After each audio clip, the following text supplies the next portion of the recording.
Board of Supervisors of Goochland County, March 4th, 2025. Just like to remind folks that we have scheduled in March this month 3 community meetings. The first one will be Monday, March 24th at 6 p.m. Byrd Elementary School, 2704 Haydensville Fife Road in Goochland. And that would be for District 1. Districts 4 and 5 will combine their meeting on Thursday, March 27th at 6 o'clock at the Residence Inn at the Notch, 2800 Wilkes Ridge Circle, Richmond. And Districts 2 and 3 will be right here in this room on March 31st at 6 p.m. Oh, excuse me. Yes. Okay, I will. All right. And so anyway, I jumped the gun. We would like to start the meeting off with a prayer. Pastor Jeff Dixon, Salem Baptist Church, thank you again for being here, and I'm sorry I jumped ahead of you. You're all right. All right, let's pray.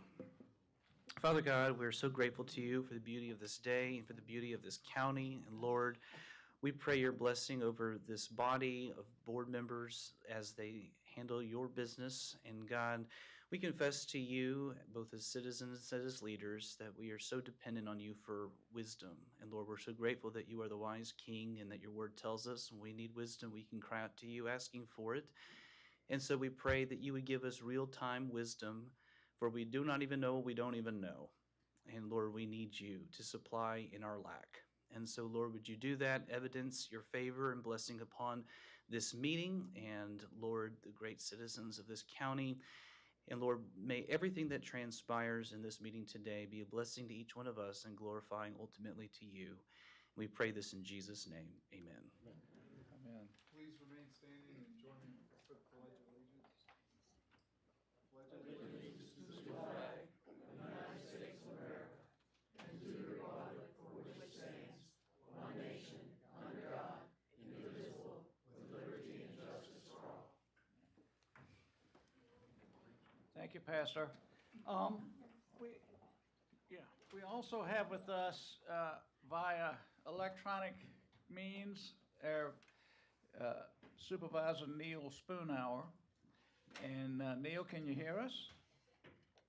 Yes, Mr. Chair, I can hear you loud and clear. Do we need to approve his remoteness as a board? Wouldn't hurt, would it? You're not obligated to do that, though, because the chair is allowed to, as long as Mr. Spoonhour stands on the record that he has a personal reason that prevents him from being able to be here today. The board chairman's allowed to simply allow that to, and his location, simply allow that continue. And if any board, the process is if any board member objected, they would raise a motion to object. Right. So without any objection, and we've already verified the fact that Mr. Spoonhour can hear us, and it sounds to me as if he's right here in the room with us. And and I believe Mr. Spoonhour's out of the country. Is that correct, Mr. Spoonhour? Yes, Mr. Winfrey. I appreciate that, Mr. Chairman. I just wanted to let folks know, in my absence, I have perfect attendance at all meetings, both countywide and regional. So all my CVTA meetings, I actually chaired the CVTA finance meeting remotely. I also have a 100% reply rate to all of my emails, phones, and texts. So I am absolutely available for anyone that needs to get in touch with me, and happy to do that and appreciate the accommodation. And I can attest to that because I've talked with you several times, and like I mentioned to you, I think the last time, it was like you in the next room. So thank you. And without further ado, let me just say something. I want to turn this over to our interim county administrator. But I want to take this time, Mr. Alvarez, to thank you for stepping up into this position. You've proven your knowledge and expertise. You did a really good job last time you were asked to do this. And I've noticed the employees are welcoming you and smiling and so forth and so on. And we thank you for stepping up. The real thing here, the important thing, one of the important things in addition to keeping things together, is it takes some heat off of us. It gives us time to very deliberately get it right this time on filling the position on a permanent basis. So, thank you. Thank you, Mr. Chairman. After hearing all the comments I've heard today, I'm wondering if I made the right decision. But anyway, I want to thank you all for trusting me to do this job again. And I want to thank the employees because I've been received very well. It's been, last week seemed like it was one day, but on Wednesday I thought I talked to people 2 weeks ago and I wasn't on the job 2 weeks ago. So that's how it went. Last time I was interim, we had a lot of big things on the agenda. We did the referendum for the schools, redistricting, the Louisa border. We went after our third AAA rating from Fitch. We issued the bonds for the school, then we started the process of the school. So I don't think we have those huge things going, but nevertheless, they're just as important. And that's going to be my goal is going to make sure that the next administrator has a county that's running maybe better than it is today. So we'll see. So that's all for that. I would, there was one more thing I wanted to announce, and Jessica sent out a note today about it. Our fire and rescue and emergency services were recognized by the governor for with an excellence award. The governor just announced it. We announced it today via a message. Goochland County Fire Department of Fire and Rescue Emergency Services was recognized for excellence in Virginia Fire Services for its new live fire structure located at Henley Fire Training Center. And it opened in August of 2024. The 1.2 million facility utilizes gas to simulate a fire, which allows training crews to be met with real flame, heat, and restricted visibility, just like they would in a real life fire event. And the structure can be moved, so if we ever wanted to move it elsewhere, we can do that. And I was lucky last time because when I ran for office in 2011, I promised broadband in every house, right? And last time I got to sign some of the agreements with Firefly and others to bring broadband to Goochland. In this facility, we placed the order back when I was interim administrator. So maybe, I haven't seen it yet because I wasn't able to go to, well, I've seen it, but didn't see it in action because I was busy when it was first dedicated. But I feel like it's all coming back around. So congratulations to our fire folks. And Eddie couldn't be here because he's in a mandatory class. I know Robin's here. So thank you for pushing it through and convincing us that it was the right thing to do. And I think we have a great training facility now. And we have a great fire and rescue division. It's second to none. So Thank you. with that, I'll turn it back to you. All right, sir. Request to postpone agenda items and additions, deletions, or changes in the order of presentation. Board, are there any requests to postpone, add, delete, or change the order of presentation? All right, hearing none, I'll move on to the next item on the agenda, which is the approval of action minutes, February 4th and February 18th, 2025 regular meetings. Board, do I have a motion to approve the minutes for the February 4th and February 18th meetings as presented or amended? Mr. Chair, I move that the board approve the action minutes for February 4th and February 18th, 2025 meetings. Okay, do we have a second? Second. All right, we've got a motion and a second. Any further discussion on that? All right, Mr. Chairman, yes, did we move citizen comment? it's coming up next. Oh, okay. Do we need a roll call on that? Okay, all right, we have a motion and a second. All in favor say aye. Aye. Any opposed? Aye. All right, next we'll have the citizen comment period. Now, this is the opportunity for residents to speak to the board about any issue involving the county that is not on the meeting agenda for public hearing.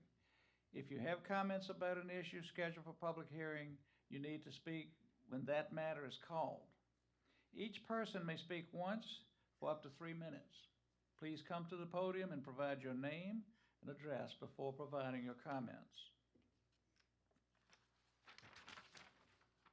If you wish to speak longer than 3 minutes, you may extend your time by having other residents come up, give their name, and cede their time to you. Your time is increased by 2 minutes for each person who does so, up to a total or limit of 10 minutes total. The board is offering a citizen comments period, but is not intended to last more than an hour. At this point, I'll open up the period for citizen comment. Would anyone like to step forward?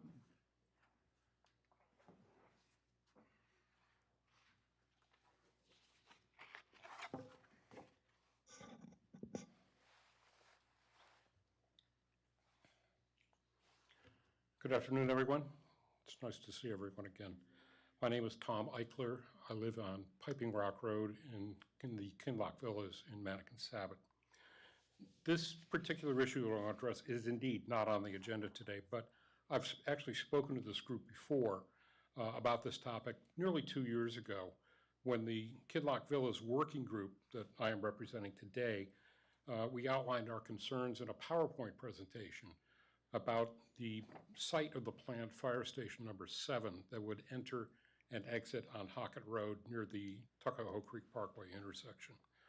Our primary objection at that time focused on safety and the risks that were involved with erecting a fire and rescue facility on a heavily trafficked 2-lane country road with a 55-mile-per-hour speed limit and no plans for expansion.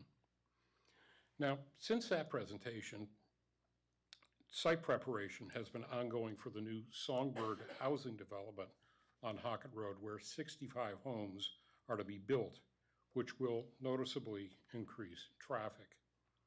Additionally, another new development adjacent to the park at Centerville across from Reader's Branch will add additional traffic in the future. Now, I realize that speed limits are a VDOT issue, and I'm glad that this is placed on the agenda where it is because I wanted Mr. Wynn to hear this as well. So it's not a county issue, I understand that. But since there are no documented plans to widen Hockett Road beyond adding entrance lanes into these new developments, we believe that the time is right to petition VDOT to lower the speed limit on Hockett Road to 45 miles per hour.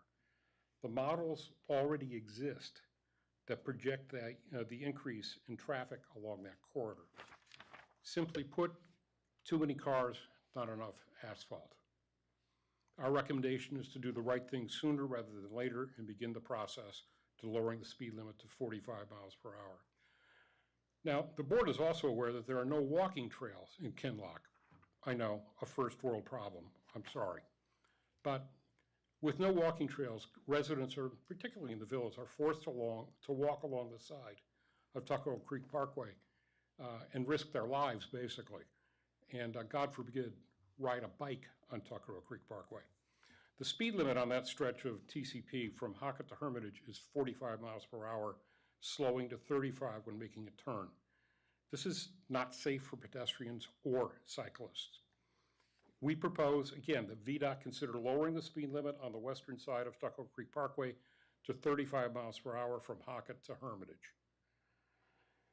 Again, it's prudent, we think it's prudent to do the right thing there to lower the speed limit before somebody gets hurt. Now, Mark Kenny, one of our neighbors, would have been here today to talk about this. He is ill, but I'll leave you with this quote from him that he told me last night. "I am so very thankful you included TCP since I walk on it every day. Aaron and I," Aaron is his wife, "Aaron and I feel like we're walking along 288. Let's lower the speed limit. Thank you. Thank you, Mr. Hiker.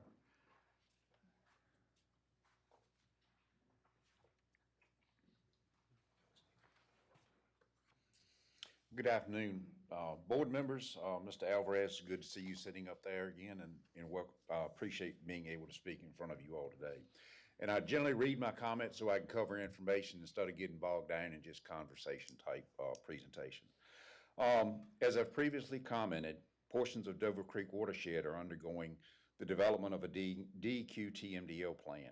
The Department of Environmental Quality is wrapping up the TMDL load plan and will be moving into the development of the implementation plan later this year. Monacan has been actively engaged in the process, providing more accurate land use and land management data than the model originally used. We've attended all the meetings and continue to providing input as this process moves forward. The implementation plan will focus on what BMP's, best management practices, would be most effective at reducing the sediment and phosphorus loading in the watershed. We're reviewing the data and discussing those items now. I would encourage Goochland County to be involved in this process as it will impact landowners ranging from agricultural operations, horse operations, forested land management, and residential lot owners as related to septic systems and landscape management. In relation to our current budget, as of January 1, 2025, we had available approximately $110,000 for non-restricted funds for general operations. General operations include normal office operational expenses and salaries for 2 staff members. 2 of our 4 positions are mostly covered by state allocated restricted funds to implement the Virginia Agricultural Cost Share Program. We do have reserve funds for non-routine expenses such as vehicle replacement and employee leave payout, along with a contingency fund. We adhere to reserve policies as set forth by the Virginia Soil and Water Conservation Board and the Department of Conservation and Recreation. In looking at our monthly financial statements, one must understand DCR routinely changes practices on the distribution of those funds. So a simple review of our financial statement does not provide an accurate picture of our financial position. It would be like looking at the county's finances right after the tax payment deadlines. In looking at over last year's annual report, I thought I'd pull some additional information related to the Virginia Agricultural Cost Share Program. Monacan has long-term contracts with 38 individual farmers in Goochland County. These long-term contracts span from 5 to 15 years.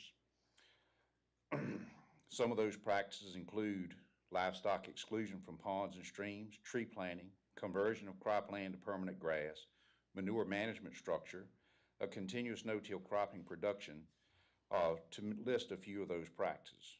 Most of the farmers growing corn and soybeans participate in our cover crop program, fertilizer management, and/or precision farming practices. As you ride throughout Goochland County, you may see these conservation practices and not even realize what you're looking at. If you've seen a water trough in a pasture, then we most likely provided financial or technical assistance to install that.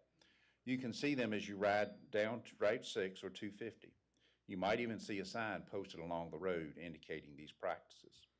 The majority of cropland, which was not planted in wheat last fall, harvest later this summer, is enrolled in our cover crop program. Have you been to the east side of Tucker Park lately? There's a great example of winter cover crops there. You might have to ride down 250 or get off the beaten path to really get an idea of all the cropland planted in cover crops. And we do multiple inspections on those cover crop BMPs as well. The question has been asked, why don't all farming operations participate in our cost share program? My initial response is some farmers don't want to be in contract with the government for an extended period of time. Participation in the VAX program allows and requires us to do routine inspections of these practices.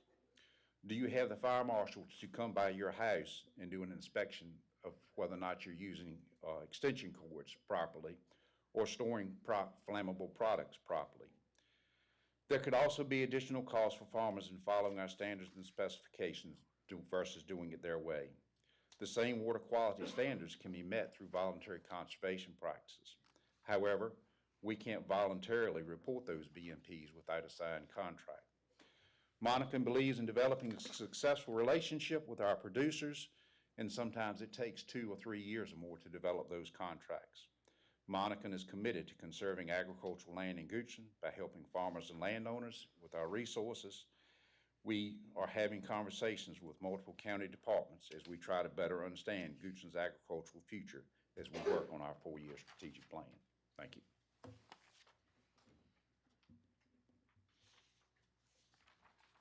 Thank you, Mr. Burgess. Anyone else like to come forward? Seeing none, I'm gonna close the citizen comment period. Now we have several reports. The Pamunkey Regional Library Board report.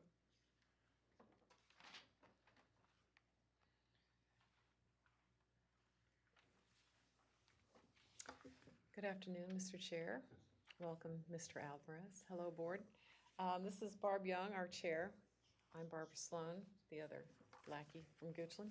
And we've got our acting director here, Jamie Stoops. I would like to just give a few comments on some financials going on with the board and with the PRL. And our 2026 budget obviously is going to be affected by the planned departure of King William, upon which you will be voting today. We will not be requesting any additional funds from Hanover or Goochland, despite the fact that our shared services and state aid will be decreased by $272,000. We will be working with tightening our belts a little bit to make that work. Our audit for 2025, which we fully intend to complete on time. The preparation will begin with PB mayors in May, and our business operation manager has already begun his planning, and we have a CPA on retainer to assist us like we did last year. Our reserve fund, some monies have been allocated for branch improvements, and that was money that was originally planned for a administration building that never was going to be built. So we are now putting it into the branches and prioritizing improvements and enhancements, and 10 to 12 different projects have been begun and implemented. And my last comment is about our very wonderful Friends of the Goochland Library group. Each library has the opportunity to have a friends group. Not everyone takes advantage of this, but Goochland does, and it is a very active and wonderful group. And they can go to the branch manager, or the branch manager can go to the friends and request financial help, volunteer help, and also help with fundraising, which is kind of fun. And upon which I'd like to mention that there is going to be a book sale at the J. Sarge plant sale on Saturday, April 26th. So now I hand it over to the other Barb. You have to have the name Barbara to be on our board. I did want to talk just a little bit more about King William and the departure of King William from the Pamunkey Regional Library. King William made the announcement in June of 2024 that they wanted to leave Pamunkey. It's been an up and down and up and down. There's been a lot of negotiations that have gone on, but they did finally make their final decision just a week ago that they would like to leave, and they are asking to leave on June 30th, which creates a very, very tight timeline for us with the library, especially the staff. The staff has got an entire amount of all kinds of things that they've got to get done in that short period of time. So we appreciate the fact that you all are going to be addressing this today. I also wanted to talk a little bit about the fact that we had said when our former director resigned last summer that we would start the process of looking for a new director in January. We have started that process, but I also want to tell you that in the meantime, we got some very sad news for us and very surprising news. Jamie has made the decision, and it is her choice, but she has made the decision that when we do hire somebody new, that she would like to go back to the deputy director position and not be considered as for the director position at this point. We were saddened by that, but we understand. We had made an agreement with her that if she wanted to do that, we would certainly let her do that, so we are. I wanted to also talk about hotspots.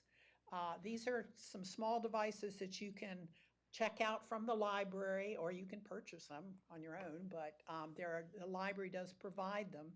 And they will offer internet access if you don't have internet access. Obviously, at this point in a rural environment, and actually even in our East End, there's still an awful lot of people who don't have internet access yet. I know it's on the agenda today. I saw that, and I'm excited to see that.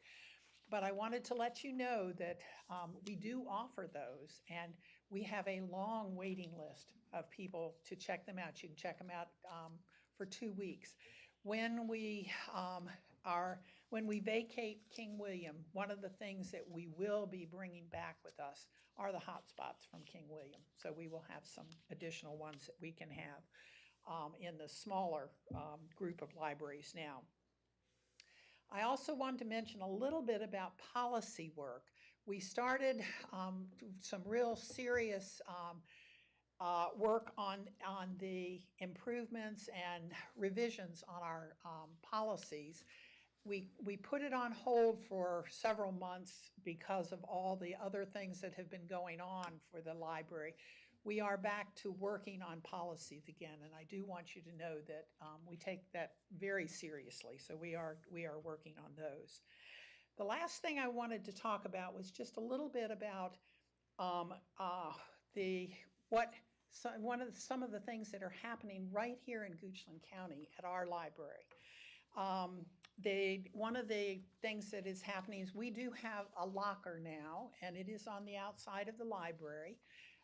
Folks can check out things, and what they can do is if they check it out online and they can't get by during the library hours, then they can come by, they're given a code, and I think it's the end of their library card number, but they have a code that they can open up that locker and get out what they have checked out, and they can do that at any point. So it makes things much more available to folks who are working at the time that the library is open. I also wanted to tell you that we now have digital Times Dispatch access. So if someone who has a library card wants to take a look at the Times Dispatch at any point, you can use the digital Times Dispatch, and that's provided obviously at no cost to our patrons. Another program that has been used quite frequently now is one for our children, and it's called Just for Kids. And in this program, a child can look at a video or whatever, but the nice thing with this particular program is that parents can go in and they can designate several different videos that they would like their child to have access to. And they can set it up so that it goes from one video to the next video without them having to go back out and get the parent to log into the next one. So it's a good program, and it's getting a lot of use. And just to let you know, and I think I said this the last time, but we really appreciate the fact that Goochland County has taken on adding an extra hour to our timeline, or to our daily timeline for people to use the library, which means our library is open until 9 instead of 8. And because of that, the meeting room at Goochland Library is used extensively. As a matter of fact, we have a record. We use our meeting room more than most of the other libraries. So at this point, we are happy to take any questions you might have, any information that you would like to have. We will try. And Jamie's here to help us. Mr. Chair, Yes. I have a couple questions. Yes. Sometimes disruptions like this can be healthy. They allow us to go in and audit ourselves and see where processes are not going to the best. In regards to the tightening of the belt comment, are there services that are having to potentially be taken away in this tightening, or we still feel like the delivery of services is going to be where we want to see it as a board and where we want to see it with leadership? I will make a comment, and then I'll see if either of the other two would like to, too. There should not be any change in the services at all. We're looking at ways that we can, we're looking at staffing. We're looking at being able to combine some of the things that we're bringing from the other, bringing back from the other libraries and so forth. But no, we're not looking at changing any of the programming that's. So we've got healthy weight loss instead of cutting off of limbs, you're Right, saying? Good, right. good. And Jamie, do you want to make a comment? Okay. I'd additionally ask, this hotspot wait list, how long is that, just to give a general idea? I'll let Jamie talk to you about that.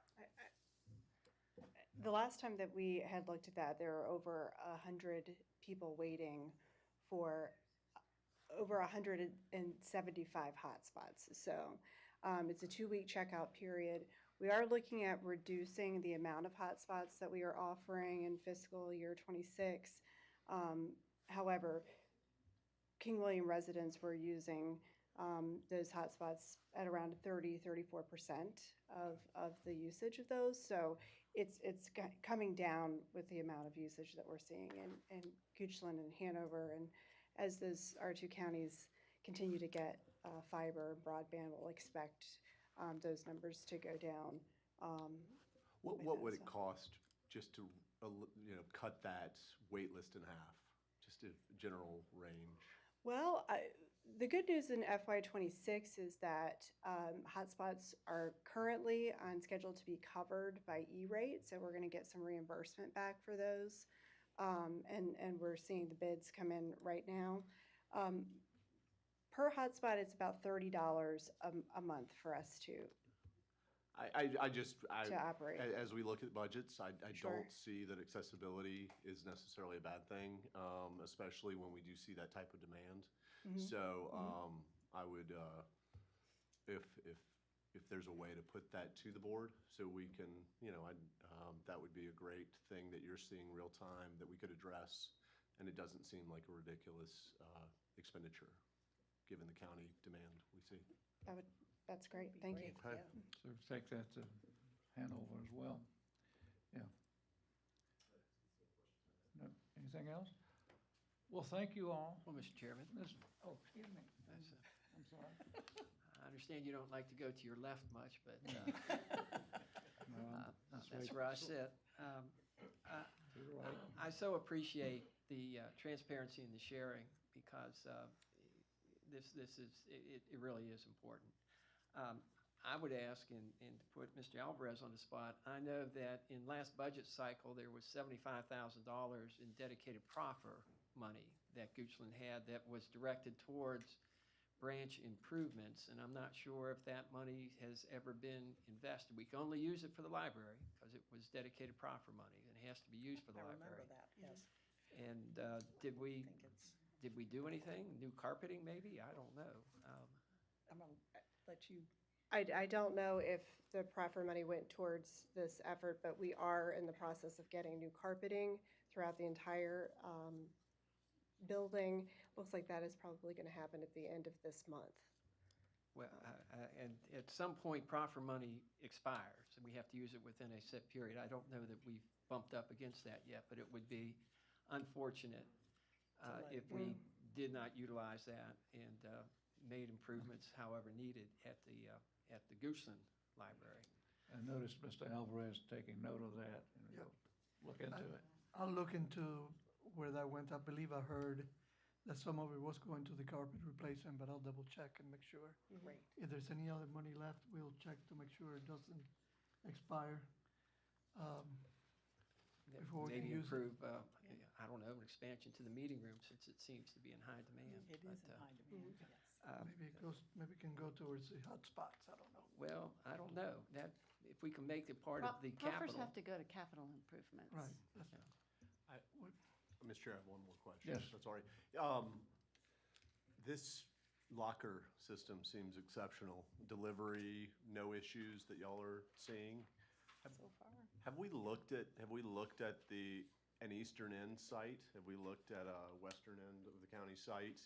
I know there is a delivery component to that, but if we're accessing a database that's available online for our residents, I know we've got some very concentrated communities on the in my district that they would certainly meet the safety requirements you want to see with county assets.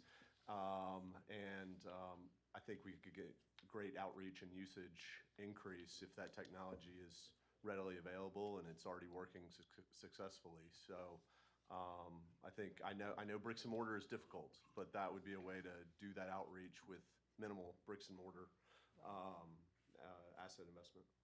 It would have to, one of the things that we have to look out for with that is weather. You know, it's got to be placed someplace where it's not going to be, it is outside right now, but it's under cover. So, you know, we would have to look at that, or it might be someplace like a business, like the grocery store or someplace like that.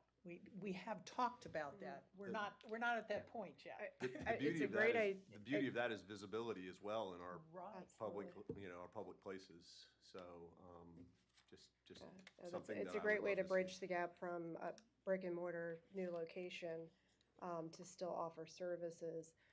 The locker system that we have currently at the Goochland branch is a lower tech system, but there are ones that are more kind of a vending machine, so you can kind of pick and choose and browse as well as hold pickup for people. So that definitely would be an option. I mean, if Amazon's using it every day, That's let's right. Yep. piggyback on their technology. Mr. Chairman, I believe that would qualify as capital Yeah. improvement, just as an aside. If it's not trespassing unduly, I did want to ask, just, you said policy work is continuing. Can you maybe, in Expand an on that. abbreviated, just explain what policy work is specifically? What we realized probably 2 years ago, as we really took a good hard look at the policies, and the board is responsible for the policies, is that they had not, many of them, most of them, have not been revised for years and are fairly outdated. Now, we've had some that have come in the last couple of years that are newer, but we started with, this sounds really basic, but we started with how do we want to format them. Right now, our policies are, how do I put it? They're kind of random at best. They are all posted on the website, which the staff does a wonderful job of maintaining, but they're not in a consistent, you know, it's not one book of all of our policies with different chapters based on what the policies are about. We have a policy here that's all by itself, and then we have some personnel policies here, and we have some personal policies here. You know, so things are, it's been fairly random. So we were trying to, first of all, work on organization and formatting to make sure that we start making them look much more professional and more permanent, I guess is the way to say. We started with some of the very first ones were, I'm trying to remember the titles of them. Privacy and and we're getting ready to start working on some of the collection ones. How the collection is built, you know, how does somebody submit a request to have a book looked at to see if it's in the right place, you know, those kinds of things. And it's a lot more work than we thought. We thought, you know, it would be a matter of 2 or 3 months and we'd be through our policies. It's not. It is, and we're working very closely with our legal counsel that is from Hanover, who's helping us with this too. So, does that help? Or It does. It's just, you mentioned the Just for Kids has parental management. Right. And you may or not remember, but there was some dust up as to accessibility to certain publications and whether or Yes. not parents would have an ability to manage or participate in that. And we are policy. working, and that's a good point. We are Thank you. working on that, especially with the library cards. In fact, our staff just gave us a presentation this last meeting about a possibility of a revised library card where parents could come in and they could choose that their child could only check out from the juvenile section, or they could only check out from the juvenile and the young adult section, or, so that they have some more options as to what places their child could find information. So that, yes, we are addressing that, and we are moving forward with that. That's the next step, as far as revisions go. So, Any further questions? Well, thank you all again. Thank you. I do want to tell you that later on in the meeting, we do have the withdrawal of King William on the consent agenda, so we'll address that in a few moments. thank you. Thank We you all. appreciate that. Yes. Anything else? Next on the agenda is a report from VDOT. Mr. Wynn?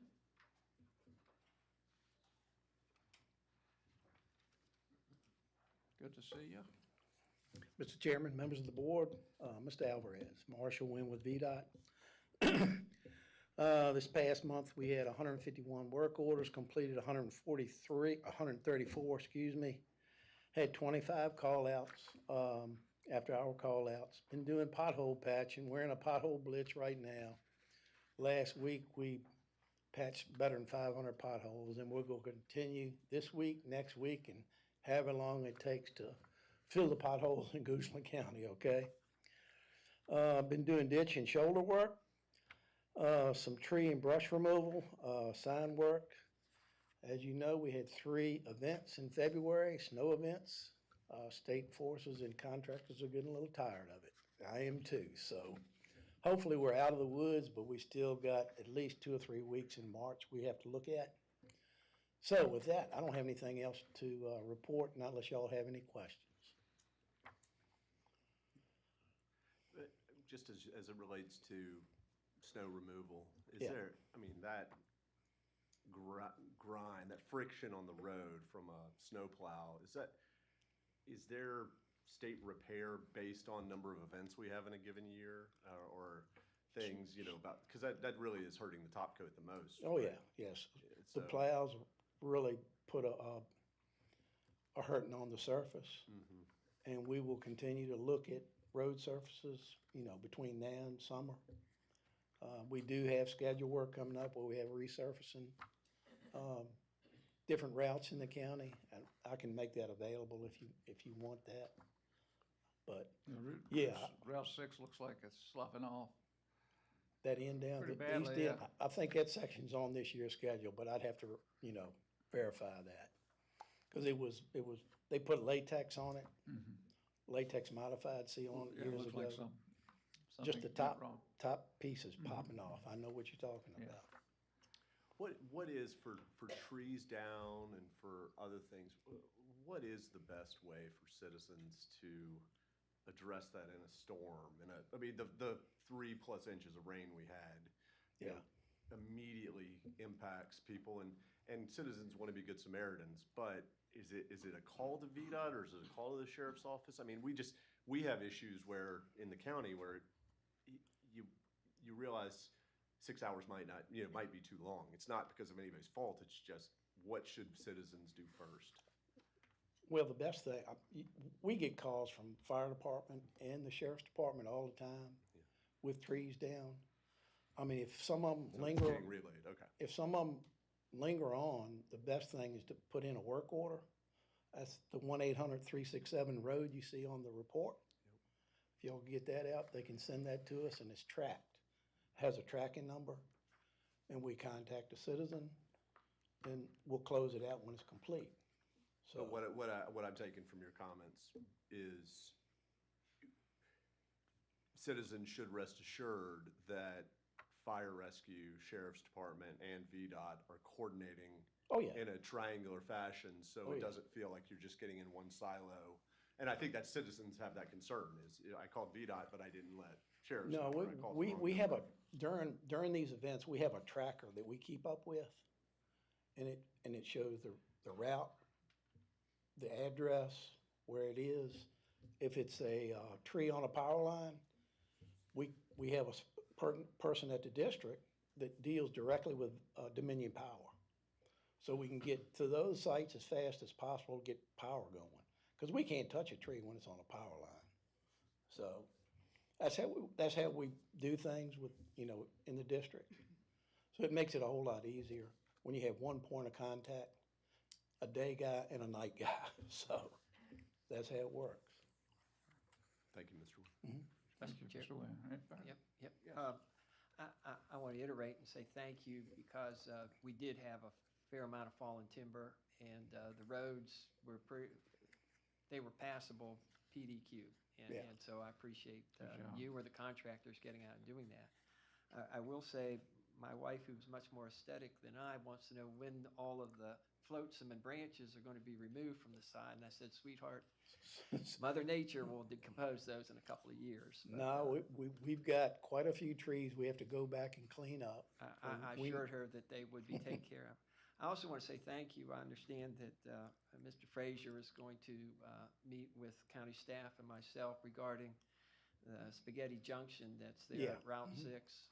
I'm sorry. Yeah, River Route Road 6. and Route 6. Yeah, I don't even know what to call it other than Spaghetti Junction. Okay.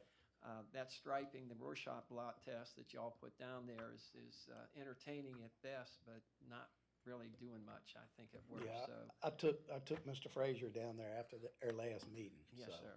Well, thank you for that. So we're appreciative of your help in us fixing that in some form or another. Okay. So thank you for that. Any further? Mr. Alvarez? Mr. Nguyen, you heard the citizens talk about the speed on Hockett Road. Do you need anything formal from me requesting a speed study? No, Mr. Eichler said he's gonna send me an email, Okay. right, Mr. Eichler? All right. I've known him for quite a few years, Yep. so. Okay, All right, that's it. Thank you. all right, thank you very much. Thank you very much. Good job. Now we have several reports in our packet, planning and development activity, accounts payable, broadband report, agricultural report, and board reports. Does the board have any reports they wish to make? Mr. Yeah, Mr. Chairman, our TPO is meeting Thursday on March 6th. We did have our February meeting, and I believe I shared that the federal highway folks require that we set a fatality goal, which is, I thought, a bit odd. I thought 0 would be a good number, but we were advised that if we set we are penalized if we have an excessive margin. So if we said 0, and there will be traffic fatalities, and if it's excessive, then we get demerits for that. So the RRTPO has 107 projected or targeted highway fatalities, which is because, and that's lower than what it had been in the past. So we're moving towards 0, but the federal government has suggested that we can't say 0, even though that would be a reason, I believe, a appropriate goal. We can't say 0 because the fact is we're going to have fatalities. So how do we work towards 0 is the other. I also would mention that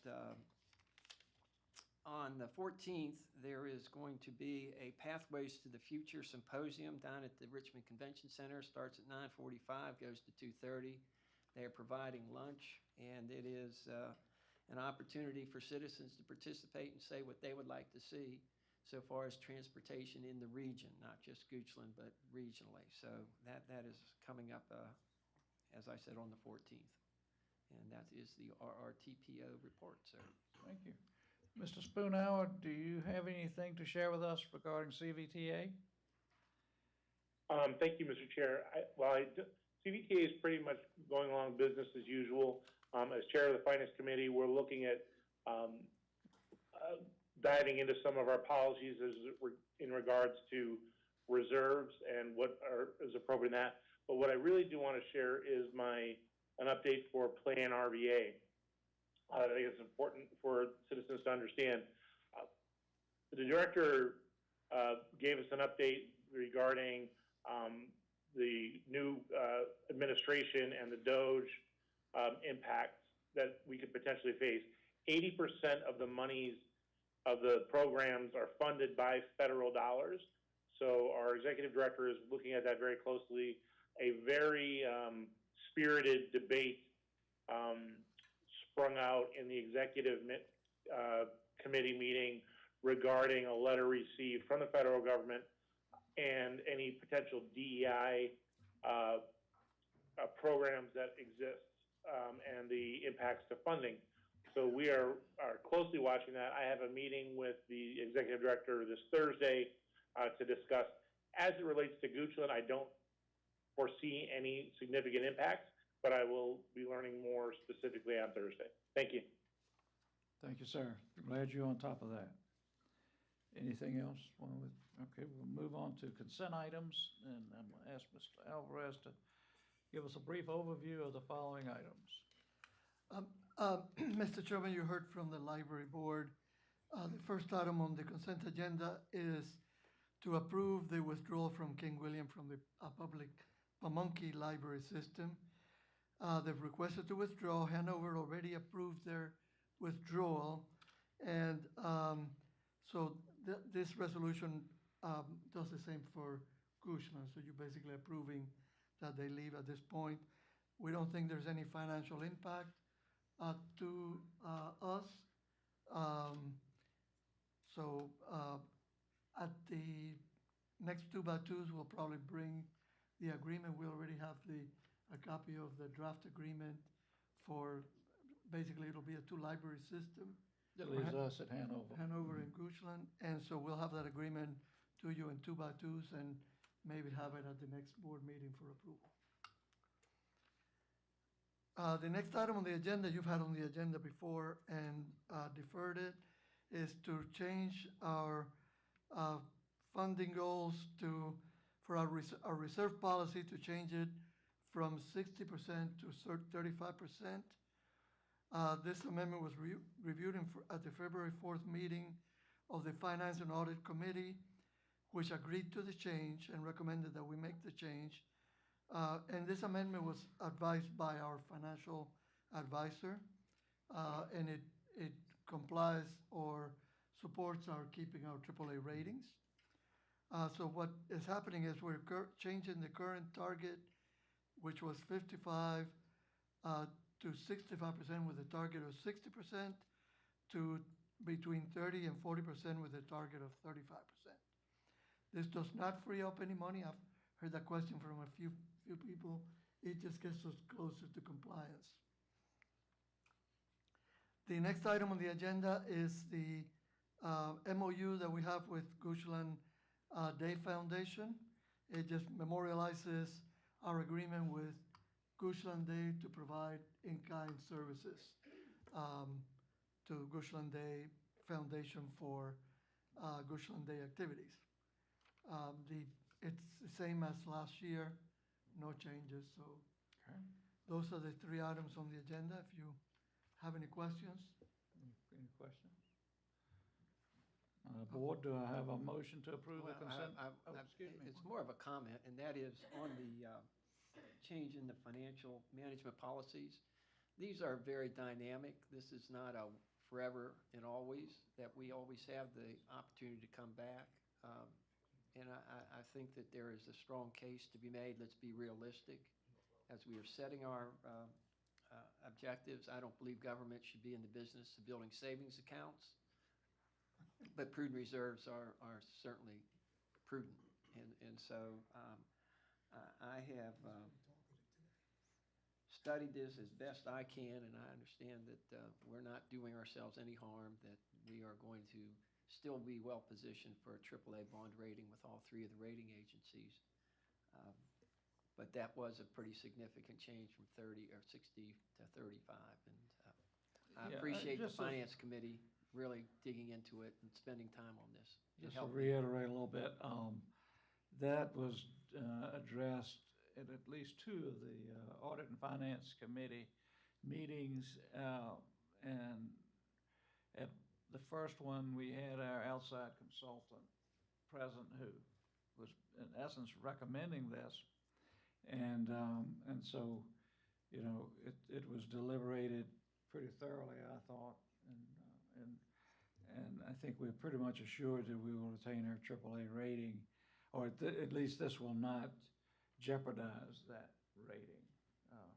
That there are many factors that go into a AAA rating. This would be just one of them, but changing this does not jeopardize that. Mr. Chairman, Oh, I would just also add, we did not lower it to the bottom of the threshold. We still kept it in a very conservative area relative to peers, relative to AAA-rated firms. So we did not simply go and say we want to make it as aggressive as possible by any means. We really were updating it and also keeping in mind a desire to have that reserves be that reserve mindset be adequate, but also in line. And so it, just so public is assured, we did not go to a bottom of the threshold in any means. It does seem considerable, but we would be well justified to maintain the AAA rating being in the 20s, low 20s, I believe. So 35%, while a big change, is not drastic by any means. Thanks. and Mr. Chairman, if you recall, when this came up before the board last time, I wrote to you guys opposing the change, but not really opposing the change. I was opposing the fact that I didn't feel like it had been communicated to the public clearly enough. I think it is a good change. To Mr. Lyle's point, we shouldn't be holding money that we're not using because it belongs to the citizens, so. Right. Mr. Christie. Also, keep in mind what we're changing it from. Charlie mentioned what we're changing it to, but what we're changing it from, we were the outlier to our peers. The And extreme some of the outlier. peers don't have this at all. Yeah, good point. All right. Well, thank you, Mr. Alvarez, for giving us an overview of the items. Board, do I have a motion to approve the consent agenda items as presented or pull off anything for discussion? Mr. Chair, I move that the board approve consent agenda items 1 through 3. Do we have a second? Second. We have a motion and a second. Any further discussion on this? All in favor, say aye. Yes, Mr. Chair. Oh, yes. Yeah, thanks, Mr. Chair. I'm sorry. I just kind of want to weigh in here. I'm gonna not be voting. I'm gonna be voting against the consent agenda items, but I just want it on record as to why. I believe I'm fully in supportive of the removal of King William if they want to move out of the Pamunkey Library system. I think that's their prerogative, and I support their decision. Regarding the MOU for Goochland Day, I'm voting against that because and Mr. I don't want to get into splitting hairs with Mr. Alvarez, but I do think that a significant amount has changed in that we continue to see a shift of more and more county involvement in regards to staff time, the role that we're playing, and we continue from the beginning of Goochland Day. It's been my experience that there has been a desire for the county to take this over, and while I believe it is an outstanding event, I don't believe it's the role of the county to put this event on. So I'm not supportive of the changes of the MOU. And regarding the finance decision, I'm not in favor of that, and I've said this several times, but just so it's on record again, I don't have any evidence that we've done anything at all to try to meet that reserve threshold. So I would have preferred that we had tried to attain that because we had been making it for the last 5 years, and now we are looking, and I don't believe that this money just sits there. We have over $100 million in capital improvement projects we have to fund, so I think we could allocate that money very quickly to meet that threshold. So I just wanted to get on record for why I'll be casting the vote the way I will. Thank you. Okay. Any further discussion? All in favor, say aye. Yay. Aye. Any opposed? Aye. All right. Motion carried. New business, presentation by Firefly, Fiber Broadband and Regional Internet Services, the RISE project. Good afternoon, Mr. Chairman, members of the board. Paul Drumwright, Community Affairs Manager. And just want to invite our partners from Firefly, Gary Wood and Galen Creekmore, to come up to give a presentation update on the existing RISE project, as well as they're going to talk about a recent grant that we got last year and where they're going to be going forward with that. And so with further ado, I'll let them come take over. Forward, backwards. All right, thank you. Well, thank you for giving us an opportunity to come give you an update We've been doing a lot of work all around Goochland County. We'll continue doing work for the next over a year with the new grant. Our VADI 2022 grant, the goal is to finish by August. We'll talk about that just in a little bit. But we've been working a lot in Goochland.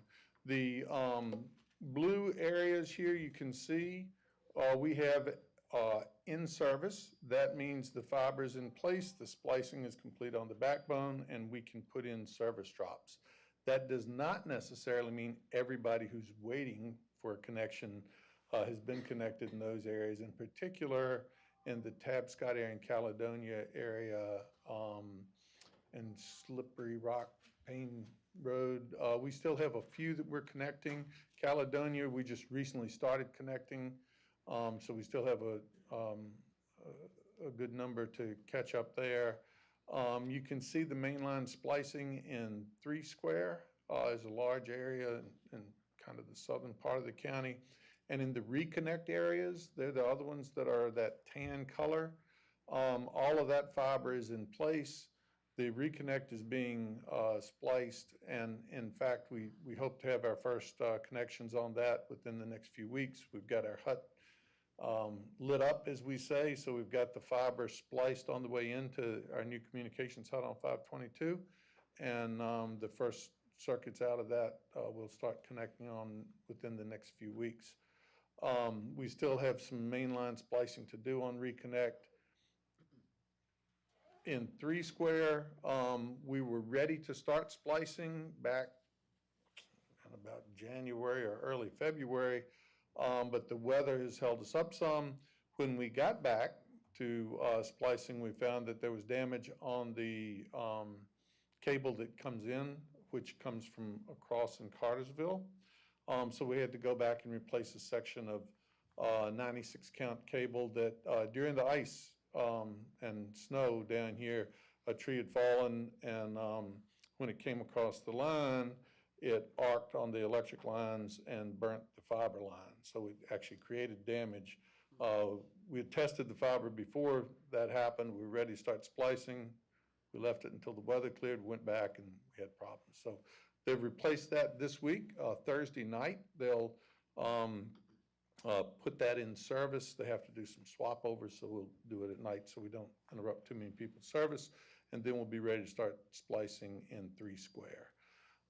That may be more detailed than you care to have, but that, and then we have engineering going on in Crozier, and out at George's Tavern, we're doing field data collection to finish some things up. Both of those service areas had slight changes. Crozier in particular will be feeding part of the new grant from it.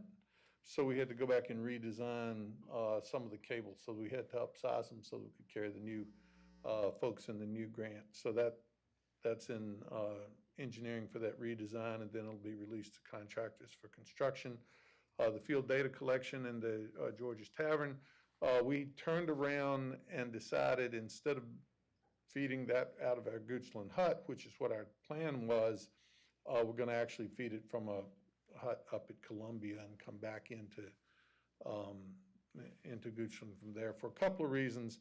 Part of the load with the number of folks, particularly with the new grant coming in on that one communications hut, and also for the distance. We're building our system so that we will be able to offer 2.5 gigabit service. Right now we're offering gigabit, but the electronics in the huts are being designed for that upgrade. That limits the length of fiber you can carry the light on and still have enough light. So by refeeding it from the west, that gives us a little bit more room. So that's what's going on in all of those locations. Here are projected timelines that are on our website. We are connecting now in Caledonia, and Tabscott, and Payne Road, Slippery Rock, as I mentioned. We had planned to have connections in Reconnect in 3 Square start in winter. We realized that winter stops in about a week, or maybe 2 weeks. I think March the 20th or something is the official end of winter. We may have the first few connections in there. We're really close. The weather hit us really hard in January and February, more than we had anticipated. So we're clearly running behind in those areas, but we will be connecting soon. We do have the fiber in the ground. It's just held us up from getting the splicing done so that we can start putting service drops in. The other areas you can see that we have planned for spring and summer this year, and then in fall. So having said that, I anticipate that in May, we're going to take a good look at whether or not we're going to be able to complete everything that we committed to for the 2022 VATI grant by August, which is our deadline. We have to give them at least 30 or 90 days notice if we need an extension. I think we're going to have all of the backbone complete. I think we'll be doing connections on into the end of this year and probably early next year in some of those last areas. But we'll let you know as soon as we know, once we get a good feel, we get good weather and we can get a couple months and see how much we can catch up. Here's our new hut that's located on 522. We bought a little piece of property and we appreciate the county's work to get that reviewed and permitted.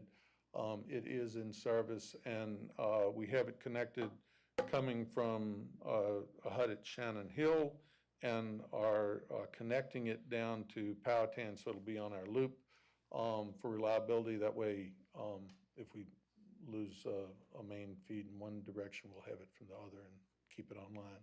You can also see a generator behind it. All of the huts are backed up by a generator, and if we have power outages, most of the time, most of the internet services are still available. If at your home you have a backup plan, a generator or battery backup. The electricity's out, but usually the data is still flowing. Here's a snapshot real quickly of that new grant that we have, the little red dots. Instead of the large areas like we'd covered before, and those, all the blue areas, we're just covering everything in the area.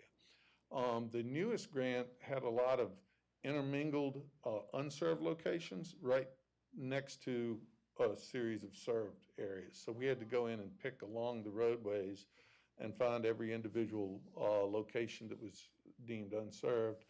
We've got a little over 900 locations that we'll pick up with that, and that will get to just about every unserved area. I'm sure that Paul has kept you up to date. There's a new BEAD program to get to some other areas.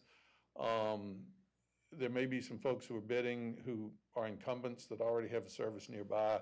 So if you're in a subdivision and let's say Comcast serves a subdivision, but a couple of places at the back had long extensions and never been served, we did not go after BEAD funding for those. But I think there were only 15 or 20 or 25 left in the county. We did a lot of those same types of areas. Anything that made sense for us when we were doing the 2024 projection, we're running down 250. Even if Comcast is serving along the road, if there's some long extensions they're not serving, they're included in this map. So they will get service. And you can see here the green homes, the little dots there are green. They indicate homes that have broadband service available under the broadband definition, which is at least 100 megabit per second download and 20 megabit per second upload, which is basically cable. The red dots are the examples of the ones that we included in the VATI 2024. So you can see that there are roadways where there are a number of them, a number of the homes that will have an incumbent service, but those ones a little further off the road or some individuals had been left out. The VATI 2024 grant will provide service availability to each one of those under the same terms as our other grant. So that was just a quick snapshot to show you a little piece of the county. Any county resident who wonders if they are in that service area can go back, go onto our website. In fact, I think that was on my next slide there at the end, and be able to check them whether or not they have service available. Here's some quick numbers. Total passings with the new grant, 981, 112 miles of fiber, and it's a $10 million project, and the county's given us $250,000. We appreciate the match toward that. We're getting some state funding, and the rest that'll come from private funding. All total, there's 4 different pieces that serve, that bring our project together into Goochland. We have this Central Virginia Electric Service Area, which we built without any significant grant funding, nothing from the county or locality. That had about 900 passings, a little under 900. Those are all in service, who want service, and we connect them every day. If somebody, on the co-op side, if anybody applies for service, we get to them within 10 days, 10 business days, and get them connected. In the Vadi 2022 area, we had about 3,200 locations. And then we had a federal grant from USDA that was a reconnect grant, and that served about another 500. So those two together, about 3,700. With this, there's another almost 1,000, and then with 900 from the co-op side, I think we'll be in front of about 5,500 total locations. Today, we have about 1,100 active connections, and we're a little between 50 and 60% take rate, which means if we have 1,100 connections, you can assume we're a little over 2,200 service availability locations. We're running a little closer to the 60% in most areas, so we may have some areas where service is available, we just haven't got to put the services in yet. So that's a quick snapshot of where we are with some numbers, and this just a reminder, you can go to our website, or any of your residents can go to the website, look under the projects tab, and you can go down and get the status of the project in your area. If you check for service availability, you can find out whether you're in any of those grant areas. All right, and any questions? I ran through that fairly quickly. Any questions? Is there a threshold for distance from the road to hook up? We go up to 2,500 feet Okay. at no cost if they sign up while we are in the area. And if it's over 2,500 feet, if they're low and moderate income, we'll go as far as we need. If they can afford the extension, it's about $1.10 a foot after that for the service drop. We have not had a handful that we've charged anything to. And that's in 14 counties, so. Awesome, thank you. Yeah. Okay. Thank you, Mr. Wood. I'm sorry, did I step on you, Mr. Chairman? Okay. I appreciate this quite a bit. Mr. Creekmore, I think, did a great job. Thank you. I told you earlier, I'm pretty simple. How many addresses are there in these areas? Right. How many have been passed? And then you call it connections or take rate. Yeah. And those are the 3 numbers that I Right. really appreciate seeing. I am surprised you're only getting a 60% take rate, because for decades, people have been fussing about we don't have broadband. Right. And I would have thought it would have been 80 to 90%. Well, that's interesting. So in our industry, with fiber construction, generally the take rates run 35 to 45% when it's first offered. We are one of the higher end ones, and the newer locations now we're getting about 60%. What we find is there are people who have either cell phone contracts, satellite contracts, and those add up over the next year or 2. So when we're in the area, we get 60% who take it right then. but then we'll see another 5 or 10% growth from that. And then there are a few folks like my parents are, bless them, living alone, and they're 87 and 93. And the only reason they have broadband service is because I bought it and put it there. My father has a pacemaker now that uses it, and the grandkids use it. And otherwise, they wouldn't have a need for internet service. And there are not a lot of those, but there's a few here and there. The other thing is, not all homes are lived in full time. So some of those will take service, particularly if they're in the short-term rental market or those type things. Some don't, because it's people who are seasonal and they just bring their cell phone when they come. But we're happy with the 60%. We'll be glad to get to 80 or 90. And we think it'll go there. I'm from the electric side and worked at the co-op since 1991. I wasn't around when it started, but we have records from 1937 when we built that.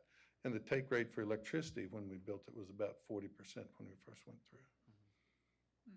And because people didn't know what to do with the electricity and didn't have devices ready to use. And some of that's what happens when you haven't had internet service.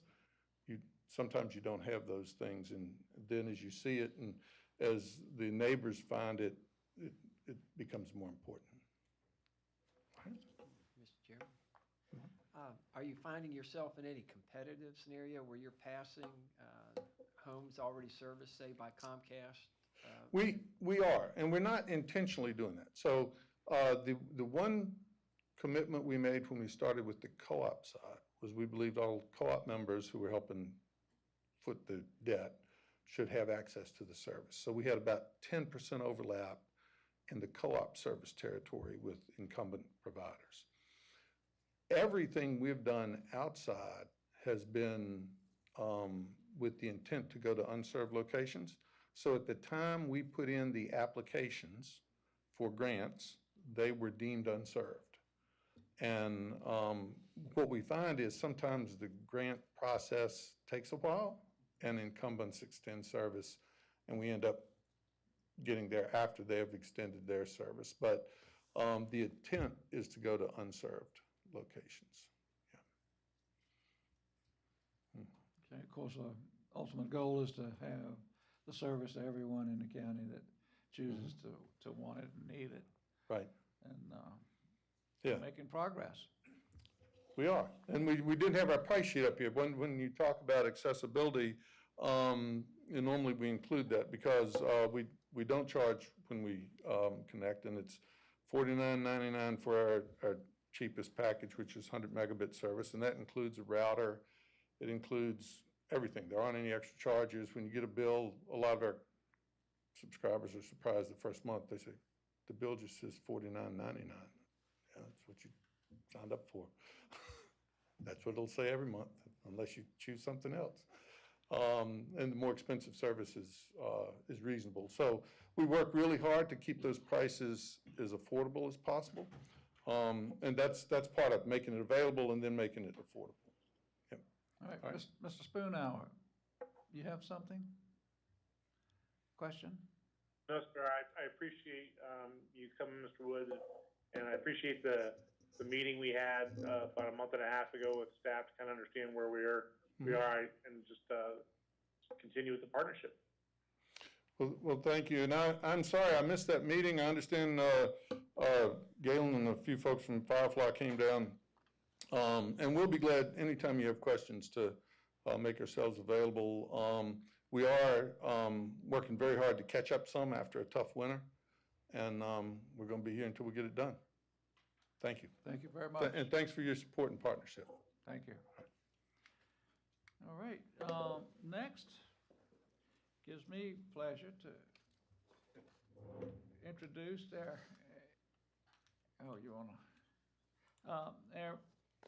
superintendent of our wonderful schools that we're all proud of. I just want to give you that little lead in. Dr. Cromartie will come forward and give us a presentation of the fiscal year 2026 school budget. Thank you, good sir. Mr. Chairman, Mr. Vice Chair, members of the board, Mr. Alvarez. Happy today to present what has become the school board's adopted budget for fiscal year 2026. But before I do, I'd like to share and acknowledge that our school board chair, Ms. Meredith Moses, is in attendance with us today, along with school board member Ms. Ellen Robinson. I'm surveying to make sure that I've not missed anyone. Thankfully, I've not.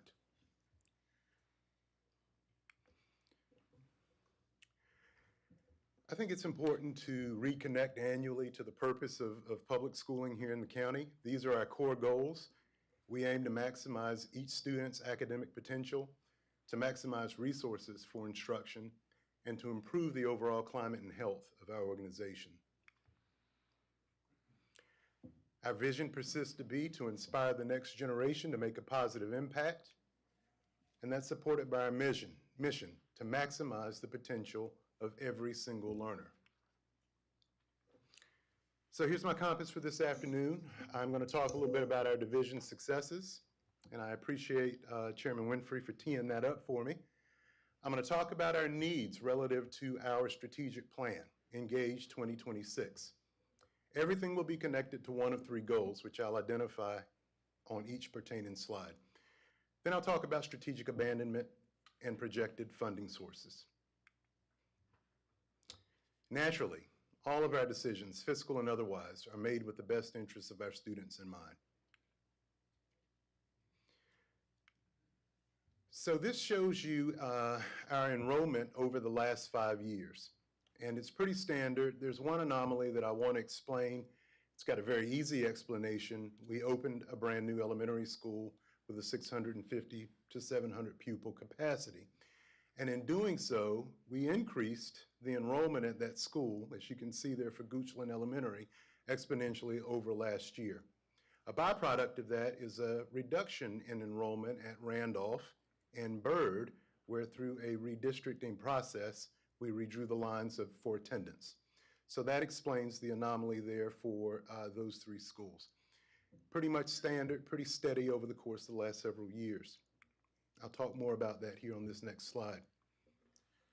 But when you look at the overall enrollment for the school division and you compare school year 23-24 with school year 24-25, you do realize that we had an increase of enrollment of about 71 students, which is fairly significant in a school division the size of ours. I want to highlight some of the successes. We have a wonderful school division of which we should all be proud.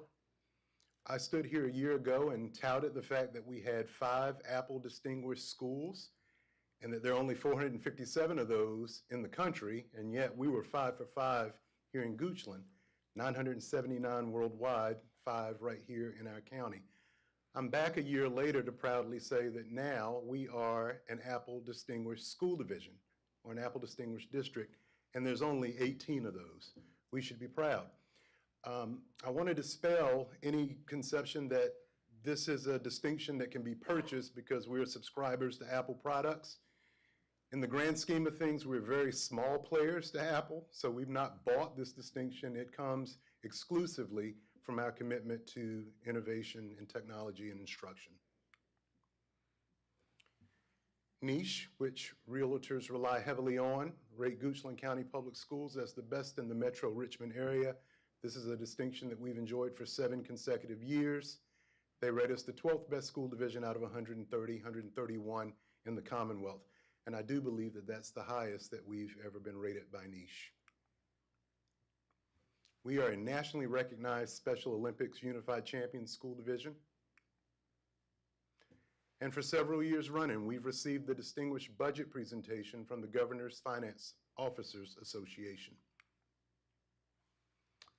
On the state accreditation front, Goochland County Public Schools is one of 10 school divisions across the entirety of the Commonwealth that has had 100% of its schools accredited for over a decade. Goochland's been a leader past that time in measuring student growth.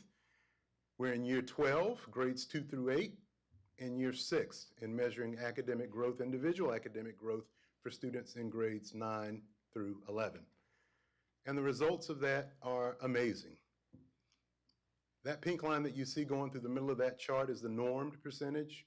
you see that most of our students and most of the cohorts exceed their individual student growth goals. This is for reading based on last year's data. The chart that you're looking at now reflects the same for mathematics. With regard to SOL test results, last year's test results indicate that we had a yield of 82% in literacy proficiency, reading and English. That was first in the region out of 10 school divisions and 14th in the Commonwealth of Virginia. With regard to mathematics, we had a yield of 83%, second in the region, 8th in the Commonwealth of Virginia. Conversely, our per pupil funding out of 131 school divisions ranks 72nd. Very proud of our high school graduation rates. 98% of last year's cohort left us with a high school credential of some kind. And you'd have to go back several years to find a time when that yield is below 95%. This is otherworldly outcomes in getting students to matriculate through high school in the designated period of time to do it. And with that, I transition to talking about our needs. Goal 1, instruction and lifelong learning. And I won't read all of these. I will read the strategic goal, but not the subset. To maximize each student's potential in preparation for a successful life.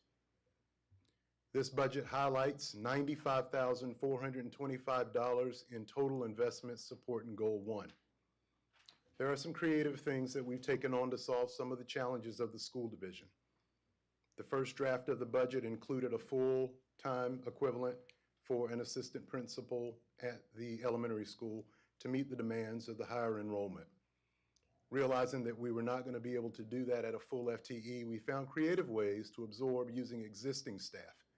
So that number that you see at the top, the $73,686, represents the change in a position for a person to become the assistant principal at Goochland Elementary School, an increase of our ESL teacher from a .75 to a full FTE, and an increase of an EMT instructor to a .5 FTE. Previously, that had been a .25. We've got some additional special education expenses that are going to total a little under $15,000. Textbook adoptions for history and social studies to match the new standards comes in at a little under $100,000.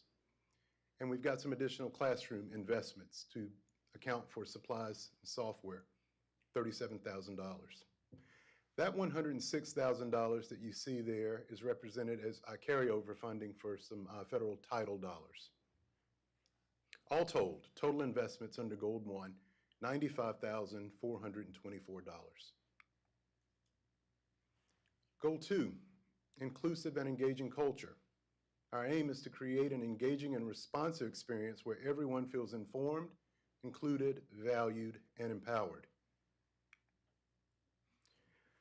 I'm proud to report that this budget includes a 3% cost of living increase for all employees who receive a satisfactory evaluation rating.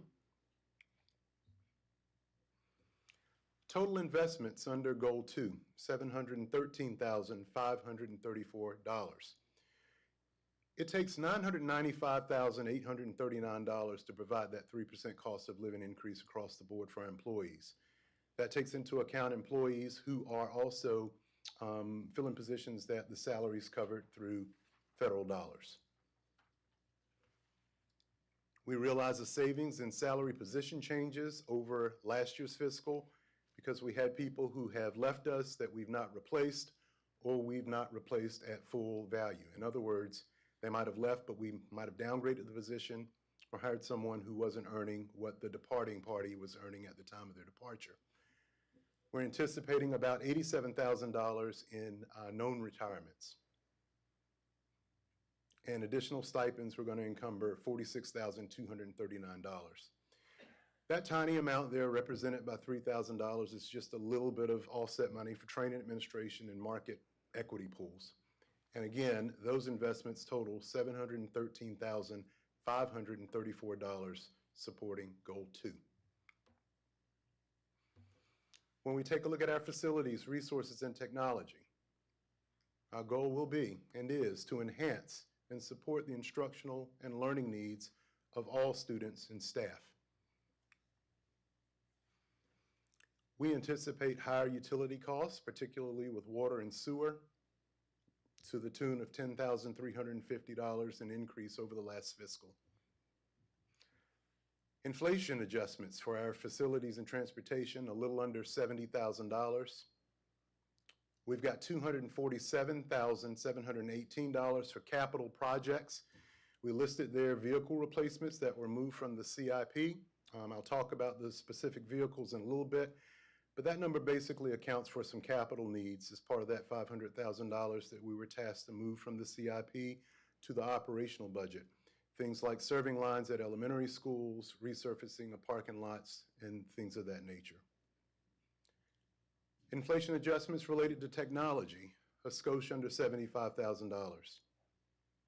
And then we've taken on the restoration of $270,000 in procurement that we had to do in fiscal year 24 last year to make the market adjustment for our 246 school teachers a reality. With regard to the cafeteria is in fact self-sustaining, but these are inflation adjustments for staff increases to cafeteria staff. Total investments for goal 3, $746,581.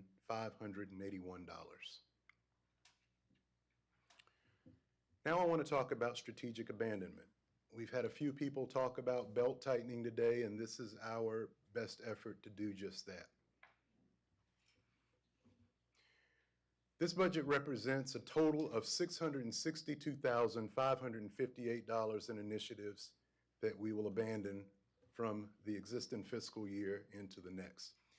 They're itemized there. $61,000 in subscriptions and repair costs for technology. We've reduced some overhead for administrative services, changed our public relations line a bit, printing, and our board meeting platform.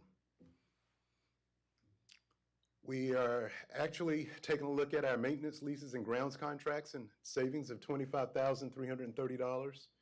And you all see the chart there. Those savings are real savings. I will highlight the indirect cost and contingency from federal grants. Those are federal dollars that have expired and will not be renewable or represented in any future budgets for fiscal years. But we do consider those as abandonments because the things that they financed are still very real things, and we've got to account for ensuring that those things prevail or endure.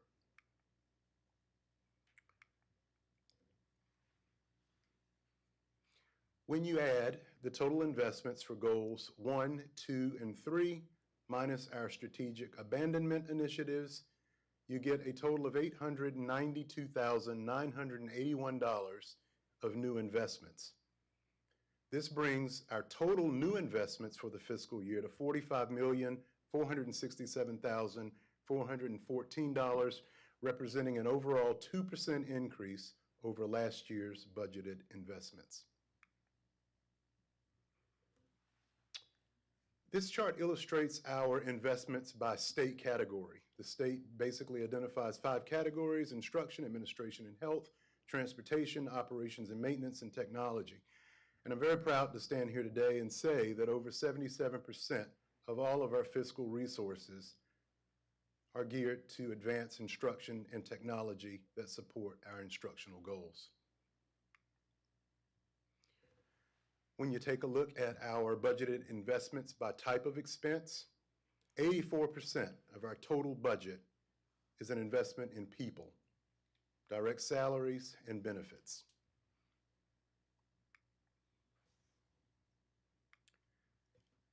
So when we talk about our funding sources, those numbers are based on an average daily membership. And we always pick that number very conservatively because the last thing you want to have is an average daily membership that's large, that exceeds the number of your total enrollment. So earlier I showed you in our slides that our September 30th enrollment is what we can report right now.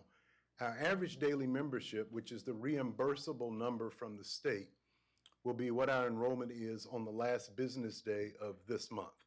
So we will know that number pretty soon. We budgeted conservatively for this fiscal year, just like we are for the next. We anticipate there to be some excess in state reimbursement for ADM. The state funding reflects the December 24th governor's budget, and it does not include any House or Senate proposed budget changes, of which there are quite a few that could be beneficial to us in the long run, if passed. Federal funding is the same as it was projected to be in October of last year, plus any anticipated carryover of $124,000 regular title and IDEA funds. So the chart at the bottom basically shows you the difference in our anticipated funding for fiscal year 2026 and our appropriated funding for the current fiscal year 2025. You see that with regard to sales tax, and again, that number is our state number relative to ADM, we anticipate a near 6% increase. All other state aid near flat, but is representing a 0.2% reduction year over year from 2025 to 2026. And our federal aid is significantly reduced by about 11% in the same time span. This graph represents a 10-year trend of state revenue. I will not opine on that, other than to say that it appears to have grown exponentially since 2023, and that's with good reason. There aren't many things that we do for the same cost for 10 years straight. So you always want to see those numbers trending north as time passes. And this chart represents our overall projected revenue for the fiscal year 2026. The county transfer recommended increase of $1.384 million over the county contribution or transfer in fiscal year 2025. That represents a 4.7% increase. Now, I will go back to a minute ago when I talked about an overall 2% increase in operating revenue, but that takes into account the deductions that we've talked about along the way.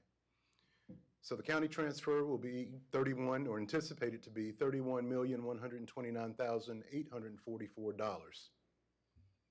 From our state monies, we'll get a little bit under $7 million. I feel like I'm at an eye exam here now, and our state sales tax will be $4.3 million in revenue projected for the upcoming fiscal. This chart represents a 10-year trend of all revenue sources. I will make the distinction here between local and county transfer. Local dollars takes into account monies that the school division generates through tuitions. We have students who live in other locales and enroll here and pay tuition. We also collect money for rentals. Sometimes entities will use our facilities and there's a rental fee for that. So those are the types of revenue sources that would be considered under local, and naturally county transfer would be the money that the county or Board of Supervisors allocates to us. So this chart illustrates that our total investments of $892,981 match our total revenue of the same amount, $892,981. And when that happens, you have the magic of a balanced budget.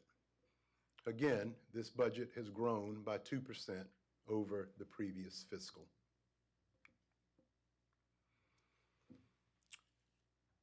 This budget does not include everything that I as a superintendent would have hoped, or that a lot of our senior staff and school board members would have hoped. There are sacrifices and things that we came into the process anticipating success with that we've had to prioritize now as unfunded needs. Interventionists, one at each elementary school. Byrd Elementary School receiving an equitable share based on its Title I status, not necessarily based on a need due to its enrollment. An additional full FTE for an ESL teacher, and that may at some point become an SOQ mandate. And I've mentioned how we've worked to resolve the challenges around the assistant principal at Goochland Elementary School.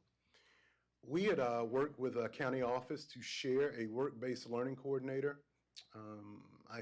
We feel, and still do feel today, that This would aid us tremendously because we have business owners in our county who are constantly communicating the types of skills that they need our kids to have when they leave us, particularly those who are planning to immediately join the world of work. It also would have benefits for your Office of Workforce Development at the county level. Percentage-based stipends for our middle school coaches. Just to give you a synopsis of that flavor, our high school coaches are paid on a percentage of their total salary. Our middle school coaches are paid inconsistently with a flat stipend. The time commitment is comparable, and we had hoped to build some internal equity by fixing that challenge. Our robotics programs are growing. Kids are interested in robotics. If you've watched our school board meetings, we flooded this auditorium with students from all 3 of the elementary schools and their families excited about robotics, and they've won distinctions. But as you grow programs, you have to grow coaching to support those kids who are enrolled in those programs. And then an agriculture teacher at the middle school, so that we might expand our CTE offerings along the lines of agriculture and expose kids to those content areas at a younger age. Tier 3, a library assistant at the middle school, an additional elementary ITRT. This is an instructional resource teacher. If we had one more, that would give us a total of 5, and every school would have their own designated one. There's recently been a demand from our public for an increased FTE for band by 0.5. That would give us 2 full-time band directors, one for the middle school and one for the high school, 2 bus drivers, and email security software to aid our cyber security initiatives. I will again reiterate that none of these things that are identified today as priority unfunded needs are reflected in the budget that's been presented. And then these are items that we have made the determination that unless there's end-of-year surplus, we're going to have to do without. And one of them is a 65-passenger school bus. And it does cost a little under $150 to buy a school bus these days. And 2 replacement maintenance vehicles, estimated to value $108,000. We've got some needs with our CTE program along the lines of equipment and technological needs that'll total about $93,000. So should we have end-of-year surplus, these will be our priorities to tackle with those dollars. Right now, they are unfunded items and not reflected in the budget. And that concludes the presentation of the school board adopted budget. I'll gladly answer any questions. Mr. Camardi, on the unfunded items, have you been tracking, I have not, just so you're aware, the state legislatures, do you potentially see any of those being covered in any kind of grants upcoming? Yeah, I'll talk about 2 in particular. One is relative to the Virginia Preschool Initiative, or VPI. Right now, our budget reflects that funding to be at a 0.8, which is our local composite index, which basically means that we, as a locale, will assume 80% of the cost for that program. Over the past several biennium cycles, that number has been a 0.5, so it's been an equitable share between the state and the locale to run our preschool programs. If that happens, and I'm optimistic, hopeful that it will, that could put $150,000 back into our operational reality, which could take a school bus off the board or another priority as identified by the school board. Another deals with Head Start, which is a very, very similar thing. We are waiting to get some finality on whether a topic is going to go right or left. And if it goes a certain way, it could be $70,000 back in our operational reality, at which point in time we can make a determination as to how to best utilize those dollars. There's a lot right now that's, a good bit right now that's still out there that's undecided, that if it swings a way that's favorable to public schools would help us a little bit. Thank you. Any other questions? Oh, yes, sir. Dr. Camardi, thank you for this. And I also want to say thank you to Dr. Geyer and the school board representative from District 5. They spent 3 hours with me helping me understand the interventions. Yeah. And I'm still not sure I could pass the test, but they made a good try at it. But on the strategic abandonment on slide 36, you used some phrasing that I'm not sure I'm clear on. You said that $265,000 is a savings, but we're going to spend it anyway. No, no. Okay. What I said was is that number represents expired federal grants. So those are dollars that won't be represented in the upcoming fiscal year's budget. So basically they're sacrificed because they were real dollars, actual dollars in 2025, but won't be in 2026. And some of the things that were aided or advanced through those dollars, those things endure. And we've had to figure out those things, and we have in the budget that was just presented. Okay. So those are one-time or temporary grants, not sustaining, so therefore. Right, they've never been used to support positions. That's not the most responsible use of grant dollars. Most of these dollars were COVID-related grant dollars. Got it. Mr. Lyle? Yes. On the- That we, if I might add, that we used to Fidelity and filed all reimbursements for. The fact is that now they're no longer a part of our real fiscal landscape. Understand. The 71 enrollment increase, I was looking, I guess at slide 10, where you Yes. were showing changes in each school, but it wasn't broken out by grade. I heard that we had 58. Yeah. Yep. And That's to because be, I heard it from you. That's yeah, why you heard it from me. And to be fair, that number is very hard to project because we start kindergarten enrollments. We will, again this year, right after spring break. Just to clarify, those are 58 kindergartners. We had 58 over projected kindergartners. So in other words, we were anticipating a number and we had a number that was 58 higher than what we were anticipating.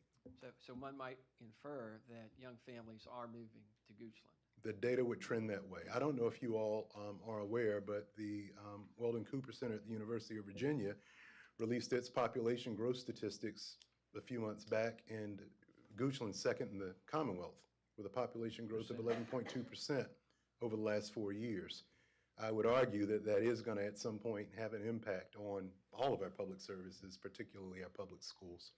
So if you'll indulge me, just connecting adults. So should this board be approving additional subdivisions catering to that, we're going to be putting additional strain on the schools. And if I'm working from memory, you said it's $15,000 for each student, and on $1 million home, we get about $5,300 in taxes? Yes, sir, roughly. First, I'm never going to come here as a school superintendent and prescribe action that you all take as supervisors, but I will share information. And it won't be information that it's the first time that you've heard it, good sir. In terms of capacity and facilities, we've got room for growth. We've got room for growth because we just opened an elementary school that's got a 675 pupil capacity, and right now there are 520 students there. So there's room to grow by 240, 250 students in that school alone, not to mention that we pulled from the polar ends of the county. So by doing that, we created space at Randolph in the southeast and Byrd in the northwest. What we have to be ready to be faced with, should that become our reality, increased enrollment requires an increase in full-time teacher equivalents. So we're never going to be in a place where, oh my God, we've got more kids than we've got space to put them. That's not the question. The question will be, or my ask will be, once we realize those actualizations and enrollment increases, they're going to require bodies. They're going to require human capital to teach. And then I'll have to come back and make a appeal to address that. Okay. The retirements, those are not people departing, but these are actually people who are taking advantage of the Virginia retirement system, and they've done their Yes, sir. tour of duty and Yes, sir. We've got $87,000 in anticipated retirement savings. Now, you may say that, well, aren't you going to fill those positions? Yeah, we will, but we likely won't fill those positions with someone who's at step 30 of the scale, which is where retirees typically are. got it. And that does then follow on my thinking here is that last year I think you did a magical job in finding resources to allow for those band adjustments. And I have recalled that I was very supportive because Yes, sir. that's going to lead to higher retention rates when contracts are issued. Do you have any premonition? Oh, absolutely, That we're absolutely. gonna We talked see- about this just this morning Okay. amongst senior staff and principals. We are in a very solid place with regard to retaining folks. We don't have folks who are opting to leave, at least not from the teacher ranks. And that's not to imply that we don't have other folks who've not left us for promotions, but from our teacher ranks, we've done a remarkable job in retaining. And I think that's due in great part to that adjustment last year. And so you're thinking we will have better than past retention rate on the teaching staff? Without question. I can guarantee that today, absolutely.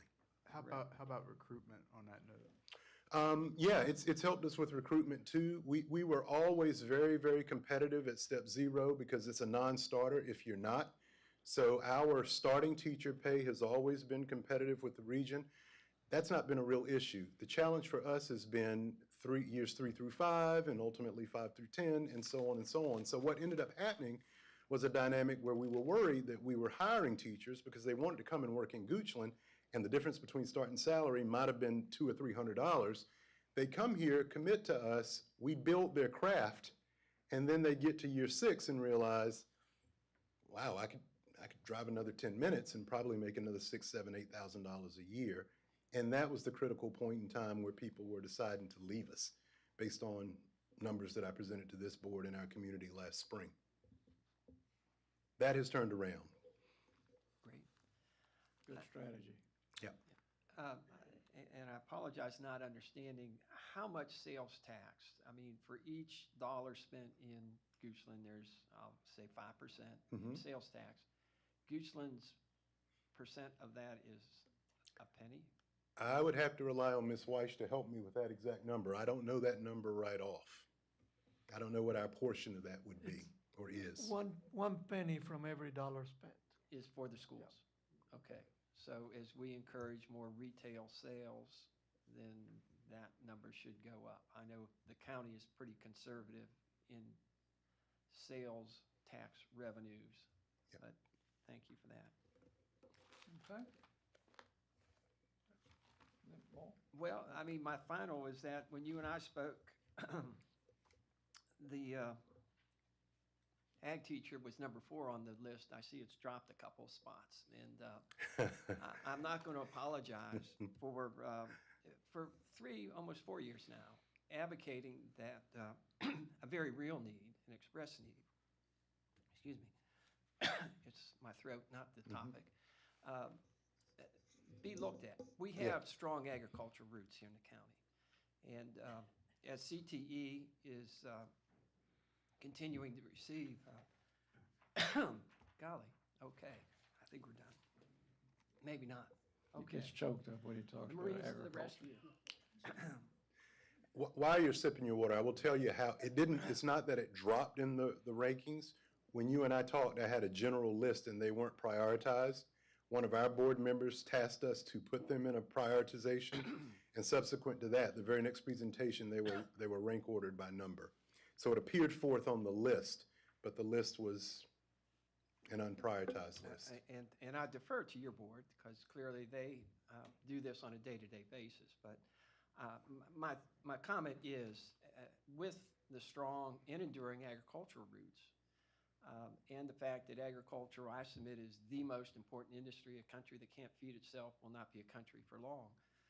There is a strategic overall need for agricultural to be promoted, as well as a bona fide, that's an industry that does provide Absolutely. viable employment opportunities. Yes, sir. That sometimes do require a 4-year college degree. But I will continue to advocate, and as this sausage-making process continues, anticipate I will be asking how do we make this a reality after 3-4 years of advocacy on my part, and as well as the Farm Bureau and other citizens here in the county. Sure. I will say that there are conversations being had this week about expanding our offerings with current staff.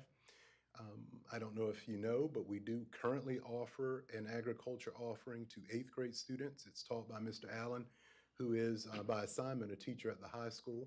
But we're taking a look at rolling some of those offerings down and maybe seeing if we can get something that's for 6th and or 7th grade. The challenge is, if we want to build a program, it's wisest to approach it strategically and see what your subscribership is going to be before you actually outfit it and hire someone. I would really hate to invest $94,000, which is salary and benefits, assuming we find somebody that we can place in that formula for a course, and then we have them arrive. They've got all the tools and whistles, they've got instructional space and materials, and kids are like, oh, I really don't know anything about this course. It's not that I'm not taking it out of disinterest, it's more that I'm not taking it because we just have never had it and don't know anything. So our approach now, good sir, would be to take a look at how we drum up interest in such a course and gauge whether or not the subscribership would be adequate for the investment. And if kids want it, and we're sure that we can outfit it that way, we'll work to get it. That puts us on a more realistic footing to make the investment for it. I've already tipped my hand. I will be continuing to advocate. I wouldn't anticipate anything different. Yes, sir. Thank you. Mr. Chair. All right, any other comments? Yeah, just a couple things, because I know we'll have in the town halls another presentation of this.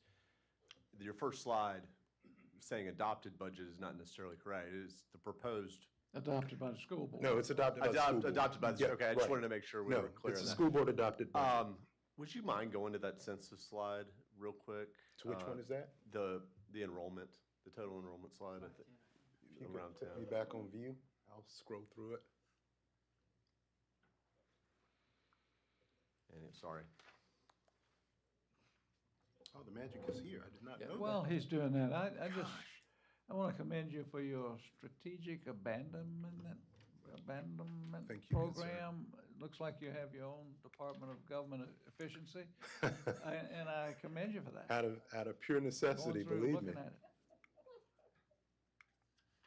There are 2 slides, Mr. Waters, There on we go. enrollment. Is this the one you're referring to? or is No, it the next one. Okay. The next one. Yes. This is the point I would like to make, is just, this is year over year. We saw a 71 increase, but we also saw a 71 decrease, the exact same number the year before. Right. And in 5 years, we've seen population growth, but we have not seen it Sure. necessarily hit the public schools. I mean, we do have discussion of that without demographics is a misconception. I mean, it's just promoting a misconception. So I would, so I highlight that just to the citizens No, and that's a to make good them point. aware Yeah. that, we are always mindful with the growth we do see at the impacts it has on the schools, because we want to see the actual facts bear, flesh, show what's actually happening versus these notions that, these houses pop up, but people do homeschool, people do private school, people They do. a lot of options. And our goal is to do the best we can at Goochland County Public Schools, and we do that with the data that we have. Without question. And I will point this out. That fluctuation, and it certainly was no attempt to deceive with those numbers, but that. I'm not saying you. I understand. I just wanted to put that out. But those numbers can change when you have an extraordinary cohort size. Yes. For example, our current 11th grade cohort at the high school, that's a very, very large class. So when we're typically graduating 200, 220 students, and then you have a cohort come along and it's 260 students, and they graduate, well, that's going to show 40. That's going to show a 40 student regression, Yes. unless, of course, your enrollment in kindergarten and new students can offset that. I think the key here that we should take away when we're talking about enrollment is that large number, larger than predicted number of kindergartners who have enrolled in our schools, who will be first graders next year, and then also taking into account that there may very well be another large cohort of 5-year-olds who enroll for kindergarten this year. Now, we don't know that yet. That's not confirmed because the enrollment window is not open.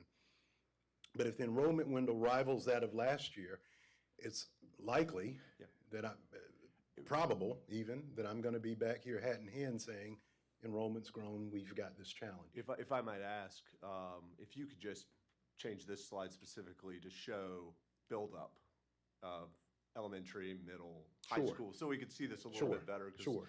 it does help us think with growth, you know, what we have to, oh, okay. So, and I just put this up to ask if this would do the trick. If you could stack it, that Yeah. would be helpful. Yes. Absolutely. Yes, that would, those combined in that way would be very helpful, so we can see if that graphically fleshes out. So thank you very much there. Interventionists, I do appreciate that to address needs. What I would ask is, are we seeing the ability to track directly the use of interventionists with direct results, and where have we seen the success stories, and where is it just we're unable to track it? I understand. So I'll talk about that in two ways. The Virginia Literacy Act has done two things that have really changed the dynamics of how we provide literacy instruction. One, and I'm not saying that this is good or bad, I'm stating it as a matter of fact, it has identified more kids for targeted literacy assistance than would have been targeted for extra help in years prior. When you target or identify more kids in need of targeted assistance, then that requires professional attention to get them the targeted individual assistance that they need. So our specialists, our coaches, they're sort of being exhausted in that way due to the increased volume of kids who've been identified as needing assistance. It's also important to note that this year, those populations are only inclusive of grades kindergarten through 3. So next year, 4th and 5th grade cohorts will also be identified as needing targeted assistance, and we expect that those numbers will only grow for kids who actually need it. Our worry is that if we invest all of our current human capital in literacy advancement, that we may, an unintended consequence of that may be that we falter on the numeracy side of shop. So these 3 interventionists were basically theorized to help us maintain our momentum in mathematics and numeracy. That's the first point. The second point is, and I've been asked this by community members, and it's a very valid question, well, you're saying that our literacy yields are 8th in the state and our math yields are 14th in the state. Why do we need the extra support? Because they're 82 and 83% respectively. That means we've got 18 and 17% of kids who aren't meeting standards, and that should warrant attention. So these positions, by design, would help us cater twofold. One, to offset the attention that we're given to literacy, be it good or bad, due to VLA, and also help us make sure that we don't grow a deficit in achievement and performance in numeracy. Thank you. Well, so I'm glad you point that out. So it would be a fair ask from our part to say we're specifically addressing a need, which is we don't want to say 82 to 83% is good enough. We want to be that we are seeing real-time advancement towards 100% goals. Absolutely. And we could go back and look at that chart year over year and hope for that. Okay. I additionally, one thing about education that is challenging, and we see this with, you know, especially with a budget that's 84%, I believe you said, was people, is paying for people, is we see at the local level the effects of federal government inflation. And you print money and you get inflation, and that hits us locally far worse in many ways than it does the policymakers in DC.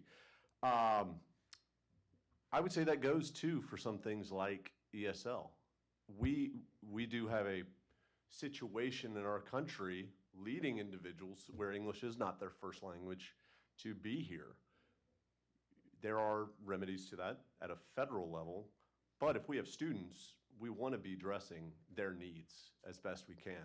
We're not the arbiters of whether one kid gets the help they need or others. We should be doing it for each one of them.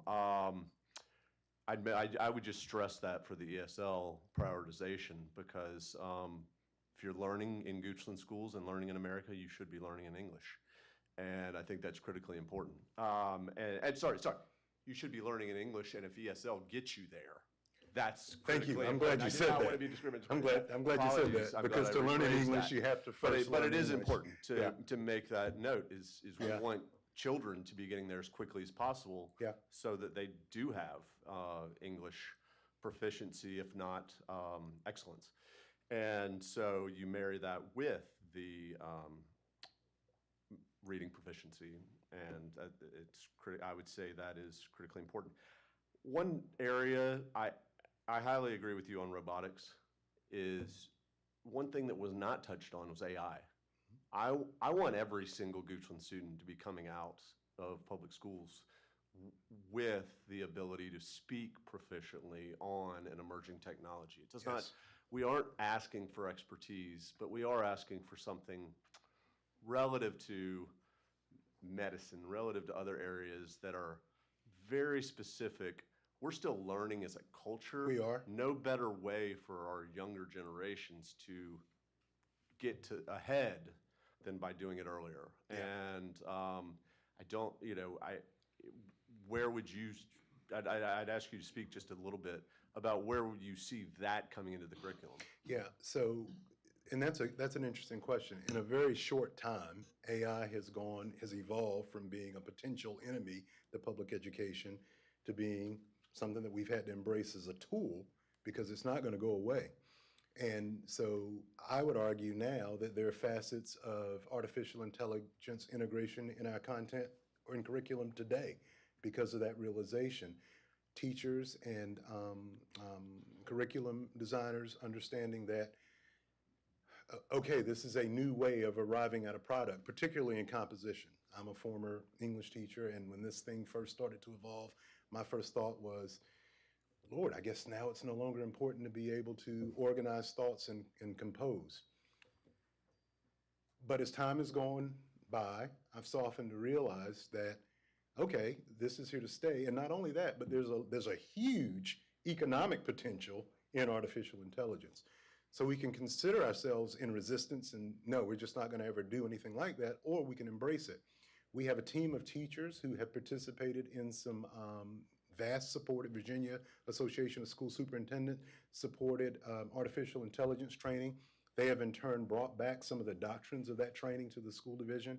I'd say we're about as well underway as anybody else right now as making artificial intelligence part of our current instructional landscape. Now,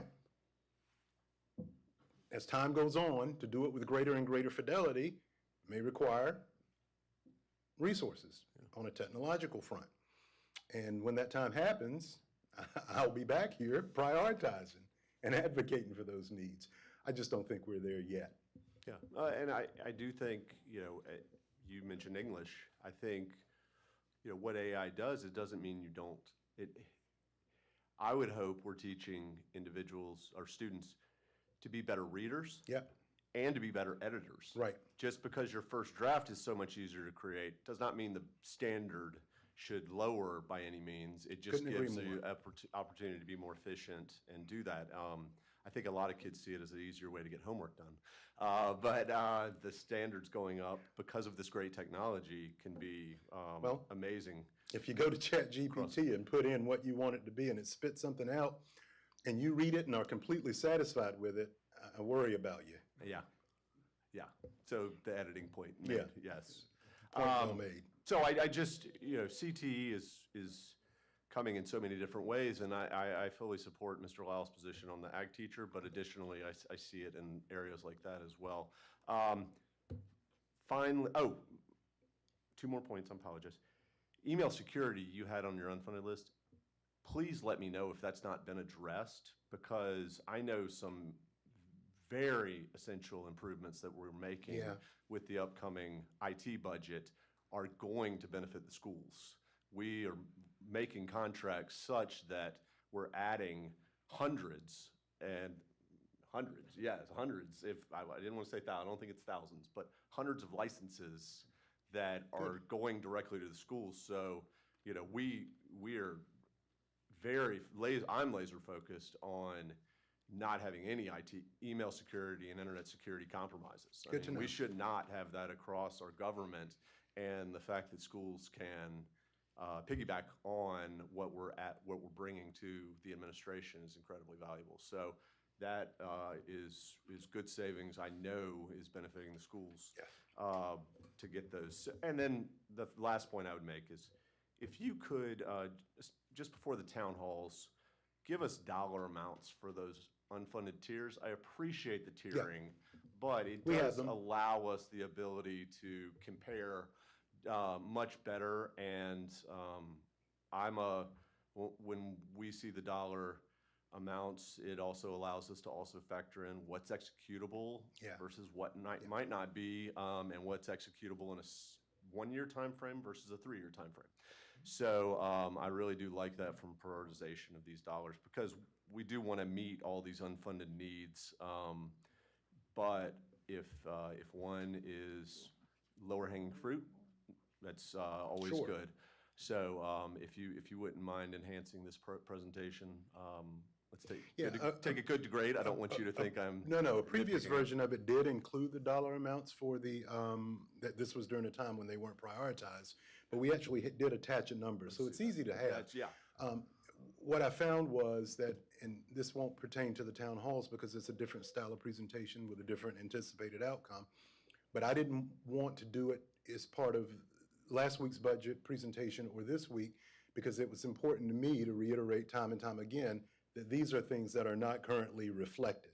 There were some who held the question that even though we had identified them with price tags, because they saw a dollar amount, they automatically thought, okay, that must be represented somewhere in the budget. No, these are things that if we could have, we'd love to have, but I get your point. It can make that modification. And then sorry, last point. I would just stress, and I think this message does get out there, but I think Goochland as a whole, and this being such a big part of our budget, it can't be stressed enough. We do more with less better than almost anyone. No argument there. And when I see a 2% increase in the budget year over year, but see us operating at those regional and state ranks, I would just impress upon you to really make that a huge attaboy in with your step. And I think you do, but I think that really gets to the heart of the success stories of the school division. I mean, we've got a school division that we should all be proud of. I acknowledge that here today, and we'll continue to do that. And that's in spite of, there's one slide in there that shows where we are in terms of yields for literacy and numeracy, and then where we are in terms of rank out of 130 for per pupil expenditure. I don't think there's a clearer way to show that we get more for less than that. Now, that being said, this enterprise requires funding and resources. Yeah, it does. If it were free, more people would do it well. I imagine. Cannot rest on our laurels. I think of promoting, including a header, more or less, or something, not necessarily changing the dynamic, but yes. Thank you. Yes, Mr. Spoonhour, do you have any comments? Yeah, I have 2 lines of thought that I'd like to go down, if you don't mind, Mr. Chair. Thank you so much for your presentation, Dr. Cromartie, and thank you for all the hard work. I had a question. There was a lot of talk about the flat budget, et cetera. We know that this has increased 2%. We know we have some decisions to make. Well, just for clarity's sake, what is the actual increases that are proposed for our teachers with this budget? That's a good question. Yeah, that's a good question. I'm glad you asked it. It is a flat budget. The only increases are represented in a 3% cost of living increase for all staff, which I believe will match the county's efforts for its employees, and $500,000 that we were tasked to move from our capital improvement plan to our general operating budget. Those 2 numbers to combine represent the total value of the increased transfer from the county. That's okay, so I think you jumped right where I was hoping to go. Reading some of the articles on the state budget, they're calling for the 3% cost of living increase in July, and then the 1% or the $1,000 bonus. Are they included in this budget, or would that be additional to what you're presenting? No, sir. The $1,000 bonus would have to occur this fiscal because they've identified a June 1st distribution of that bonus. So it'll be the task and work of the school division to figure out how we'll absorb that this fiscal. in the fiscal year 25 budget. That'll have no impact on the budget that was presented here today. The $1,000 bonus, the 3% will. Great, well, thank you for doing that. The second item I said is more of maybe more of an editorial philosophical piece, which, you know, we find ourselves in each year as a board of supervisors versus a school board. I just want to caution us, my peers, and Mr. Alvarez, maybe you can take note. You know, I get worried when the board of supervisors starts talking about specific positions, you know, a band teacher versus an ag teacher versus a reading specialist. I feel like it's our responsibility as the board to say, here are the dollars that we can, you know, we had our first best.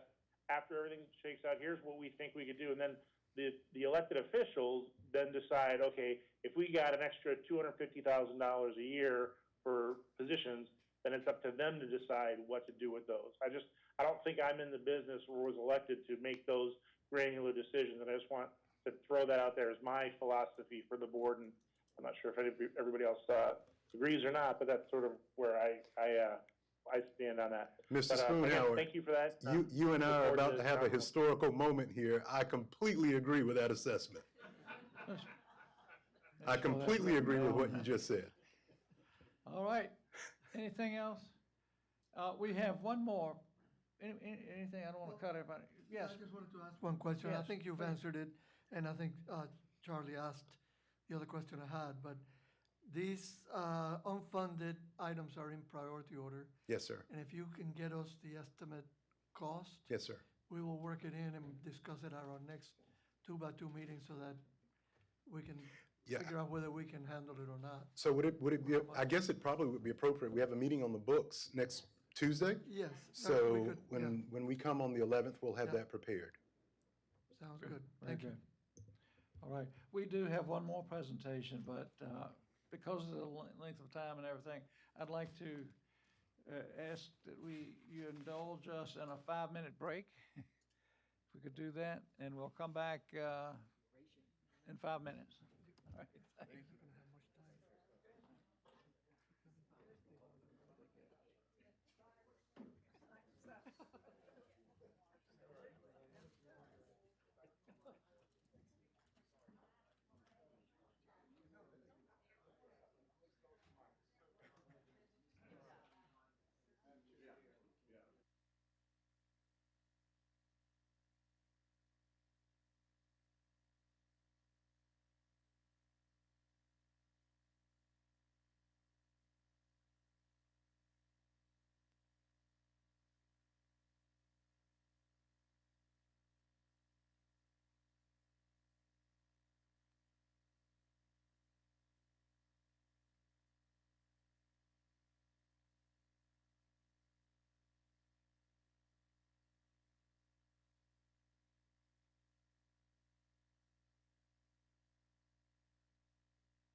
We'll now have a presentation from Goochland's Emergency Management Coordinator, Robin Hillman, on the new Emergency Operations Plan and approval of resolution to adopt the 2025 edition of the Goochland County Operation Plan.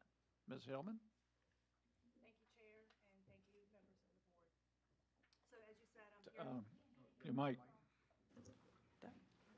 Thank you, Mr. Chair and members of the board. As you said, I'm here to highlight a few of the things that we did in preparation for the adoption of the new Emergency Operations Plan. So the Emergency Operations Plan is important from a driver to make sure that we know the actions and steps that we need to take when we're preparing, responding, and recovering from disasters in our county or significant emergencies that impact our community. And we're utilizing the National Incident Management System to actually do that in a organized and structured approach. It's a standard industry when we take those actions. And it's comprised of 9 documents. They're all online under Goochland Fire and Rescue's website. The state does require each locality to have an emergency operations plan, and it's required to be adopted every 4 years, which is why I'm here today. And it's also required to be made public for the citizens to have access to it as well. While it is a process that we go through every 4 years to do the adoption, it is actually, they are living documents, so we do maintain them on an annual basis through testing that we do, through training with the Emergency Operations Center staff, and all of this changes year over year. We have a formal process where they're recorded and tracked. The key drivers that went into changing our EOP this year included adding additional capabilities that we have since the last time that we adopted it, looking at real events and the lessons that we learned, particularly Hurricane Debbie, Hurricane Helene, and the winter storm that we just experienced with the public water issue.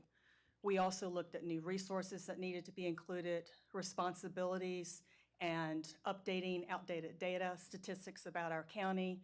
And then we did several exercises last year that provided us some input into the system as well, into the documents, which includes the emergency shelter exercise that we did in May, and validating our family assistance and family reunification exercise that we did with Goochland Public Schools in October of last year. In particular, that's important because those procedures were written for the first time, the last time that we adopted the emergency operating plan. And then in December, we participated in a regional exercise that was a radiological exercise, so we validated those procedures through that. I want to take a moment just to thank the board for continuing to support and allow us to be able to allow myself and members of Goochland Fire and Rescue to actually go out and help the communities as following Hurricane Helene in Southwest Virginia. It's not only just helping those citizens when they have a need, but it also allows us to learn from that those events and be able to bring things back to our own community and be able to help our own citizens in time of emergency. And I've just listed a few of those things. It really emphasized the importance of focusing on emergency communications. We can't rely just on technology. We need to have other abilities to communicate with our citizens. The importance of damage assessments and how quickly we have to do those. We have 72 hours after the event has happened to be able to submit those to the state. So what we do every year in practicing with building inspections is really important to maintain that process. Through going to Pulaski, we were able to actually identify a really good process for working with citizens that have needs and matching the volunteers that have resources to help those citizens. And then the last thing that was important was the disaster recovery locations, identifying them in advance.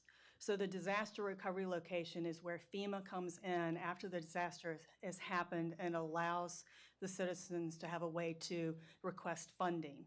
And if you haven't identified that location early on, then it slows down the process of being able to get the funds to our citizens. So in this review process, we actually kicked off a meeting in December with all of our key stakeholders. There's a list here that you'll see on the slide there. And these are all stakeholders that are responsible, have a role in actually executing these actions when we have emergency situations. And we also involved internal and external partners, so like the Department of Health was involved in the review process, community service boards. So it wasn't just our department heads. So we looked at all of that input as we identified changes. So this provides you kind of an overview of some of the key changes that we made based on what I said the key drivers were. Code Red is the tool that we use for mass communications. It actually wasn't described in our emergency operation plan, although we've been using it for years. We now are able to work with the state EOC to send wireless emergency alerts if we needed to. And Crisis Track is the tool that we have adopted, but is required by the state for us to use that tool for damage assessments. The outdated data was related to industry and commerce and our new school that we have with Goochland Elementary School, and the new resources that we included were for the FEMA flood maps that were just recently updated. And we also rely on other documentation, other plans as resources, so we've highlighted those in our plan. We also included for our public information officer roles and responsibility about the importance of having a joint information center, initiating that as a responsibility or participating in that. That was a direct outcome of the public water issue from Richmond that we included in our plan. It's always been trained, but it wasn't actually noted, or the procedure wasn't in the plan, so we just clarified that. Emergency management, there's a number of things that we take actions on to mitigate problems that we might have with the dams in the community, and we updated the roles and responsibility for a community service board. I mentioned about the real events, what we've already done in regards to that, and from the exercises that we were able to validate the procedures that we already had in the plan. So the next steps for us are to, upon your approval, I'll get the necessary signatures that have to be included with the plan when it's published to the website. And then after I've gotten those, then I will publish the new adopted plans out on the Goochland Fire and Rescue website for everybody. And that's all I have. Any questions? Yes. Yeah, I was kind of taken back, and I know it's not on you guys, but you guys only have 72 hours to make that initial damage assessment. That is correct. Okay, I mean, and that's locally, that's nationwide. Right. Yeah. I mean, I was just thinking about North Carolina and how that was disastrous. It just seems like maybe we could get some of our state legislators to maybe put some pressure on Washington to maybe push that out a little bit to get a better assessment. Well, it is considered initial assessment. So what happens is we do that initial assessment, we put the information in, and then a second assessment happens where the state actually responds to the site and actually does that second assessment. So it's just really that initial assessment. So we still have time to, make updates and changes. Thank you. Mm-hmm. Mr. Chair? So it's awesome that Goochland Fire and Rescue was able to be deployed to Damascus and other parts of North Carolina. One thing that I would say is it feels like there's a public distrust of the federal ability to respond, and in light of Helene, because you can go all the way back to Katrina and what's been improved. Is there you said you brought back some things well done, a list, that we can build upon.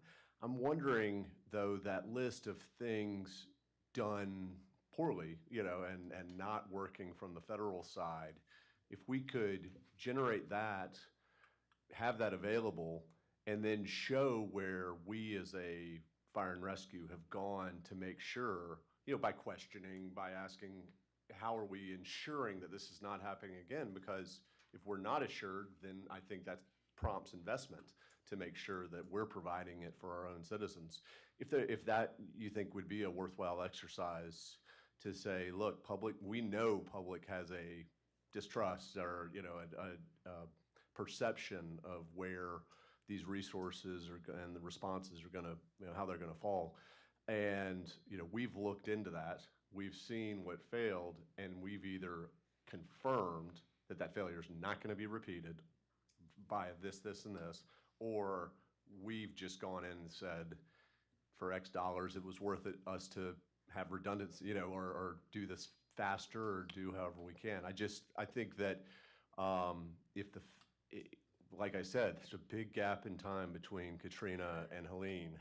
And if the federal agencies are not doing it appropriately, maybe at least we can reassure Goochland citizens that we are. And That's a good point. looking into that. Good comments. Anyone else? Yes. I see that the Fire Rescue has their website. I know the county has its website. One of the things that's been a curiosity to me is how many different websites are out there. I know with the water situation, I was getting calls from citizens asking, are we supposed to boil our water or not, because nothing was on the website. And now I'm not sure which website I should be sending them to. So how integrated are we with, each fire station has its own website, don't they? So it is integrated. So on the on the county website, you can go to emergency management from the drop down. Yes. And when you go to emergency management, it takes you to our Goochland site where you can actually see this plan, or you can see the rest of Goochland's Fire and Rescue website. So they do talk to each other. So if the county were to put information, it would automatically load onto yours, or if you put information, it would load onto No, the it county's? lives, this particular document lives on the Goochland Fire and Rescue site, and Well, then. this document, but. Yes, and then they, when you select, or if you select Goochland Fire and Rescue from the county website, then it'll take you to Goochland Fire and Rescue's website, and you can go to the different places based on what you selected from the county website. So I guess I'll dumb it down for me. Where should I tell a citizen to go when I get a call saying my water pressure's low, or am I supposed to boil my water? Send it So to it's the gonna be county? it's gonna be the county website, County because, website. and we're gonna work with the county to make sure that we've come up with the right messaging to put on. So it'll be the news flash, and then the news flash will take them to whatever additional information they need that's greater than what you can put in the news flash. Thank you. Paul, Okay. is that a good explanation? Any further? Without any further discussion, do I have a motion from the board to adopt a resolution approving this plan? Mr. Chair, I move that the board approve the resolution formally adopting the new 2025 Goochland County Emergency Operations Plan. Second. Okay. That was a tie. Mr. Spoonhour. Yeah. Any further discussion on this? All in favor, say aye. Yay. Aye.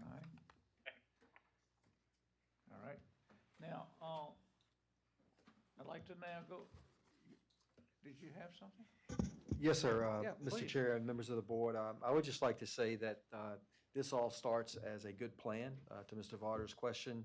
And one thing that this county has done since we adopted the plan last time is we brought on a full-time employee of fire rescue as an emergency management coordinator. And that's the right step, and the plan is a good, solid document that we have in the county to build off of. There will always be lessons learned and things to be shared from every incident you go to, no matter how large or how small. But from the standpoint of this board doing the right things, I think you've got the right framework in place, and she does a fantastic job. Great job. Thank you. Thank you very much. Now I'd like to go into a closed meeting. Oh, did we need to vote? Yes. All in favor, say aye. No, we did. You need a motion need to a go motion? into Yeah, I closed want session? a motion, well, talking about, Mr. we need to vote to go into a closed meeting. Yeah. Mr. Chair? Yes. In accordance with the provisions of Virginia Code 2.2-3711A1, I move that the Goochland County Board of Supervisors convene in closed meeting for the purpose of discussing recruitment for the interim county, for the county administrator position. Okay, do we have a second? Second? Okay, any further discussion on that? I guess we'll call for a roll call vote on this, Mr. Alvarez? Yes, sir. Mr. Waters? Yes. Mr. Spoonhour? Yes. Mr. Christie? Yes. Mr. Lyle? Yay? Mr. Winfrey? Yes. Motion passes. Now, closed session?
Yep, Mr. Chairman, I move that the board members hereby certify that, to the best of each member's knowledge, only public business matters lawfully exempted from open meeting requirements under the Freedom of Information Act, and only such public business matters identified in the motion convening the closed meeting were heard, discussed, or considered in the closed meeting. Second. We have a motion and a second. Is there any further discussion on this? Mr. Alvarez, would you do a roll call, please? Mr. Christie, Yes. Mr. Lyle, Aye. Mr. Spoonhour, Yes. Mr. Waters. Yes. And Mr. Winfrey. Yes. We'll take a dinner break. Thank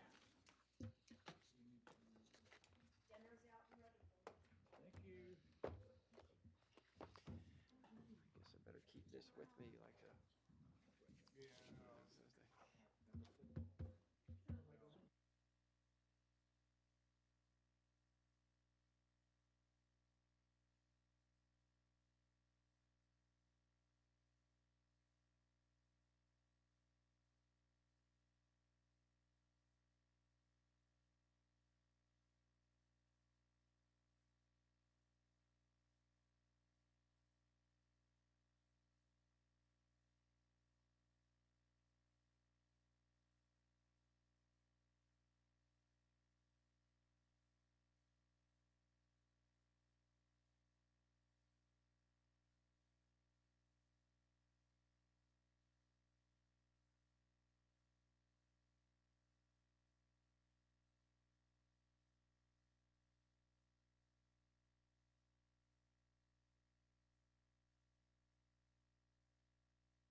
look good.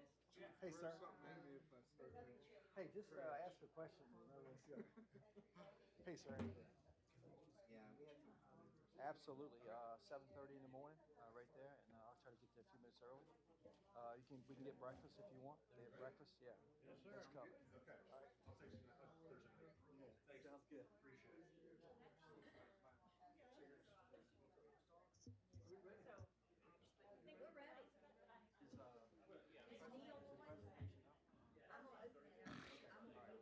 Neil, are you on?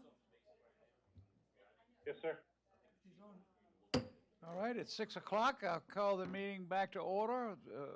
The March 4th, 6 o'clock session of the Board of Supervisors, now in session. And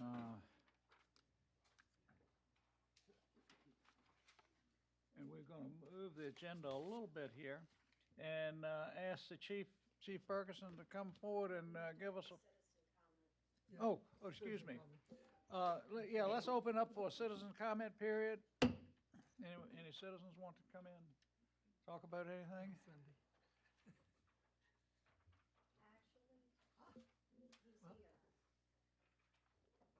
All right. I'll close the citizen comment period. Now, if we could add, CVTA is here, so we'll ask them, Chief Ferguson, we'll stick with the agenda. Thank you. Sorry, number 2 now. Welcome. Thank you, Mr. Chairman. Thank you for having us. For the record, my name is Sean Davis, and I do serve as chair of the Central Virginia Transportation Authority, and we thank you for having us here. Oh, turn on your microphone. There we go. All right. Mr. Chairman, thank you. For the record, my name is Sean Davis, and I do serve as chair of the Central Virginia Transportation Authority, and you're going to hear a number of things this evening. You're going to hear a lot of data that comes through the CVTA, but I did want to open up with one note. There has been a study that was completed years ago. I believe it is empirical data. As I look at my notes, that there are actually two types of people in this world. What my data says is you either have United States Marines or those who wish they were United States Marines. So I see Mr. Christie is here and Mr. Spoonhour was out doing international work. That has absolutely nothing to do with the CVTA, but I thought it was important to put that on the record. Semper Fi, Mr. Christie. Some of us are Navy. Semper Fi. Thank you for the ride, Mr. Chairman. Hoorah. Mr. Chairman, as you might know, and many others on this esteemed board know, the CVTA was created by an act of the General Assembly. And I, for one, was not very happy when CVTA was first adopted and placed in as a statutory requirement. And I've changed that opinion at this time, and I'll tell you, the success of the CVTA is simply because it was turned over to local government. Government is best understood by those who are in local authority. Mr. Lyle and I have worked and talked about this for a number of meetings and for a number of years as we've worked together as colleagues. And so when it was turned over to local authority, the CVTA decided to get to work on some very important matters. The CVTA does not work on ambiguous projects. Instead, the CVTA delivers real results to localities that are seen and recognized by your citizens. And I think if there's one thing that I would really want to impress upon the citizens here in Goochland is it is the leadership of this board that makes sure the CVTA does what it's supposed to do. We do not go out there and decide in Henrico or in Hanover what's best for Goochland. It is because of the direct input of the elected leadership here in Goochland that projects get done in Goochland. I had the great pleasure of working with Mr. Alvarez when he was an elected official, and we saw many things as we sat on the Transportation Planning Organization. That leadership from local governments convening in a regional body is what's been so important. And I want to be clear, the CVTA is not a regional government. There have been questions about that from citizens. It is the local elected officials that come together to make decisions for their constituents. It is an organization that greatly advantages each county by leveraging your taxpayer dollars to bring projects home that are needed and important to your citizens. And your citizens certainly benefit from your leadership. These projects are delivered because of this Board of Supervisors right here. Their voice is heard through their representation, which is you, and we're grateful to have the leadership that we have from Goochland County on the CVTA. I know in my home county of Hanover, where I serve on the board there are many projects that would not have been done if it wasn't for the leveraging of local dollars to then exponentially create the opportunity for projects to be done back home. And I think the same is here. Same is true here in Goochland. And so with that, I'd like to introduce our Executive Director, Mr. Chet Parsons. Mr. Parsons.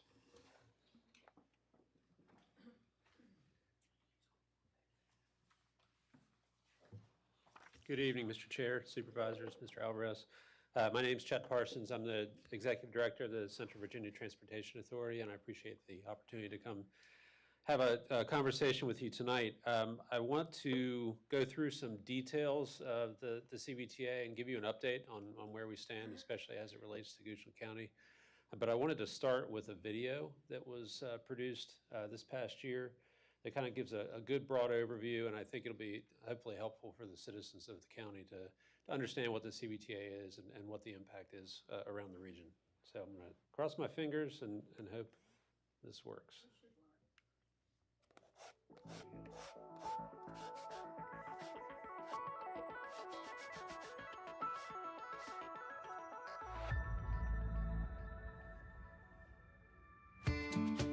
Hi, I'm Sean Davis of the Hanover County Board of Supervisors and current chair of the Central Virginia Transportation Authority. It's my pleasure to provide an update on the Central Virginia Transportation Authority and share some of the projects we're moving forward with heading into 2025. Since its creation by the General Assembly in 2020, the CVTA has continually sought to fulfill its mission of identifying and funding priority transportation investments across the 9 Central Virginia localities that encompass Planning District 15. I'm very proud to see these projects coming online and watching as the CVTA continues to accomplish so much for the region. Thanks to the stewardship of this group, a number of transportation projects continue to move through the pipeline, and real results have come about for projects that would have been left waiting for federal or state funds. Instead, they were made possible by the CVTA. Through 3 regional rounds of funding, the CVTA has contributed to 64 projects totaling $720 million in allocations through the year 2031. Including CVTA distributions to local governments and the GRTC, we made over $1.2 billion in transportation funding available to our region. We continue to make important long-term changes that are going to benefit a whole lot of people in our area. We're also setting the standard for how cooperation helps get things done in this region. Before we get to some of our new projects, I want to update you on a pair of projects that was approved in earlier rounds of funding.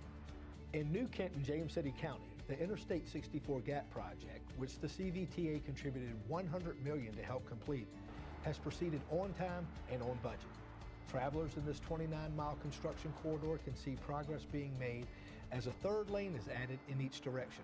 Construction is scheduled to be completed by the summer of 2027 for the first section and 2029 for the second. And in Chesterfield County, CVTA funds in the amount of $37.5 million are helping to complete a project that will extend Woolridge Road from Old Hundred Road to Route 288, including a roundabout at Old Hundred Road. Right-of-way acquisition is nearing completion with a scheduled start of construction coming in spring 2025. Now, as far as our new projects, one of the biggest pieces on our list is in Henrico County, where significant improvements are being planned around the Short Pump area. The CVTA-backed suite of projects will include a newly designed and constructed interchange off Interstate 64 at North Gayton Road, a reconstructed interchange at West Broad Street and I-64, improvements on West Broad Street, and improvements to a section of Interstate 295. Some $60 million in CVTA regional funds will allow for construction on this vital long-range plan to begin as early as possible. The other big project on our list is in Chesterfield County, which is Phase 1 of the long-discussed Powhite Parkway extension. This phase would extend Powhite Parkway as a 4-lane road to Woolridge Road with a partial cloverleaf interchange planned at Charter Colony Parkway and overpasses at Brander Mill Parkway and Watermill Parkway. CVTA funding has helped preliminary engineering and design work to begin ahead of construction that is on track to start in 2027.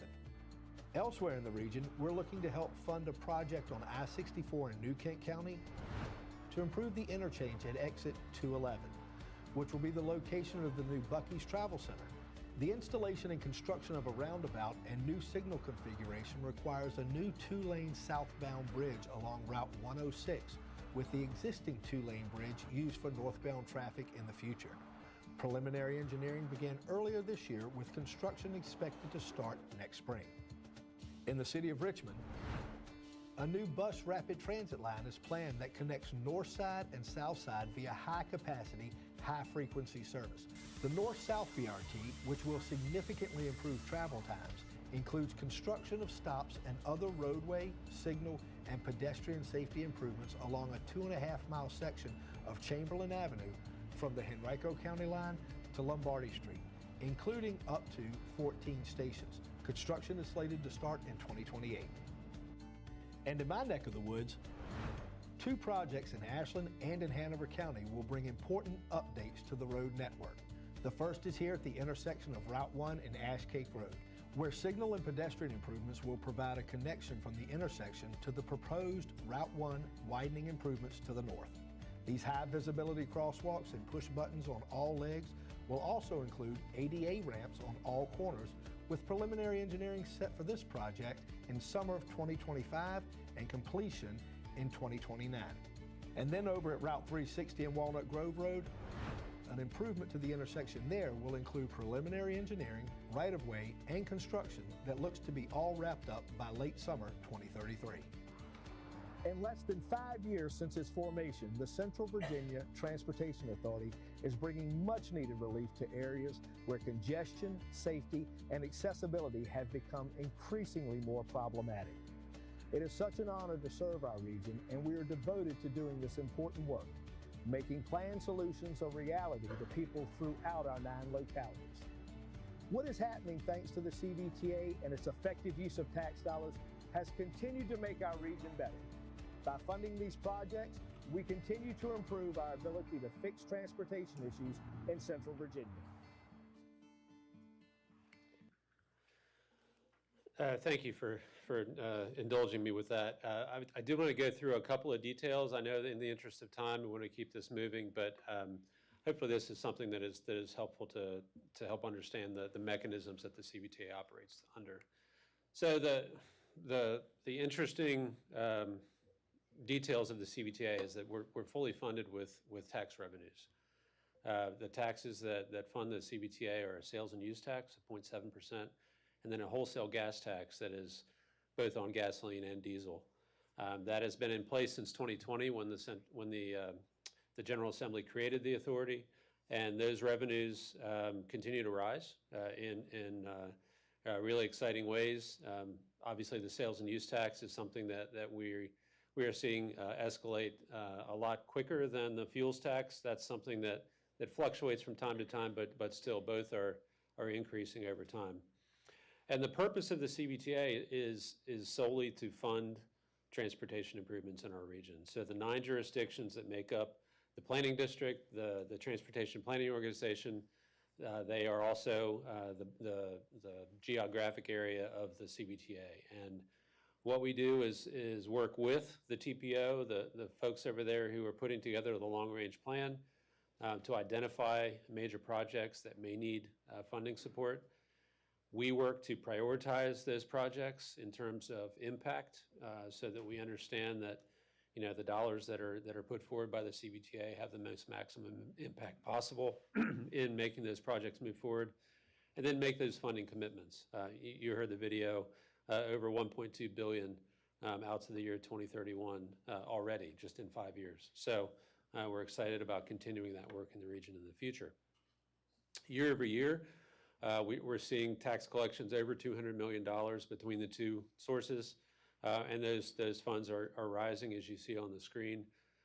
We do have, you can see the splits there in the dark green boxes. The sales tax is about 3 times as much as the fuels tax, but we are working closely with VDOT to understand what those projections are going to be and how they'll evolve over the coming years.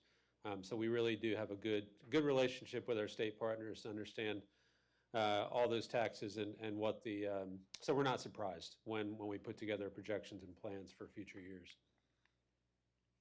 Just in fiscal year '24, we brought in a sizable amount of funds through those tax revenues. And then the way that the CBTA is organized, the funding is divided three different ways.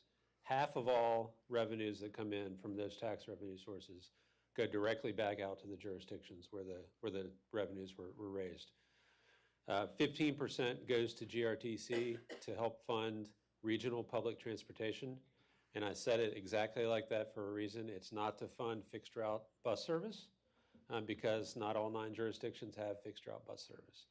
One of the things that GRTC does now in the last 5 years since CBTA was created is look at ways to improve access for public transportation, whatever that may mean, for all 9 jurisdictions. If you've seen the Link microtransit service, it's more of an on-demand point-to-point, last-mile service, some people call it. That's in place now in most of the jurisdictions in the region, and we're seeing some really good benefits as that continues to evolve. And then finally, the last 35% stays with the CBTA for an application-driven, competitive funding process to help get some of those big projects like the I-64 widening or Poway Parkway or 288 improvements, shore pump improvements. Those are all in the regional category. And we're seeing some real success. We're now getting ready to start our 4th round of regional funding this coming summer. So we're excited about the projects that we may see and how those may help the region to evolve. In terms of revenues by fiscal year, the box on the left-hand side of the screen shows the growth in those tax revenue sources year over year since the CBTA was created, where we are now at a total distribution to those 3 different recipient pots of just under $750 million just in the revenue distributions as of May 2024. And then the split among the jurisdictions, this is really based on that application process, the competitive application process. Goochland County has received over $54 million since 2021 for a handful of projects. I'm seeing 5 of those regional competitive projects have been funded in Goochland County. And then we've also increased contributions for one based on escalations in fuels costs and construction costs and everything else. The regional project funding is also, we divide it many different ways and look at it in terms of mode. As you can see, the highway fund types of projects that are funded in the highway category are the majority of the funds that have gone out, just under $540 million. We also funded some public transportation projects, some preliminary engineering and planning. The name of the game these days is to get projects that are shovel-ready. Readiness is a big factor that are considered by VDOT and federal partners. So having those plans and preliminary engineering in place is really critical, and I see that growing in the next few years. We've also funded, you can see almost $140 million in bicycle pedestrian projects. The majority of that is from the Fall Line. And the Fall Line Trail is one of the things that we are very excited about. And I do have a couple slides coming up regarding that trail. In terms of Goochland County, the last round of regional funding, round 3, was approved in March of 2024, so just over a year ago. And 2 of the projects that you see on the screen were approved in that regional round. The Route 288 southbound auxiliary lane in the amount of $7.5 million in leverage funds, I believe. And then the Route 250 at 288 interchange improvements up at Broad Street Road, another $7.5 million. Those projects are combined with some additional projects that have been funded in previous rounds, the I-64 at Ashland Road interchange, the I-64 at Oilville interchange, and then 288 southbound continuous hard shoulder running lane from West Creek Parkway to Route 711. Those are all projects that are moving forward in one way or another, and we're hopeful that the county continues to submit those really competitive applications as we move into the next round of funding. Just really quickly, some highlights from some of these big regional projects. The Fall Line Trail, if you haven't heard of it, is a 43-mile north-south corridor that extends from Ashland all the way south to Petersburg. It's going to have tie-ins to many of the major destinations in that 5-jurisdiction region. We do hope that eventually it connects to a possible east-west trail from the center of the region west to Charlottesville, Stanton, you name it. That'll also complement the Capitol Trail, which is currently in existence from Richmond east. So building that regional trail network is an important thing, and you see a lot of, these days we're seeing a lot of advocacy groups talking about the Fall Line Trail and the importance of finishing the funding project. I would like to say that the CVTA is the major funder of the Fall Line and has committed $105 million since its inception to making that project a reality. So we're very proud of the progress that's been made and the progress that's to come. Some of the in-progress pictures from out on the trail, most of these are in Mr. Davis's backyard in Hanover. We're seeing on the left-hand side a major bridge, trail bridge across the Chickahominy River that leads into Henrico County. The Ashland portion is already finished, so they get the blue ribbon for cutting their ribbon first. And then some highlights on the I-64 gap widening project. The video mentioned 2 different phases. One is opening in 2027 and the other in 2029. I was in Williamsburg twice last weekend for a soccer tournament and experienced this firsthand. So I think the neat thing to see here is that CVTA put in $100 million, but the project would not have started without that leverage funding from the CVTA. It's a component of a lot bigger funding package, which includes state, federal, as well as the Smart Scale program, totaling $750 million. But without the CVTA funding and that commitment from our region, this project wouldn't have gotten off the ground. So what's next? We continue to work with our localities to understand project needs. We're working on making sure that adjustments can be made.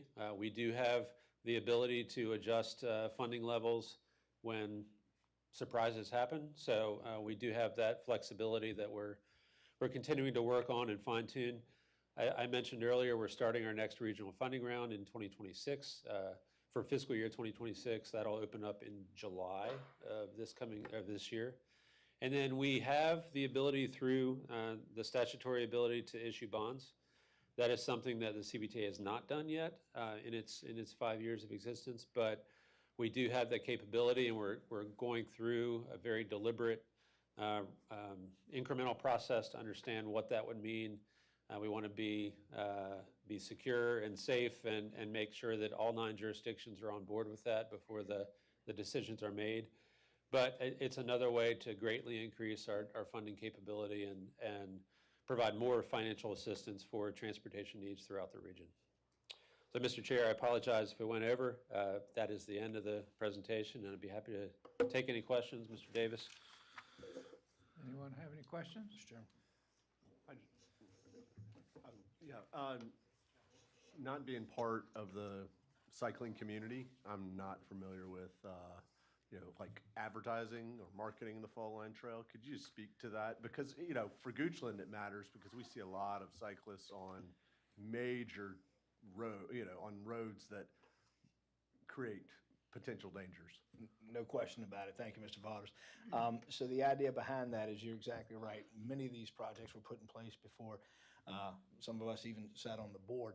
And the idea is to try to move some of the cyclists from the major roadways onto some of these more scenic routes that are safer, that have some opportunity for folks to move off of the motorized paths, particularly when it causes issues with the flow of traffic.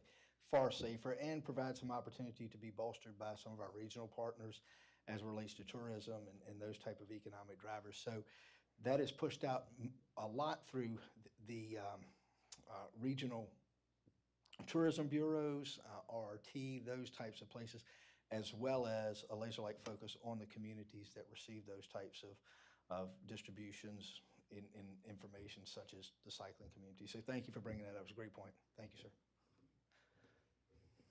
I've got a follow-up on that.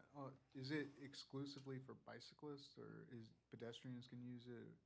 Yeah, thank you, Mr. Christie. No, that's absolutely right. You can ride, you can walk, you can do a number of different things. We have folks that sometimes take short trips and, take a mile or two, stop and then walk to different places. So no, it's pedestrian as well as cyclists. Yes, sir. It's actually a 12-foot wide paved trail, so fully accessible.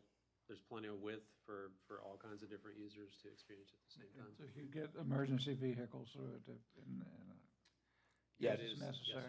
Yes, sir. And it is built to accommodate emergency vehicles, particularly rescue squad type responses, so ambulances and those types of things. Yes, sir, Mr. Weber.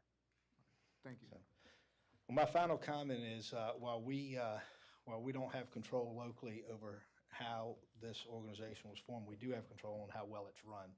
And due to the leadership of the folks in this room and throughout the region, local control is always better. And I believe that the numbers show that we've been very good stewards with the state mandates that we have to live with in order to leverage these funds and bring these projects home to your constituents. And so we thank you for your leadership. Mr. Chairman, one last question. I am not ever one to promote a tax or an increase in one, but electric vehicles seem to not be paying any freight on this because it's all either sales tax or fuels. Is there any move afoot to address the, particularly since we're sort of maybe going to be mandated to have a lot more electric vehicles? Yes, sir, Mr. Lyle. So, right now I think we're safe, hopefully, until next year. And I say that because the General Assembly is not in session, and that's always a great thing for us. And that's my official position. I shall not change. There's always talk in the General Assembly. Keep in mind, and you bring up a very good point, and I thank you for that. This was created by an act of the General Assembly, so that means that we are subject to any changes that come through the General Assembly. And just like most things happen at the local level, when they, in their infinite wisdom, decide to change something, they'll let us know after they've made that decision, and then we'll adjust on how we're going to implement that. Stay tuned. Yes, sir, Mr. Chairman. So, yes, Mr. Spoonhour. Didn't have anything, but sorry I missed you, Mr. Davis and Mr. Parsons, but look forward to being back to work with you soon. Likewise, safe travel, Mr. Spoonhour. I wanted to say something. You stole some of my thunder because you're talking about the team and the heads working together. And I know Mr. Spoonhour has taken a leadership role there and been made to feel welcome. And I've been attending the meetings, and the one thing I've noticed is, regardless of our size, thrown up against Chesterfield and Henrico, we have a voice, and we certainly have benefited from this. So, kudos to all of you all for the environment, the cooperative environment that you create, and the manner in which you treat us all. Thank you, Mr. Appreciate it very Chairman. much. Thank you. Keep up the good work. Thank you, sir.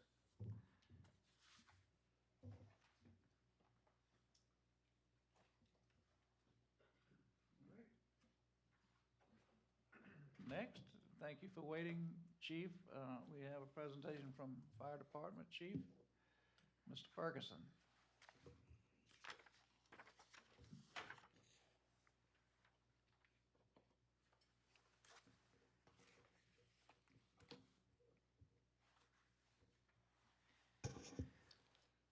Mr. Chairman, members of the board, Fire Rescue Chief Eddie Ferguson.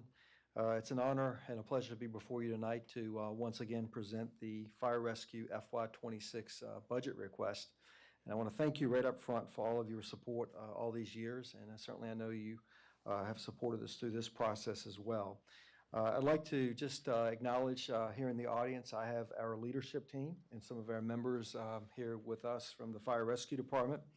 And fire rescue is absolutely teamwork, and there is no way that we could begin to accomplish what we do without all their support and all the members of the Fire Rescue Department, both career volunteer, that staff our stations and respond to our emergencies. So we'll go ahead and get started. Certainly stop me at any time. Certainly would like any and all questions. So we always start with our mission, vision, and values when we make a presentation. And I'll just say that we are a comprehensive department, and we offer fire rescue and emergency medical services as well as emergency management in an effective, accountable, and compassionate manner. Looking back at the last year, we always give you a short look back of the last year. I'll tell you that 2024 was the busiest year on record for fire rescue services in Goochland County.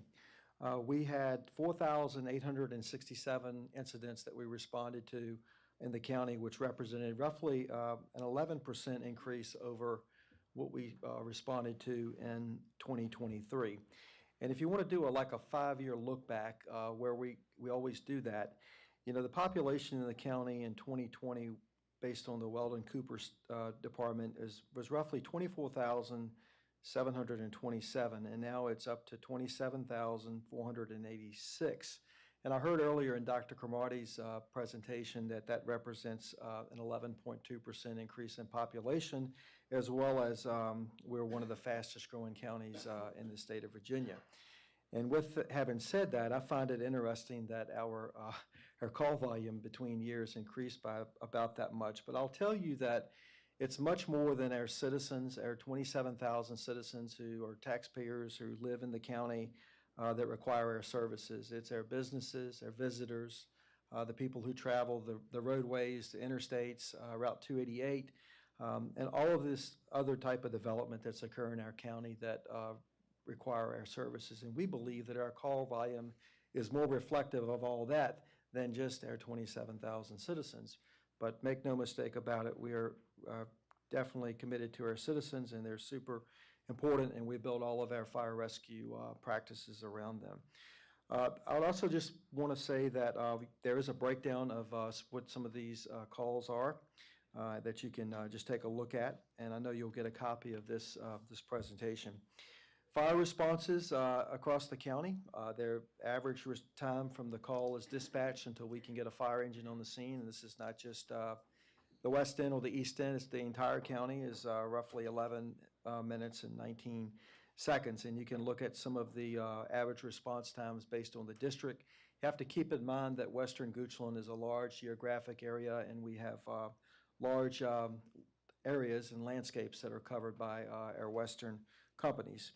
And then in the bottom of the corner, you can see our fire crew unit breakdown, and that pretty much illustrates to you the personnel makeup of the responders that are going to those incidents. Property loss and mutual aid. Property loss was down a little from the previous year, and that's always a good thing, but any property lost is certainly too much, and I am really grateful to say that, we did not have a loss of life from a structure fire in the county in 2024. There were obviously some traffic incidents that did occur, but not in a structure fire. Mutual aid, I know you're always interested in mutual aid as to how that's going across the county, and we gave mutual aid 154 times in 2024, and we received it 47 times. And I think that's the right side of the coin to be on, because it demonstrates that we are able to cover the majority of our calls, and we're in a good spot to be able to help other jurisdictions when they need it. And I'm here to tell you that did not start just recently. That's been that way all these 30, 40, 50 years of the Fire Rescue Department and the way that our county supports fire rescue to have what we have today. Emergency medical service responses, once again, they're broken down by districts. We do have an adopted response time. It's probably time to look at that too. Basically, it's 15 minutes from the time of dispatch to arrival on the scene in the east end, and there's a 20-minute zone in the west end, pretty much west of Jackson Shop Road, all the way up to the Fluvanna County line. And so we do much better than that, and we're able to meet that 93% of the time. One thing that is definitely worth noting, many things is that 2024 was the busiest year on record for ambulance transports, increasing by 238 ambulance transports from the previous year. This ties our crews up for extended periods of time. They're outside of the jurisdiction to the hospitals, and sometimes since the pandemic, that we find ourselves in the hospitals longer, waiting for a bed. The patient stays on their stretcher, and we're in the process of working with the hospital staff to get them a bed. When those ambulance crews are out of the jurisdiction, they're not available as resources for other calls in the county. That could be other EMS calls, or it could be a structure fire. You just never know what type of call that you would see next. And a 5-year look back on ambulance transports, I'll tell you that from 2020 to where we are now, ambulance transports have increased by 56%. So we've really seen an uptick in ambulance transports. We frequent Henrico Doctors Forest the most. It is because of our patients want to go there, as well as protocol. Henrico Doctors Forest is a level 2 trauma center. They also have cardiac capabilities and stroke capabilities as well. And then you see St. Mary's, Bon Secours Short Pump Emergency Department, and VCU. And in the bottom corner of the slide is a breakdown of the membership type that answers the emergency medical services calls, and you can see what that is. This is a pretty important number that we started looking at in recent years, and this is station responses. In 2024, there were 7,134 station responses. Now, this is different from incident numbers. Incidents obviously require station responses. These are vehicles that are going out of that station for, to respond to calls, not only in the district that station covers, but other places in the county. And so I will tell you that we have scrubbed this, and these are not duplicates. They don't count twice. These are unit responses out of the station. And if you look at Centerville Station 3 in our prime economic development area of the county, I mean, they're getting close to 2,000 unit responses out of that station, and that's significant, and that's something that we're seeing increase. And I'd also like to call your attention to Sandy Hook. Sandy Hook, 495 unit responses out of Sandy Hook last year, Station 8, and you guys know that we are running an ambulance there and a reduced operation comparatively to our other locations. But we have something in mind good for Sandy Hook coming up. 2024 Emergency Medical Services, we were fortunate to be awarded another American Heart Association Mission Lifeline Award. We received a Gold Status Award, and this award basically is an award that recognizes our ability to deliver cardiac and stroke care to our patients. It starts pre-hospital. It goes into what happens in which hospital we go to, how we notify the hospitals in advance of arriving there, as well as the care the patients receive in the hospital if they're having a heart attack or a stroke. We did receive 2 new ambulances. They are still not in service. We just got them, but they're at our fire training center, and we hope to put those in service soon. One significant thing that's happened over the last year with emergency medical services is the FDA and the DEA came down with the Drug Chain Security Act. And basically what this has done is it has disrupted the emergency medication drug box exchange program with the hospitals that Virginia has enjoyed for almost 50 decades.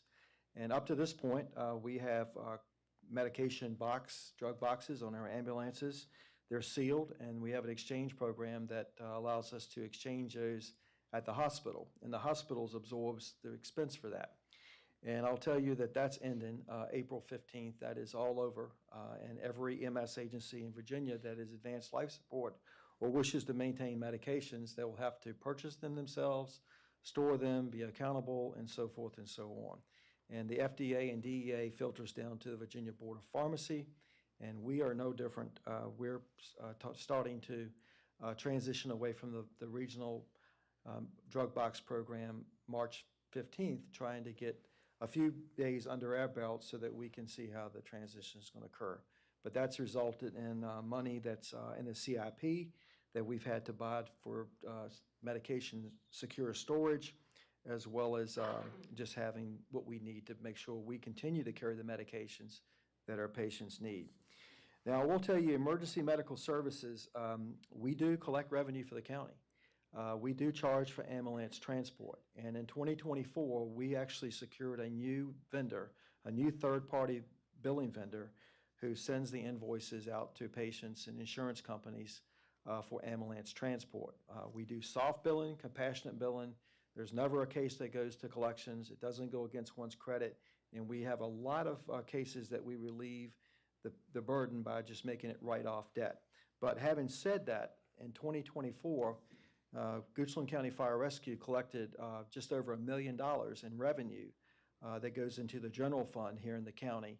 And certainly we're on track to do that well or better in 2025. But again, I do want to emphasize, if any citizens are listening, that we do not worry about one's ability to pay. We never want that to become a determining factor whether someone calls 911, and we forgive a lot of debt because of our compassionate and soft billing practices. Fire marshal is busy in the county, as you may imagine, all the traditional duties of the fire marshal, and I'm here to tell you that the fire marshal and our plan review examiner, and even myself, we're spending quite a bit of our time with community development as well as economic development and the projects that are coming in, trying to give fair and objective reviews for those. And there are just more of those projects coming our way, and so it requires a lot of time. We do administer the Virginia Statewide Fire Prevention Code, a document and a county ordinance that makes it safer for our businesses in the county, the workers, the patrons who visit those businesses, as well as we look at that document when we look at development. I will also mention that we've started a 4th grade education program. All 4th graders in all 3 elementary schools in the county get a curriculum, a vetted curriculum on fire safety, and that's delivered in all the schools once a year.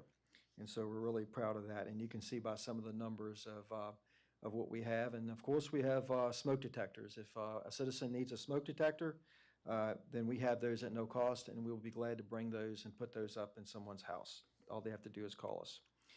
Community risk reduction, there are lots of forms of community risk reduction, reducing that risk in the community. We had our fire rescue show in October. It was a huge success. I want to thank everybody who supported that, you all, as well as the citizens who came out and made that a possibility for us and successful. We estimated over 1,500 people there, 40 exhibitors. We had multiple fire and EMS demonstrations, and it was a good evening had by all. We've decided that we probably will do the fire rescue show every other year. So we will do the fire rescue show again in October of 2026. Emergency management, you've already heard from Chief Hillman this evening, and you already know that emergency management is the whole community approach. It puts us in a jurisdiction in a position to be more resilient for bouncing back from natural and man-made disasters. And Chief Hillman and the emergency management office within fire rescue is busy, and there's a lot going on, and we're really grateful for all that she's doing to keep that area of our operation vibrant. Some of those are the drills that we've had in the past year. We've had emergency sheltering exercises, as well as working with the schools. We provided some emergency alerting equipment to the citizens for weather alerting.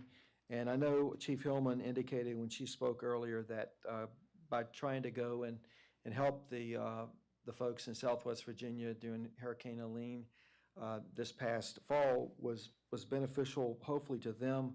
But also, we learned a lot, and these things that we learned, we were able to bring those back and make some adjustments in our emergency operations plan, as well as their operations. God forbid that type of thing ever happened here. So I want to thank you again. I know she did earlier for your support for us to be a regional and state partner. Recent accomplishments, it's busy. Last year, we recruited new members. Station renovations were completed. There were promotions, new equipment arrived. Our processes were changed. The drug box program I spoke about. The new fire training structure that comes up later in the presentation. We inspected and did maintenance on all of our dry hydrants across the county. Keep in mind, dry hydrants are in the lakes and ponds, and we check those every spring. That'll be coming up in the next month or two, where we go out and make sure that they're in good working condition. 85% of Goochland is without fire hydrants, county fire hydrants, and so we rely on these dry hydrants in ponds all over the county. We also did county fire hydrant inspections, and we inspected approximately 800 county fire hydrants. When I say county fire hydrants, I mean fire hydrants that actually get their water off the county water system. We ordered an ambulance, another engine, and today we had completion to more Ward diesel exhaust filters put on our apparatus, which helps with cancer prevention. Diesel exhaust, we know, is a carcinogen, and our approach to that is we're putting special filters on our vehicles to make that a little bit safer for our members operating them. The Fire Rescue Master Plan was delivered, and we've also completed the first phase of the Lexipol policy development. Now, I'll tell you, there's no way we can do this. Our members are absolutely our key to our success. And I could have had the whole presentation with nothing but pictures of our folks doing spectacular and good things for fire rescue and emergency management, and ultimately the people who need us, the 911 callers. You got to have training, though, because our members need training, and I'm happy to say with your support that we have a robust fire rescue training center. You can look at the classes that were delivered at the Fire Rescue Training Center. There's always something going on at the Fire Rescue Training Center. Daytime, evening, sometimes there are two things. We have 3 classrooms there, and it's not unusual for all 3 of those classrooms to be in use. Mr. Lyle, I know you were interested that we did the farm machinery class last spring from the Virginia Association of Volunteer Rescue Squads, and Alvis Farm pitched in, and we were able to do practicals with simulated entrapments in farm machinery for a weekend there at the Alvis Farm. And so one of many examples of the training that we do. We completed a regional volunteer fire training academy. We partnered with Hanover and Louisa, and we had a successful academy for volunteer members. We graduated our career recruit school for our members, and we had these other classes as well. Now, we're super proud about this, and Mr. Alvarez, I missed it, but I understand you gave us a shout out earlier in the opening of the 2:30 p.m. board meeting. Thank you for that. I'll just say I'd recognize Captain Profit and Deputy Chief Watkins, who lead the Training and Safety Division, for their persistence to get this building in place. We were fortunate enough to receive a Governor's Award, Governor's Fire Service Award in Fire Service Excellence. And there's a quote there that came from the governor's office about the way that Goochland revolutionized this process. And I'll tell you that they did, and we all did. And so we could not have done that if it wasn't for the other county departments jumping in and supporting us. And at the risk of leaving someone out, I'll just leave it at that. But thank you very much for your support to have the building. We can now train at home, and we have something that other people are coming here to look at because they want one. So that speaks volumes. There is some unfinished work at the Henley Fire Rescue Training Center. At the bottom, we are proposing a shower, restroom, and shower trailer. The fire training that we do, it is important that the firefighters have the ability to take a shower, clean up. We refer to it as personal hygiene at the completion of the training. And so we do have that in our CIP, and we hope that we can add another modular trailer that would fill that void. So the Fire Rescue Association, the Volunteer Association Incorporated, the Board of Directors, it is unbelievable what the Fire Rescue Association has been able to do with your support to renovate the fire stations. And this past year, we had a grand opening of Centerville Station 3. It was dedicated to Fire Rescue Chief Frank Wise.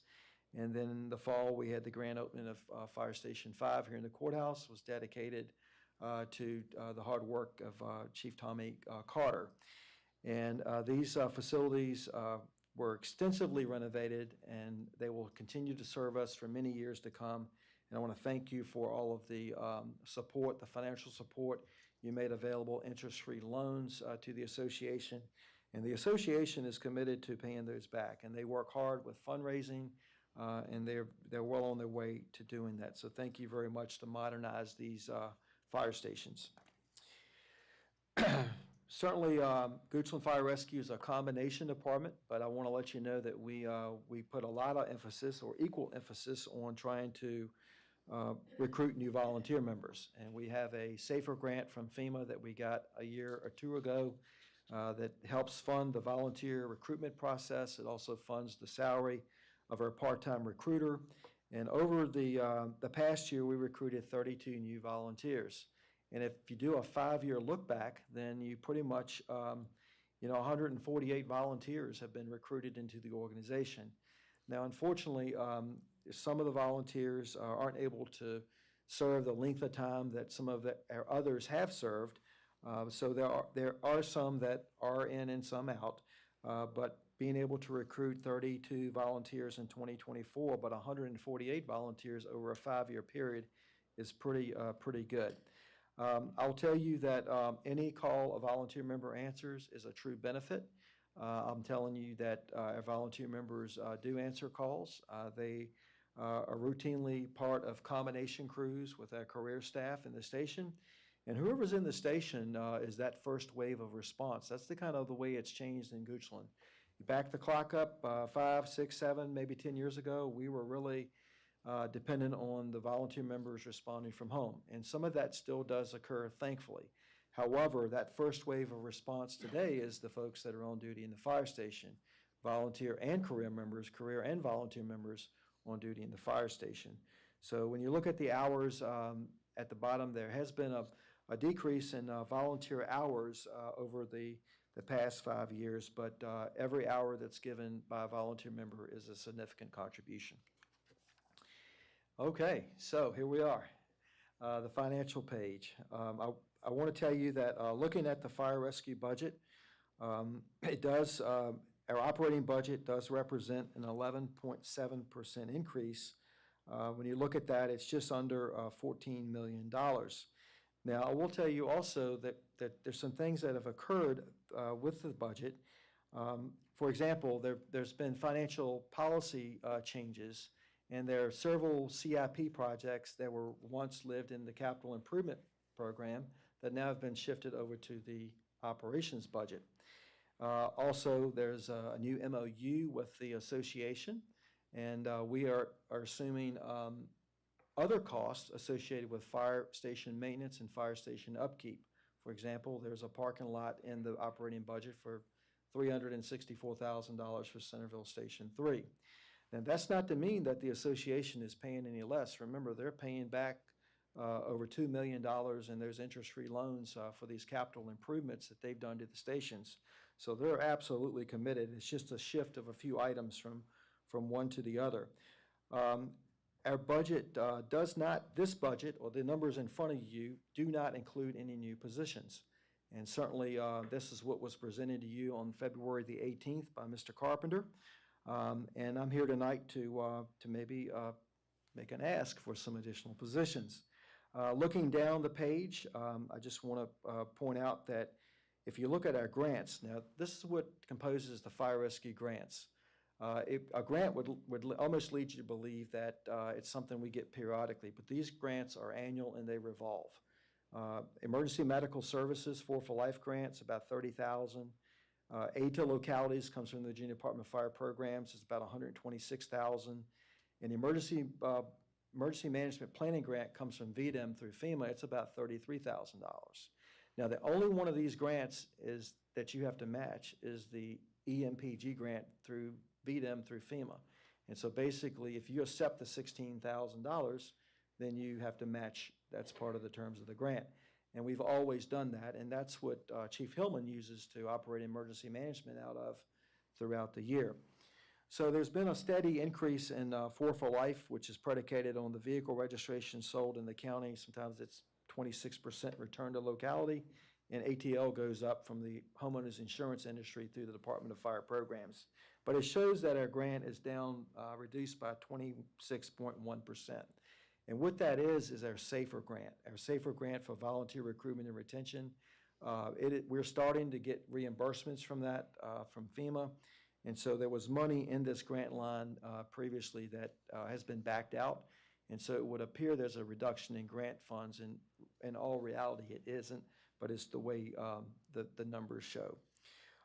Presently, Fire Rescue has 84 full-time positions. We have 8 part-time, and there are not any new positions included in the figures that are before you. Looking at our capital improvement plan, I had mentioned that some projects were moved to operating budget. We're grateful for funding for new cardiac monitors, the restroom and shower trailer at the Fire Training Center, a new brush truck for Company 5, and a new fire engine and an ambulance. And that's what's being proposed in the capital improvement plan for this year. So the explanation of changes, I've sort of hit on some of these already. I won't repeat myself, but those are those CIP projects at the top of that slide that shifted from the capital improvement plan over to the fire rescue budget. If you back those out, and if you back out the changes in the MOU and so forth, our operating budget is actually a little less than it was last year. It's relatively flat. And then you obviously have cost of living, proposed cost of living increases for the employees of the fire rescue department, and so that brings it back up. So that 11% budget increase is really, when you look at how that got there, it really isn't that when you look at these projects moving over into our budget. But it's all money for fire rescue, make no mistake about it, and we're grateful for it. We did take out some, so you may say, well, how could we get less than last year? Well, we did take out some projects. There were some one-time projects that were done last year that won't be need, or done this year that won't be need in the future. And you can also see on here that the memorandum of understanding with the Fire Rescue Association, you can kind of see what shifted and who's sharing these costs and the way that they're shared. Now, I did make a request. I want to be clear. I did stay the course.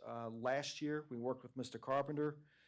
We can see the growth and development occurring in the community. We know it's happening. We feel it. We see it every day.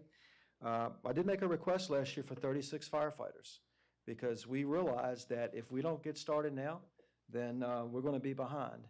And we were granted 12 positions, and we were grateful for that. And all 12 of those positions are in use in the station. So we stayed the course with that request because, and we asked for 24 this year. But our ask was simply this. We were hoping that possibly 12 could be considered by the Board of Supervisors, and then maybe we could get permission to ask for the other 12 from FEMA on another SAFER grant. We applied last year for a SAFER grant for 24. We were turned down. Maybe our chances will be better by asking for 12, or maybe things are different in Washington and it won't be the same grant process. I don't know. And then we also requested some officer upgrades, some internal promotions. These are not new positions, but these are promoting existing people, 1 battalion chief and 2 lieutenants. And it's important as we get more personnel that we're able to have the supervision in place for multiple reasons, the reasons you already know, but also for our safety, to be able to have accountability and to be able to have an officer with every crew. And we're close to that. We're getting there, thankfully for your help and assistance. So I did just want to mention the fleet, because the fleet is a source of a large expense. And you can look at some of our mileages, all the good work that we've done and you've done to support new vehicles coming in. This year, these vehicles have been on order for 2 or 3 years. We've gotten 2 tankers, a new ladder truck, 2 new ambulances that have rolled in here all at the same time, basically within about 6 months of each other, have been on order for a good while. And so even with that, the mileage is steadily creeping up on our units, because our units are on the road more often and they're busier. And those 56% increase in ambulance transport since 2020 racks up the mileage. And so our ambulances that are just 2 or 3 years old have 121,000 miles on it, and some of our fire engines have much higher mileage than it used to. The other thing I'll just mention, besides the price of the fire apparatus, My goodness, 2020, you could have bought an engine, and we did buy an engine for roughly $750,000. That same engine today would be $1.2 million. And we've looked at that and took another look at that, and we're going to buy stock fire engines. As long as we've got the right manufacturer and the right dealer in mind, then the quality is still there. And we can bring a fire engine under $1 million by buying a stock unit, and we can get it quicker.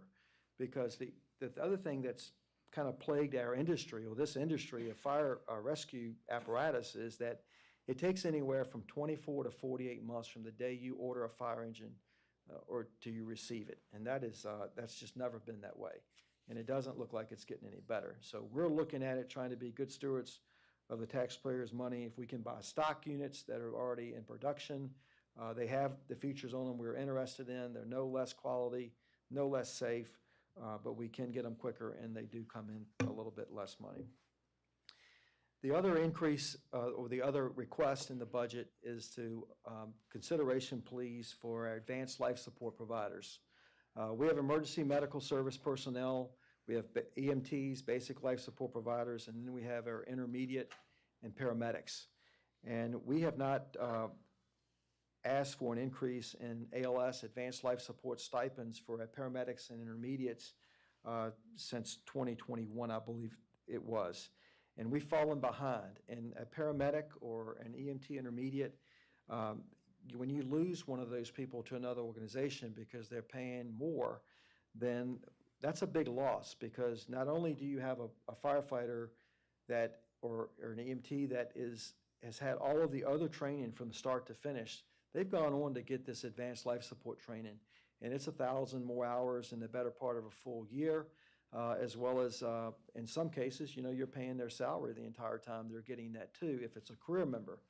And so we looked around the region, and I won't call the localities by name because I've got them on the slide, but even to our north, just to our north, they're paying more, they're paying their paramedics more. I'm here to tell you that our paramedics and our intermediates, they operate with the most advanced patient care protocols made possible by Dr. Anderson and Dr. Lloyd. We have advanced protocols. We have an advanced airway protocol that some of these other jurisdictions that are paying more call us to perform. So I want to make sure that we can retain our intermediates and our paramedics, because there is no other specialty service, if you want to call that we offer that is more in demand than advanced life support. And you can go back to the previous slides and see those numbers. So our career firefighter EMT staffing plan. So our goal is to have 5 firefighter EMTs on duty at every station, except Crozier, Company 2, and Company 8. And why not those 2 places? The facilities won't accommodate that many people. Station 2 is a small square footage footprint. We have issues there with the septic field.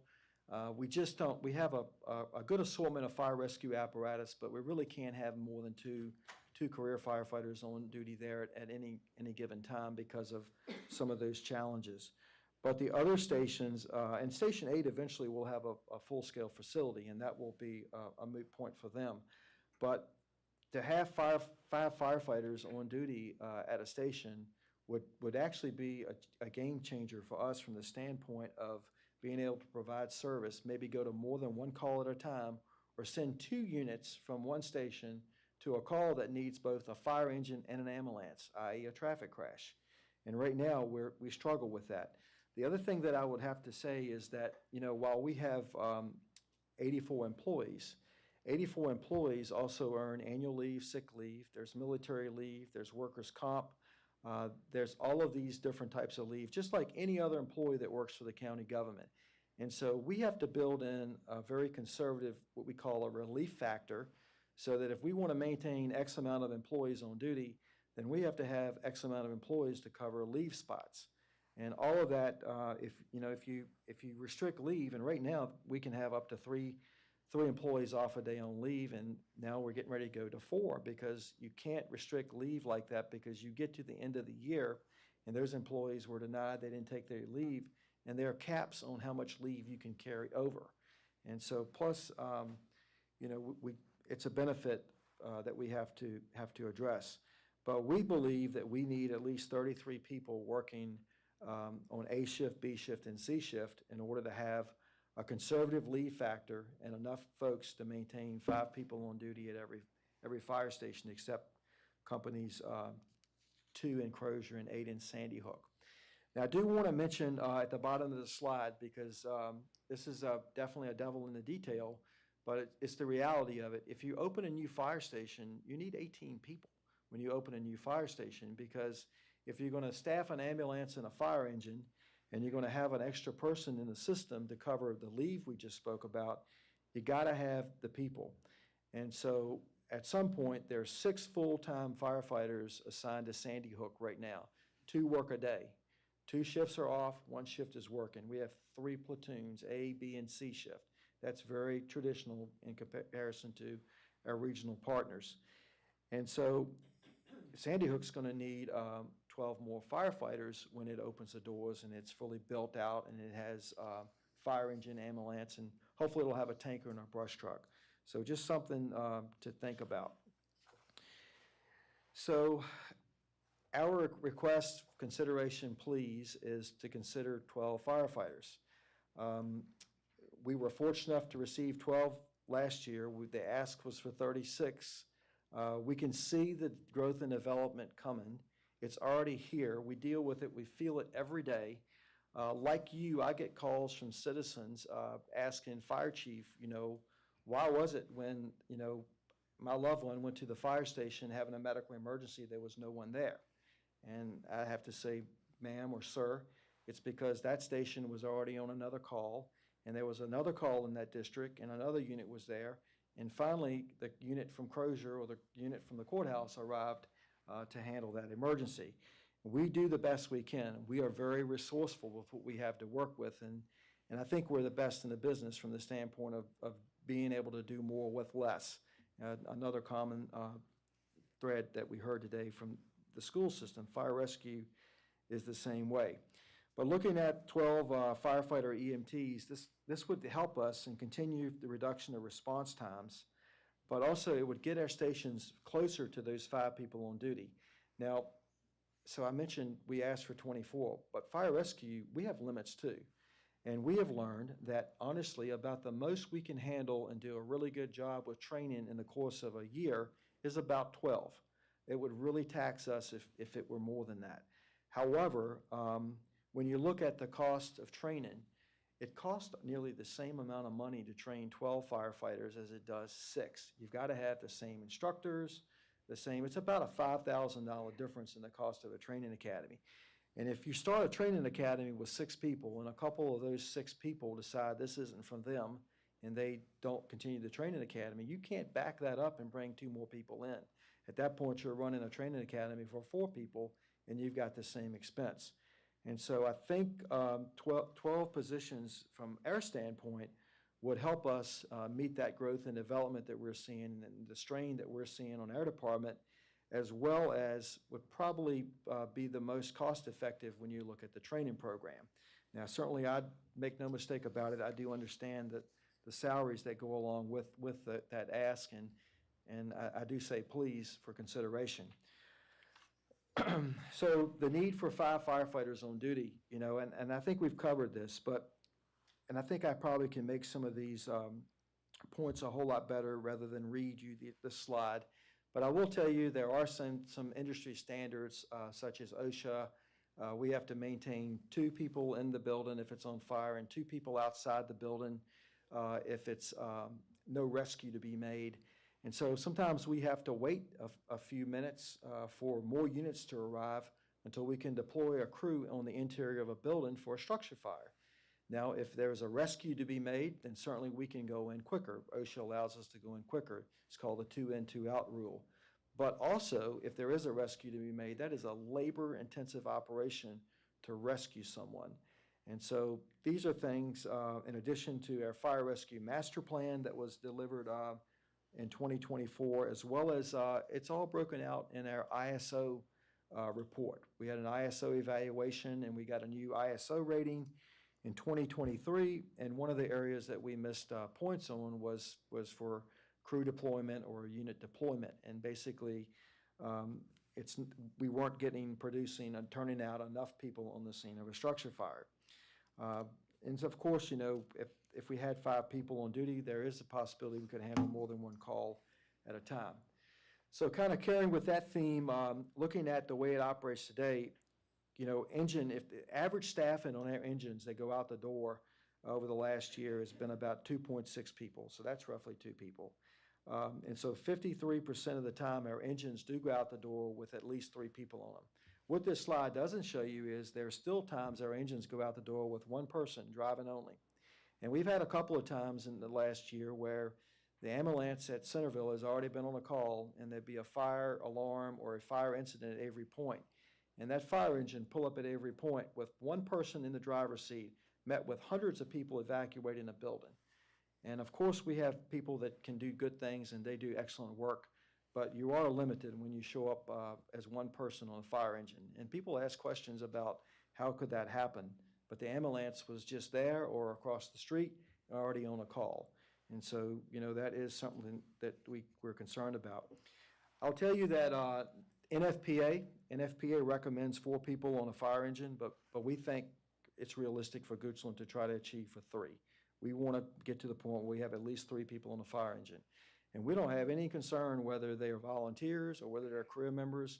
And we'd actually like a mixture of people, the combination crews, because that's the best for the whole situation. But when you look at NFPA 1710 and you look at some of the recommended numbers that it takes to handle some of these fires, a single-family dwelling residential fire, they talk about 14 members and 15 if you operate an aerial device.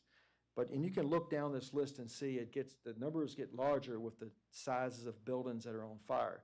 But one thing I want to point out that's in red on this slide is that none of these numbers take into account that there wasn't a fire hydrant available. Those numbers do not take into account if we have to do rural water supply and run tanker shuttles, then it easily takes 7 or 10 more people to operate tankers. You got to go to a pond, you got to draft, you got to dump. And so a lot of the times that is exactly what we're looking at. Our emergency medical dispatch program adds additional resources for higher acuity priority 1 type calls. And over the last year, there were 1,600 times that priority 1 calls were dispatched. And so priority 1 calls gets an ambulance, it gets an ALS provider, a paramedic or intermediate, and it gets a fire response. Because typically there are 2 people on the ambulance. And a priority 1 call could be a cardiac arrest, it could be an unconscious patient, it could be a traffic accident with a critical patient.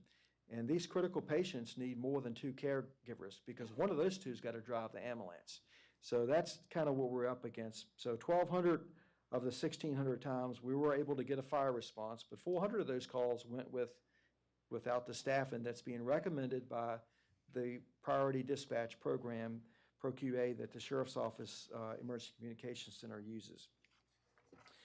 So I'm going to give you a little walk around the county. Okay, this was last Friday. We went around the county and took some pictures. And this is kind of what we had. At Company 1, we had 3 people on duty. Company 2, we had 3 people on duty because we had a volunteer member who was part of that crew. And we're grateful for that. Company 3, we had 5 people on duty. And we had a volunteer member part of that crew giving us the ability to staff a fire engine and an ambulance at the same time. But if you look at Company 1 and 2, those firefighters, they have to choose whether they're going to take a fire engine to a traffic accident or an ambulance. And so it requires a lot of decision making. And then you have to look at the personnel qualifications, who can operate which vehicle. And then you get to the west end of the county with Company 4. Company 4 had 3 people on duty Friday, and this is in the middle of the day. And Company 5 had 2 people on duty because 2 of their people that are normally assigned there at Sandy Hook now. And then Company 6 had 3 people on duty. And so it kind of gives you an idea that, unless you've got adequate staffing, you can't staff those 2 primary basic fundamental vehicles.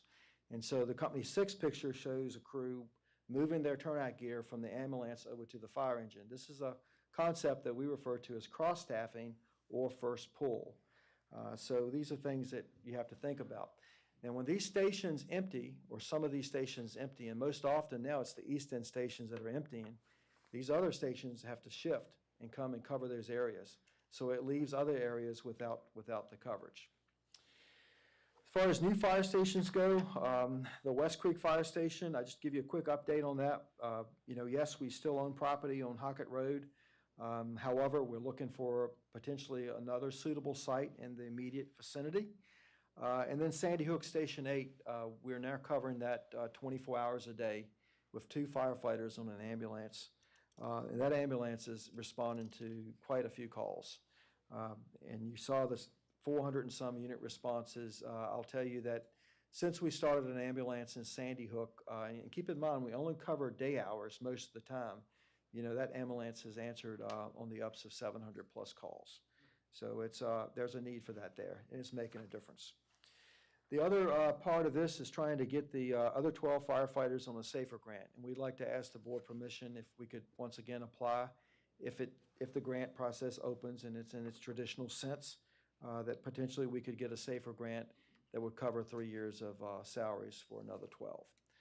So that's another part of what we would like for you to consider, please. So we know the community is growing. It is growing faster than we can think. We have the 27,000 citizens, and we have all of this economic development and growth that's occurring around the county. Today, Avery Point has 6 buildings occupied. It's about 750 people. They're going to open another building in October. That's another 130 people.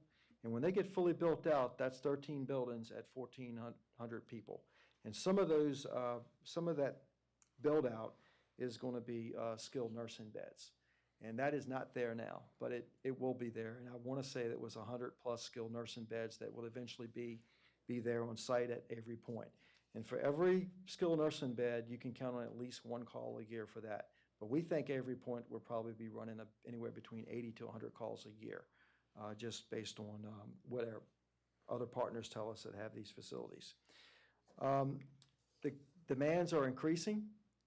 We've got residential growth, make no mistake about that, commercial development, aging population, multifamily dwellings. Who would have ever thought that Goochland would have 3 sets of apartments? We have 3 sets of apartment buildings in the county. And we go to calls there. It requires service. Multifamily dwellings, limited access highways, age-restricted communities, and medical office complexes. And this is just a little chart that shows you the number of ambulance transports that we're running at Avery Point, Shelter and Arms, Tuckahoe Pines, and we put in Chelsea Rehab on Dogtown Road, because it's been around for 20 plus years, and we just want to show you what these ambulance transports look like out of these facilities.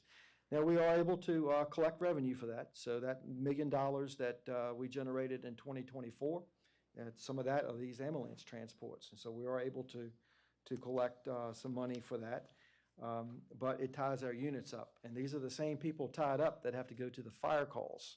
And if there's another call, we don't know whether the call is going to be a sick call, or whether it's going to be a head-on collision or a heart attack or a structure fire. We don't know what that next call is going to be. And we do not have the bench depth resource the way we operate today to be able to respond to all of this development and so forth that's occurring. And Amazon. Amazon is massive. It is massive. Our Amazon facility is, at least the site is being cleared. I'm told it's going to open in the summer of 2026. We've had the opportunity, Mrs. Sherry and Mrs. Worley has made it possible, and we're grateful for that, for letting us go to other arranging where we went and toured the Henrico Amazon. We went to Virginia Beach and looked at their Amazon facility that's under construction. And it's a lot to take in.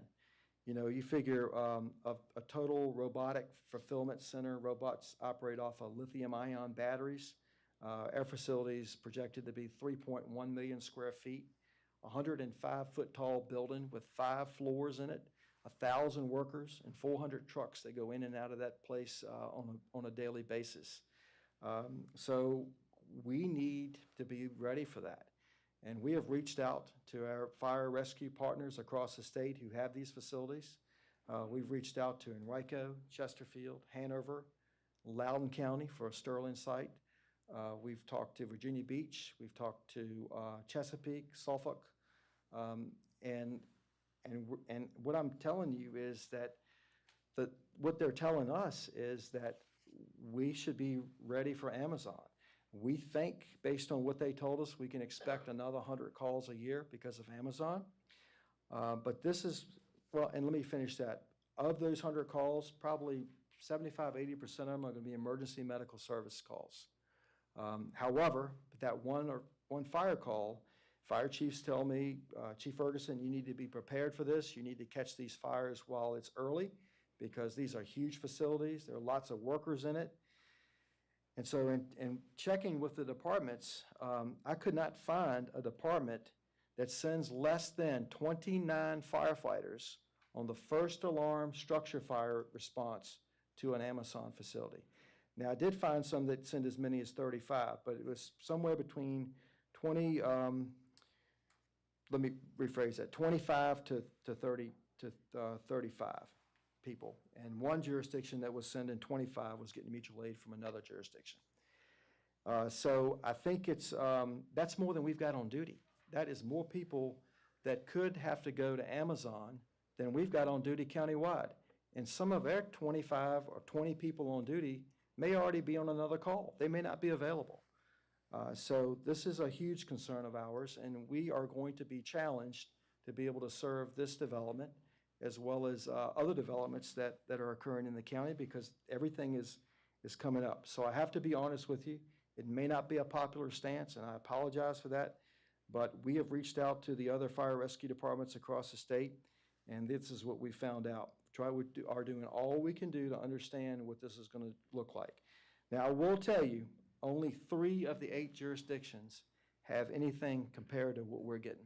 Everything else is much smaller in size. The Virginia Beach site is certainly in our league of Amazon size, as well as I believe the one in Loudoun is that big as well. So we are very concerned about this, and this is the reason that we are making the ask, because we don't want to be behind. We already feel like we're a little bit behind. There's time to catch up, and we have to be able to provide service to the growth and development and our citizens that's coming in the county. Looking ahead, I'm not going to cover that list with you. It's in the slide deck.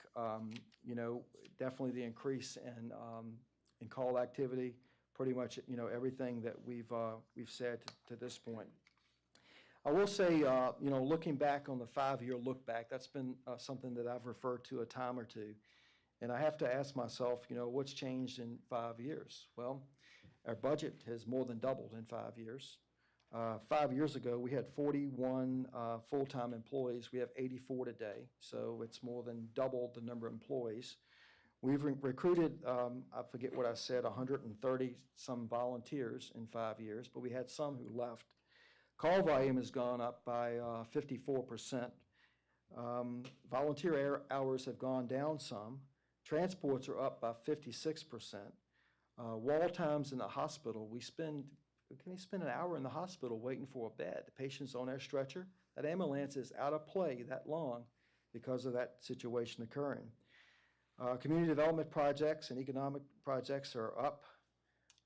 And just time spent on incidents are taking longer. We spent 11 and a half hours on Interstate 64 a month and a half ago on a gasoline tanker overturned full of gasoline. And that was miraculous that, 1, it didn't leak, and 2, it didn't catch fire. But it was a cold night, I'm here to tell you. So this is what's different in looking back and where we were 5 years ago and where we are today. And so with that, I appreciate you listening. I know I've been long-winded, but I'm certainly here to answer any questions, or if I can't answer it, I've got my team here who can, and we can try to get you an answer. So thank you for your support and hearing their requests. Thank you, Chief Ferguson. Neil, do you have some questions? No. All right. Anyone else? All right. Go ahead. Thank Mr. you, Waters. Chief Ferguson. I'm just going to try and get all of them. One thing I noted is I calculated just very quickly a 12,000 hour decline in volunteer hours over the last 5 years. Just, well, I don't need these specifics. Okay. But, I mean, that is roughly 6 FTEs. And that's in a perfect scenario, not to mention, you know, scheduling and things of that nature. So that is a marked consideration beyond just costs go up and the like. And then, you know, ambulance needs skyrocketing does not appear to be, sorry, ambulance needs increasing does not appear to be going down anytime soon. We're going to see that go up. You did talk to the expenses shifting to the operating budget.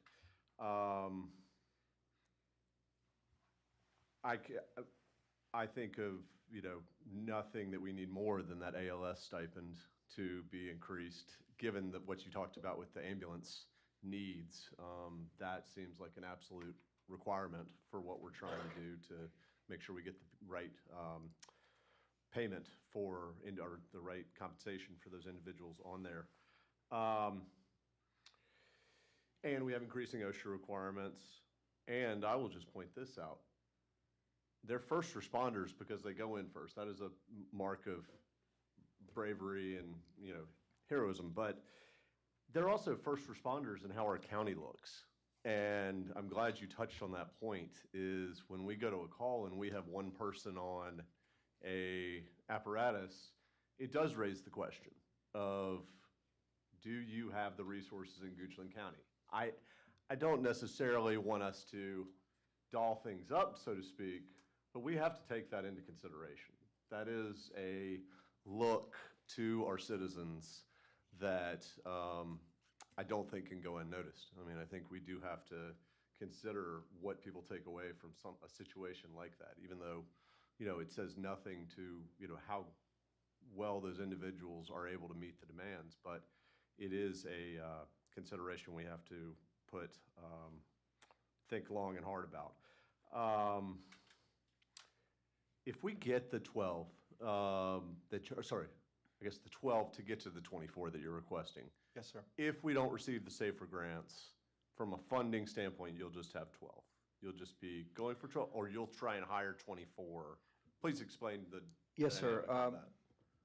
That would be totally up to you, but we're only asking you to fund 12 out of county funds. We cannot effectively, we have those limitations too, the size of our department, the training center, the training division. We know, based on the fact that we've done it, we can train 12 firefighters a year. That training takes 6+ months a year to accomplish, and then you've got the field internship that follows the training. So if we don't get the 12, if you do fund 12, fund 12, and then if we are allowed to apply for a SAFER grant for 12 more and we don't get that, or if for some reason the feds don't announce the SAFER grant because of things that are occurring, then that's where we'll stand, 12 for this budget. And then next budget cycle for FY27, we'll regroup and we'll reevaluate and come forward with the other requests at that point in time. When do we find out about SAFER grants, generally? Well, the SAFER grants usually open about this time of the year, and they haven't so far. We already have a SAFER grant, but it's specifically for volunteer recruitment and retention. And so last year, for example, we had applied for our SAFER grant, and we had found out summer? October we found out that we did not get that. And there were very few departments in Virginia that did get one, and our colleagues, we couldn't quite figure that out. But anyway, the SAFER grant is not guaranteed, but it is absolutely worth trying for if in fact it comes out and announced in the same fashion with 3 years of salary. Now it could, when it's announced, it could be different. The terms of the grant could be different, but it hasn't been for the last 3 years, but it might be this year. So I don't know that. But yes, if we applied for the 12 on the SAFER and we didn't get that, I'm not expecting you to fund 24 people out of FY26. You know, SAFER grant, and then the request for consideration, please, for 12 full-time new firefighter, EMTs, is separate from that. But it does add up to be the 24, part of the bigger plan that we started with last budget process. And is that all or nothing? If you apply for 12, can you get 8? Or is it all or nothing? As far as I know, jurisdictions have received SAFER. Chief Watkins, you want to speak to that? I know it can be different. You may not get what you asked for, but we'll let Chief Watkins speak to the SAFER grant a little bit. Good evening. The SAFER grant stands for Staffing for Adequate Fire and Emergency Response. It is a federal funded program. It covers 100% of the cost of salaries for 3 years for a fixed dollar amount. So it's based on the salaries of the employees. So we would calculate our current salary rate, and we would multiply by 12, for example, and the federal would cover that for that period of time. That does not count training, paying their equipment or training costs, and then at the end of 3 years, the jurisdiction assumes the cost of it. In past years, SAFER was a 5-year program where it basically started at 100% funding and tapered, like 80, 100, 80, 60, so on, and they have switched it to what the current model is. Again, to Chief Ferguson's point, that may change, that model could change it very easily. But it is, after the end of the grant term, the department has to make a decision on those positions. Okay. But what I'm hearing is you could do 12 through your academy. Yes, sir. If you knew we had, and then we'd find out November timeframe whether you would then kick in the next 12 for your academy in the second half of the fiscal year. Yes, sir. Okay, so that is a possibility for that situation. Okay. This might be the same jurisdiction to jurisdiction, but maybe you could speak to this. I always feel like the stories I hear are the individuals, the fire and rescue staff that we train and that are in-house, the retention is extremely high for a lot of the great things that they get from Goochland County. Can you speak to that? Absolutely. Our training academy is very comprehensive. We start with the emergency medical technician class, and we roll into the fire certifications. And along that way, we found that when we provide all the training and everyone is in training together, then, as you say, the retention is better because all those firefighters are not only receiving the types of training that they need, the certifications, they also are learning about Goochland County. And they're learning about the culture within our fire rescue department, and they have an easier transition into the fire station. And we hear this, we've seen this, and keep in mind, we haven't had but a couple of career fire training academies from start to finish, so we're very young at this. But we've been having volunteer training academies for 40 years. So we understand that there are some things about each that do carry forward. So yes, being able to train them from start to finish makes a big difference. Can you also speak to why would we not be doing the ALS stipend on an annual basis?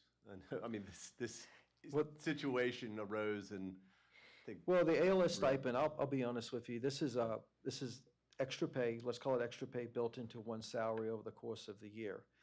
And the Board of Supervisors has been so generous to us, public safety, with salary adjustments, salary market benchmarking adjustments, that we never, we didn't bring the ALS stipend forward because, we honestly saw what you were doing and we didn't want to ask, to be honest with you. And so now we think that, we have to look at that and we have to make sure that we're competitive in the marketplace and our paramedics and intermediates that perform the patient care and have the advanced protocols are compensated so we don't lose those folks to other jurisdictions, because losing a firefighter is a huge loss.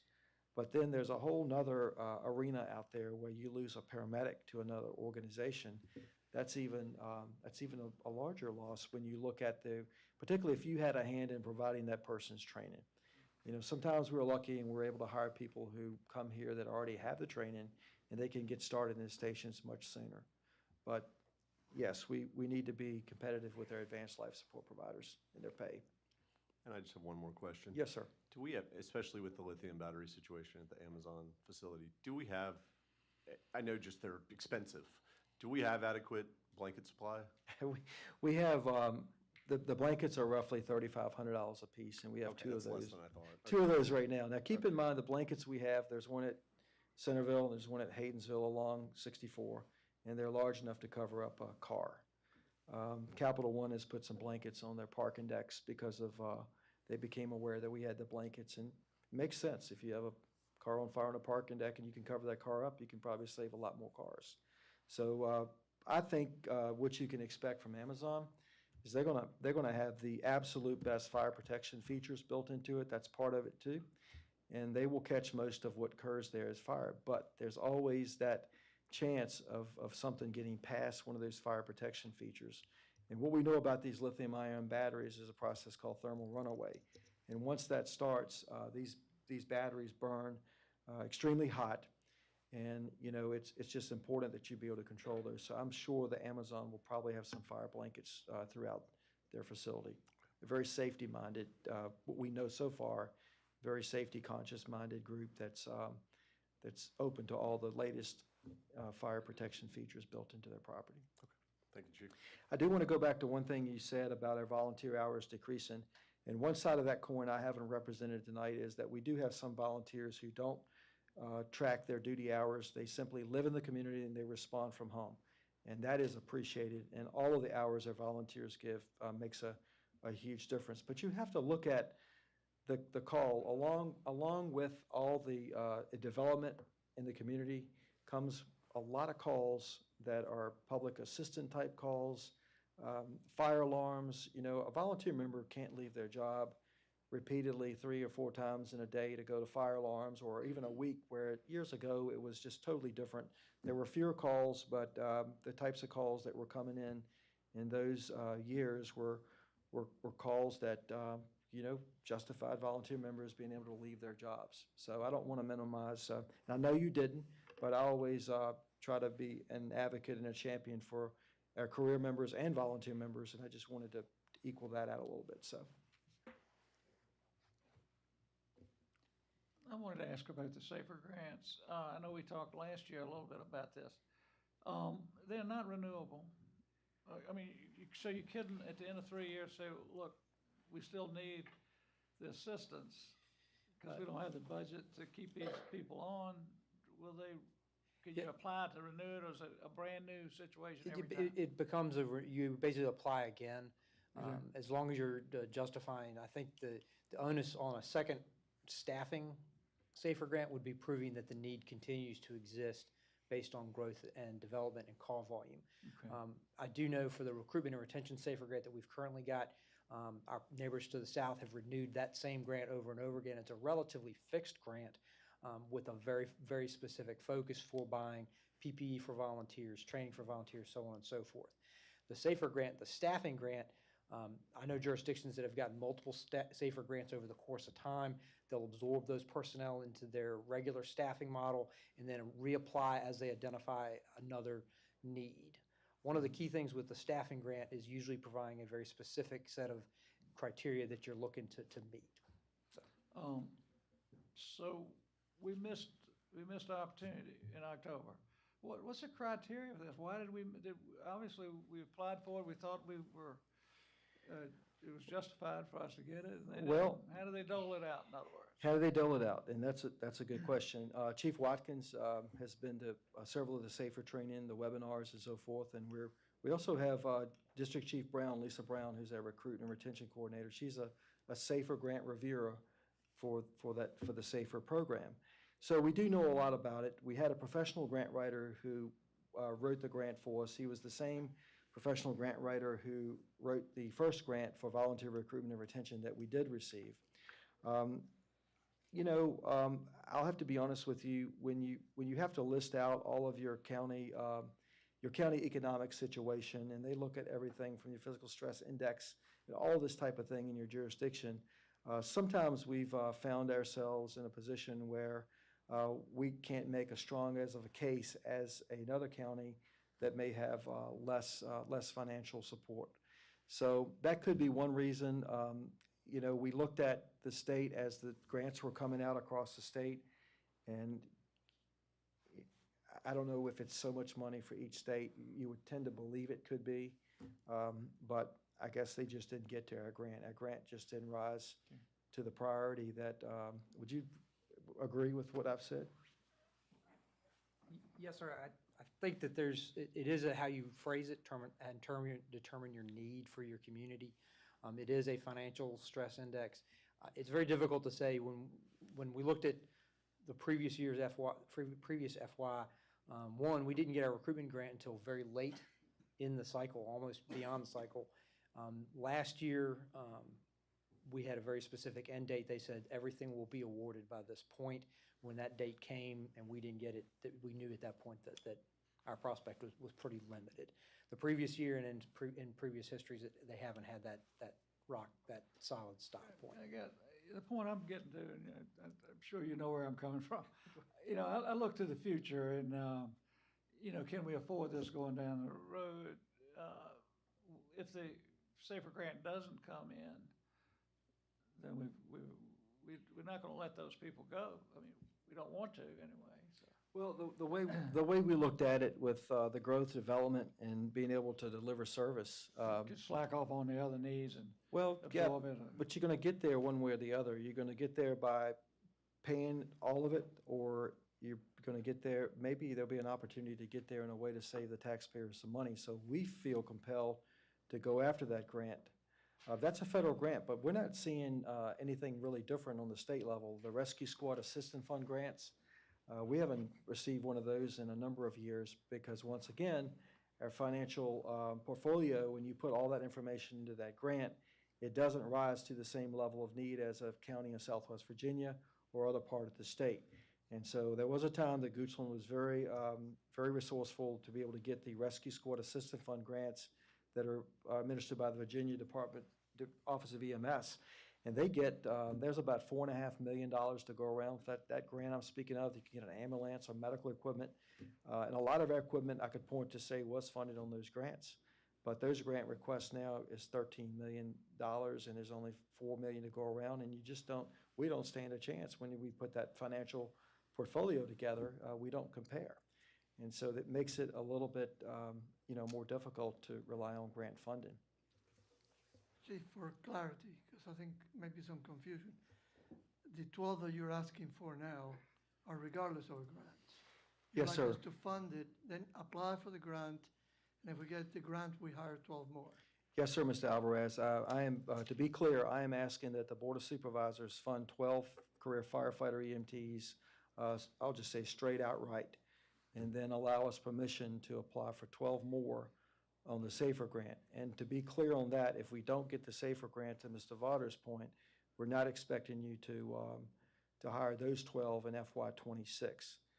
There'll be another budget process and more after that, and so it allows us to start to address these needs. And it takes a while to train them.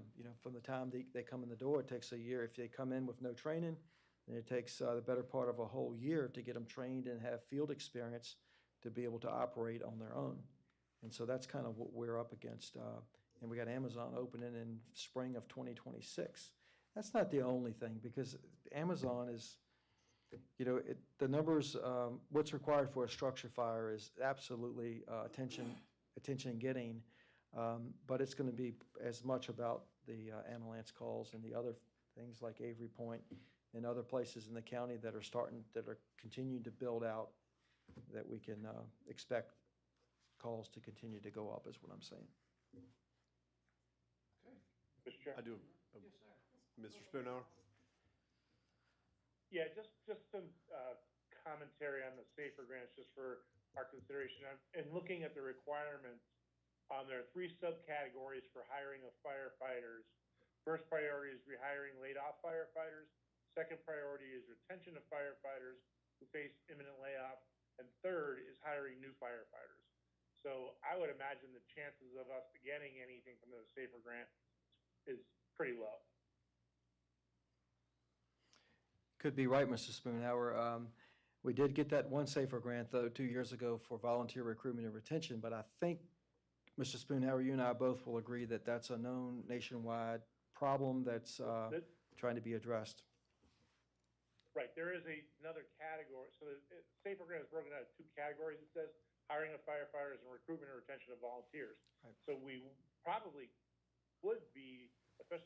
numbers, be eligible for the recruitment and retention portion of it.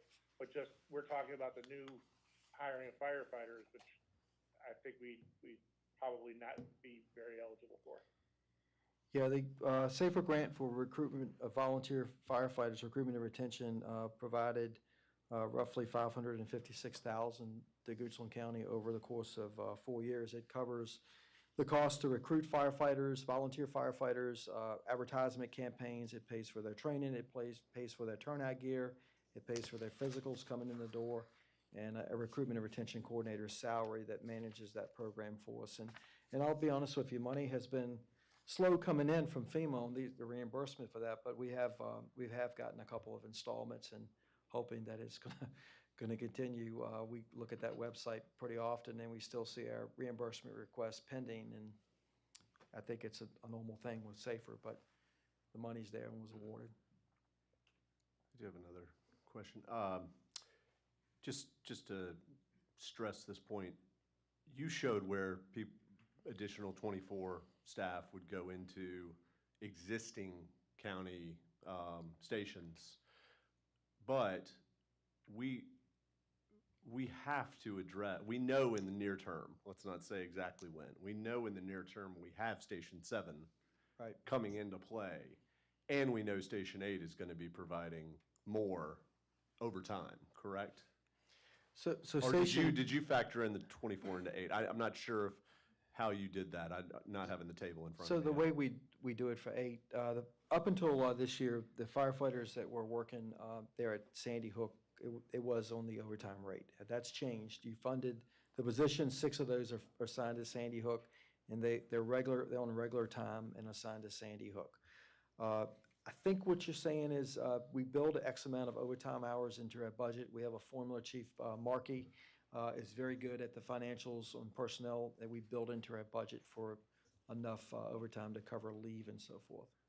I guess what I was going towards is if we have 24, between things we know are on the horizon and what we have existing, I see what you're they will get used. You're gonna, what you're saying is we're either gonna pay straight time or overtime because we gotta have the people. We got to have the people. Yeah, I understand what you're saying. Okay. So It'd be better to pay regular time. Yeah. SAFER grants or not, the need is going to be there. It's going to be there based on what's already here and what's coming. And we don't just need bodies, we need trained bodies. Well, we need good people that we can train, and occasionally and sometimes we can hire people that already have the training. That's always a plus. Yes, thank you. I imagine that getting recognized by the governor probably doesn't help us in getting the SAFER grants. Is that correct?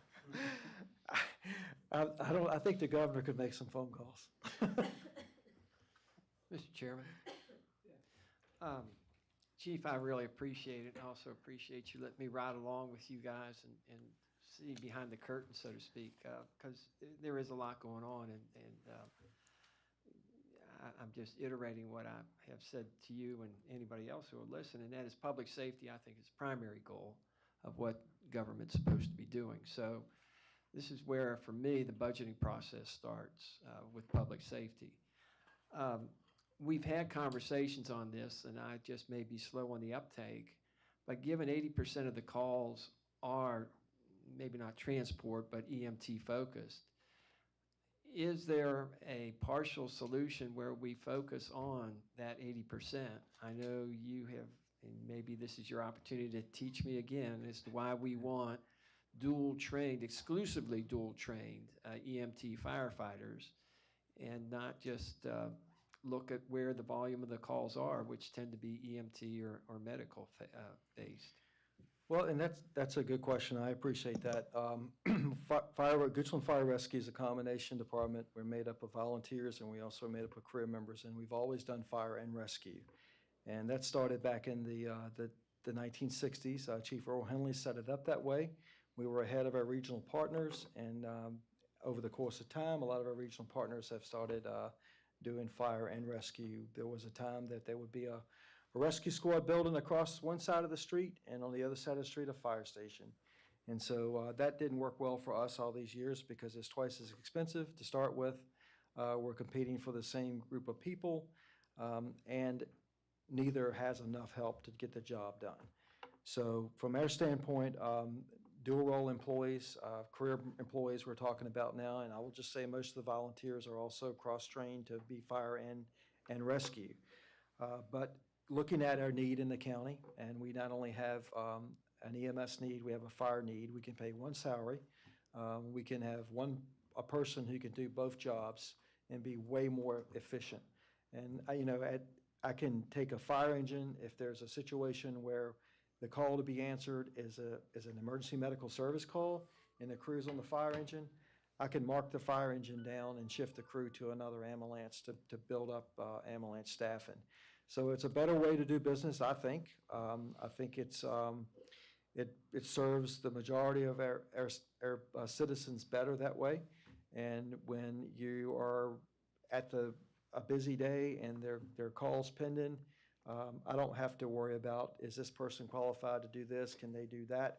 It's just a more efficient way of operating. And if any of my command staff would like to answer the question that way, I'd be happy to have them say a word or two to that. So. Yes, sir. Deputy Chief Watkins. We have noticed several of our partners have instituted an EMS-only unit, but almost all of those jurisdictions have adequate fire suppression staffing, and they started by having cross-trained and dual-role personnel. Specifically, the city of Norfolk and Hanover County are both doing that EMS role. However, that comes after years of using the ambulance as a fire scene multiplier, meaning that the ambulance arrives with 2 additional firefighters, and on a structure fire, if you have only 2 people on the fire engine, you now have basically 1 fully staffed unit to manage the problem. So the cross-trained route is almost a necessity, because what we can't have these days is an ambulance showing up on a fire scene and not being able to engage in some form of suppression activity. And it may not be going in the hose line. It could literally be taking over the fire pump panel, could be taking command of the incident. There's a wide range of things. As I said, I'm a little slow sometimes getting the lesson, but it makes sense. But I again, just liking numbers, and I see 80% of the calls are medically focused. I did not know, and it sounds like at this point there isn't a way for us to address the salient need and yet still make sure that the fire services are there. And I'm satisfied with that answer. This is not to be humorous, but it is something that I want to bring up because we instituted an expanded opportunity for fireworks. And one of the concerns where we were going to stretch staff way too thin. And it was also, at least my impression, is that we have an inadequate permitting fee, that if we time track what the fire marshal, the brush truck, the firefighter, all of that goes into some of these firework displays that are for commercial purposes, that we might be subsidizing somebody setting off 2 minutes worth of fireworks. Is there any conversation going on where we're going to adjust that permitting fee so that we at least cover costs? We had intense conversation with Mr. Carpenter about that, but not recently. So that is something we can revisit. I will say that to this point, we have had some fireworks standbys that we had to be creative at the last minute in order to have the staffing, but the staffing came through. In some cases, volunteer members stepped up to a special request for something that was going on in the county. And some of the fireworks, some of the venues that now do fireworks have proven to be able to do those very responsibly and safely. And we've not had any issues with that. But back to the fee, we could work with Mr. Alvarez. It was difficult to settle on a number, to be honest with you. So we didn't want to be heavy-handed with it. We know that the board likes to, well, I think I know that the board wants to be fair to all citizens involved and make sure that government doesn't have that heavy hand. And so we just didn't really know what that fee should look like. So we need your input as to what, because it could generate some questions on the opposite side of the coin if we raise that fee. And I'm trying to think, maybe Ms. McGee could help me, $75? But yeah, numbers are all over my mind tonight, and that is not one that I had rehearsed to come here. But Yeah, so, yeah, it doesn't quite cover all the expense of it, but so far, we haven't had an overwhelming amount of requests for fireworks shows.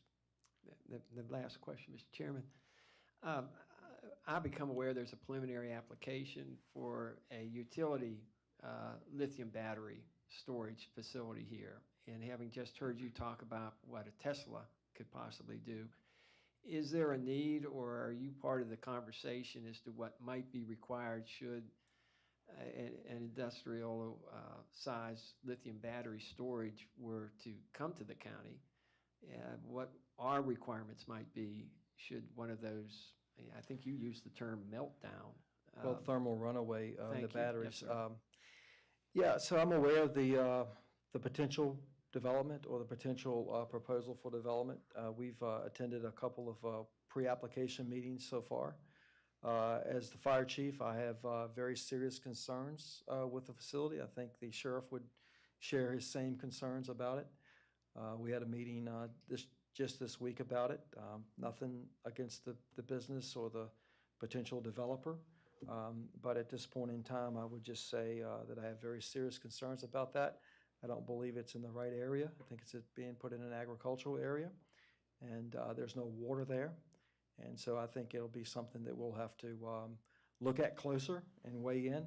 But we made it known to the developer just recently that fire rescue has serious concerns about that.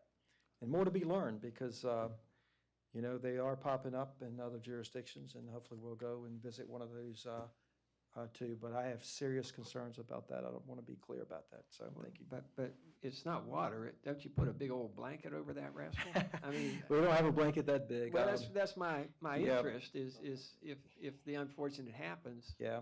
What Well, you know, and all you can do is just like we benchmark with departments with Amazon, we haven't done quite that extensive benchmarking with this, and these are not as common. So, but what we have learned about lithium-ion batteries and what we know about these facilities, not only through training that we've done through the Virginia Department of Fire programs, there was a governor mandate that all firefighters in the state, General Assembly mandate that we all had to complete training on lithium-ion battery fires. And then NFPA has a section in it that addresses battery energy storage systems, as well as the Virginia Fire Chiefs Association provided some training on that at one of the fire chiefs seminars. And so what we know about that is when you get these containers of batteries, if they were to catch on fire, it may be best not to try to put those out, but they can burn for extended periods of time. What we think we know, what we've been told is they can burn, you know, for anywhere from hours to days to weeks. And you'd have to be there to make sure that that fire doesn't go further. And looking at the landscape around the proposed area, it's agricultural, and not too far from there, we had a 100-acre brush fire in 2011 that was very difficult to control. Weather conditions were just right that day for fire spread, and so at this point, I'm going to reserve the right to weigh in later, but as of this day, I am very concerned about the project. Thank you.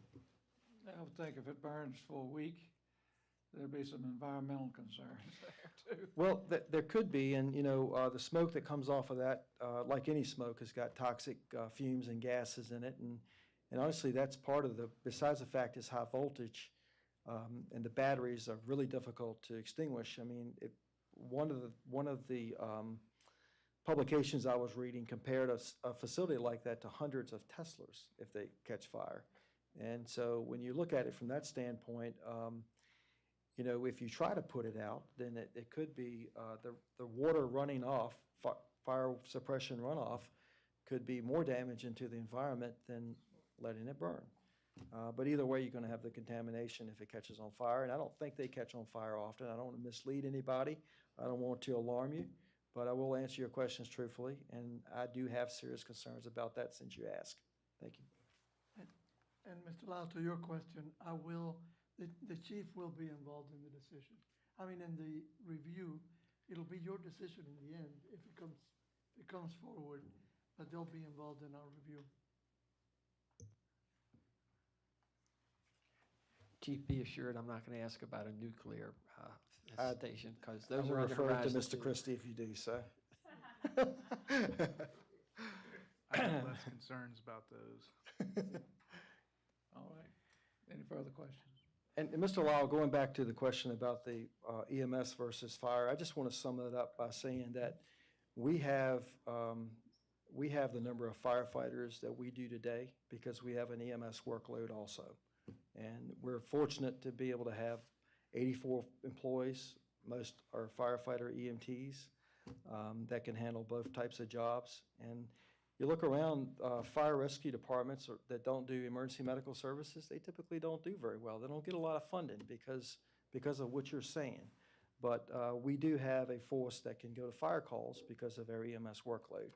And so I don't see departments that resist emergency medical services who don't have ambulances. I don't see, particularly the ones that have employees, I don't see them doing as well.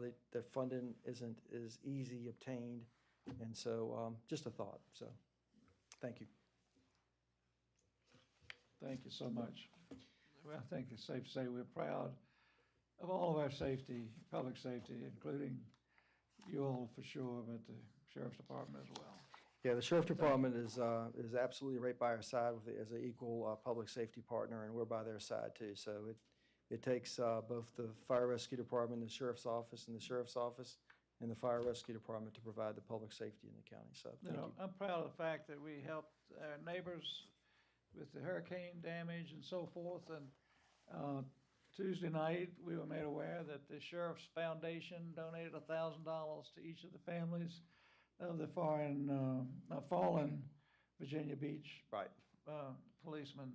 Horrible thing to happen. We're good-hearted people. Thank you for that. Thank you for all your support, and I want to thank all the men and women who are part of the Fire Rescue Department for the job they do every day. It's an honor to be their fire chief. Thank you. Yeah. Okay. Yeah. All right. Now, we have the citizen comment period. This is the opportunity for residents to speak to the board about any issue involving the county that is not on the meeting agenda for public hearing. If you have comments about an issue scheduled for public hearing, you need to speak when that matter is brought forth. Each person may speak once, up to 3 minutes. Please come to the podium and provide your name and address before providing your comments. If you wish to speak for more than 3 minutes, you may extend your time by having other residents come up, give their name, and cede their time to you. Your time is increased by 2 minutes for each person who does so, up to 10 minutes total. The board is offering a citizen comments period, but it is not intended to last more than an hour. Do we have anyone who would like to come forward and speak?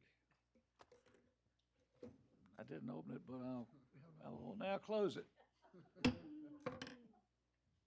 Thank you. All right, we have one more. I don't mean to be facetious. It's been a long. Can I get a public go and speak? Can you want to go speak? All right. We do have one public hearing to talk about tonight, and Jamie Sherry will present.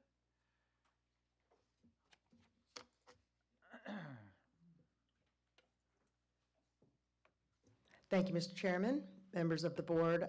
There is a deferral request. This is for application CU 2420. It's an application by Marta and Rogel Venson. They are making this request because Mr. Venson is ill and is unable to attend this evening. He is requesting a 30-day deferral, but since public hearings will be held on April 15th, this would be the request is to go to April 15th. Okay, do I have a motion to defer applicant CU-2024-00020 by Rogel and Marta Vinson on April 15th? Mr. Chair, I move that the board defer consideration of CUP 2024-20 to April 15th, 2025. Do we have a second? Second. We have a motion and a second. Any further discussion? Roll call? Mr. Waters? Yes. Mr. Lyle? Aye. Mr. Spoonhour? Yes. Mr. Christie? Yes. And Mr. Winfrey? Yes. All right, no further business. The The Board of Supervisors will now adjourn as follows till Tuesday, March 11th, 3:30 p.m., where there will be a joint work session of the Board of Supervisors and the School Board in Conference Room 251. That's here, isn't it? Yes. And also to Tuesday, April 1st, 2025, Board of Supervisors afternoon regular meeting and a 6 o'clock budget public hearings. And Tuesday, April 15th, 2025, Board of Supervisors afternoon regular meeting and 6 p.m. public hearings. Meeting adjourned.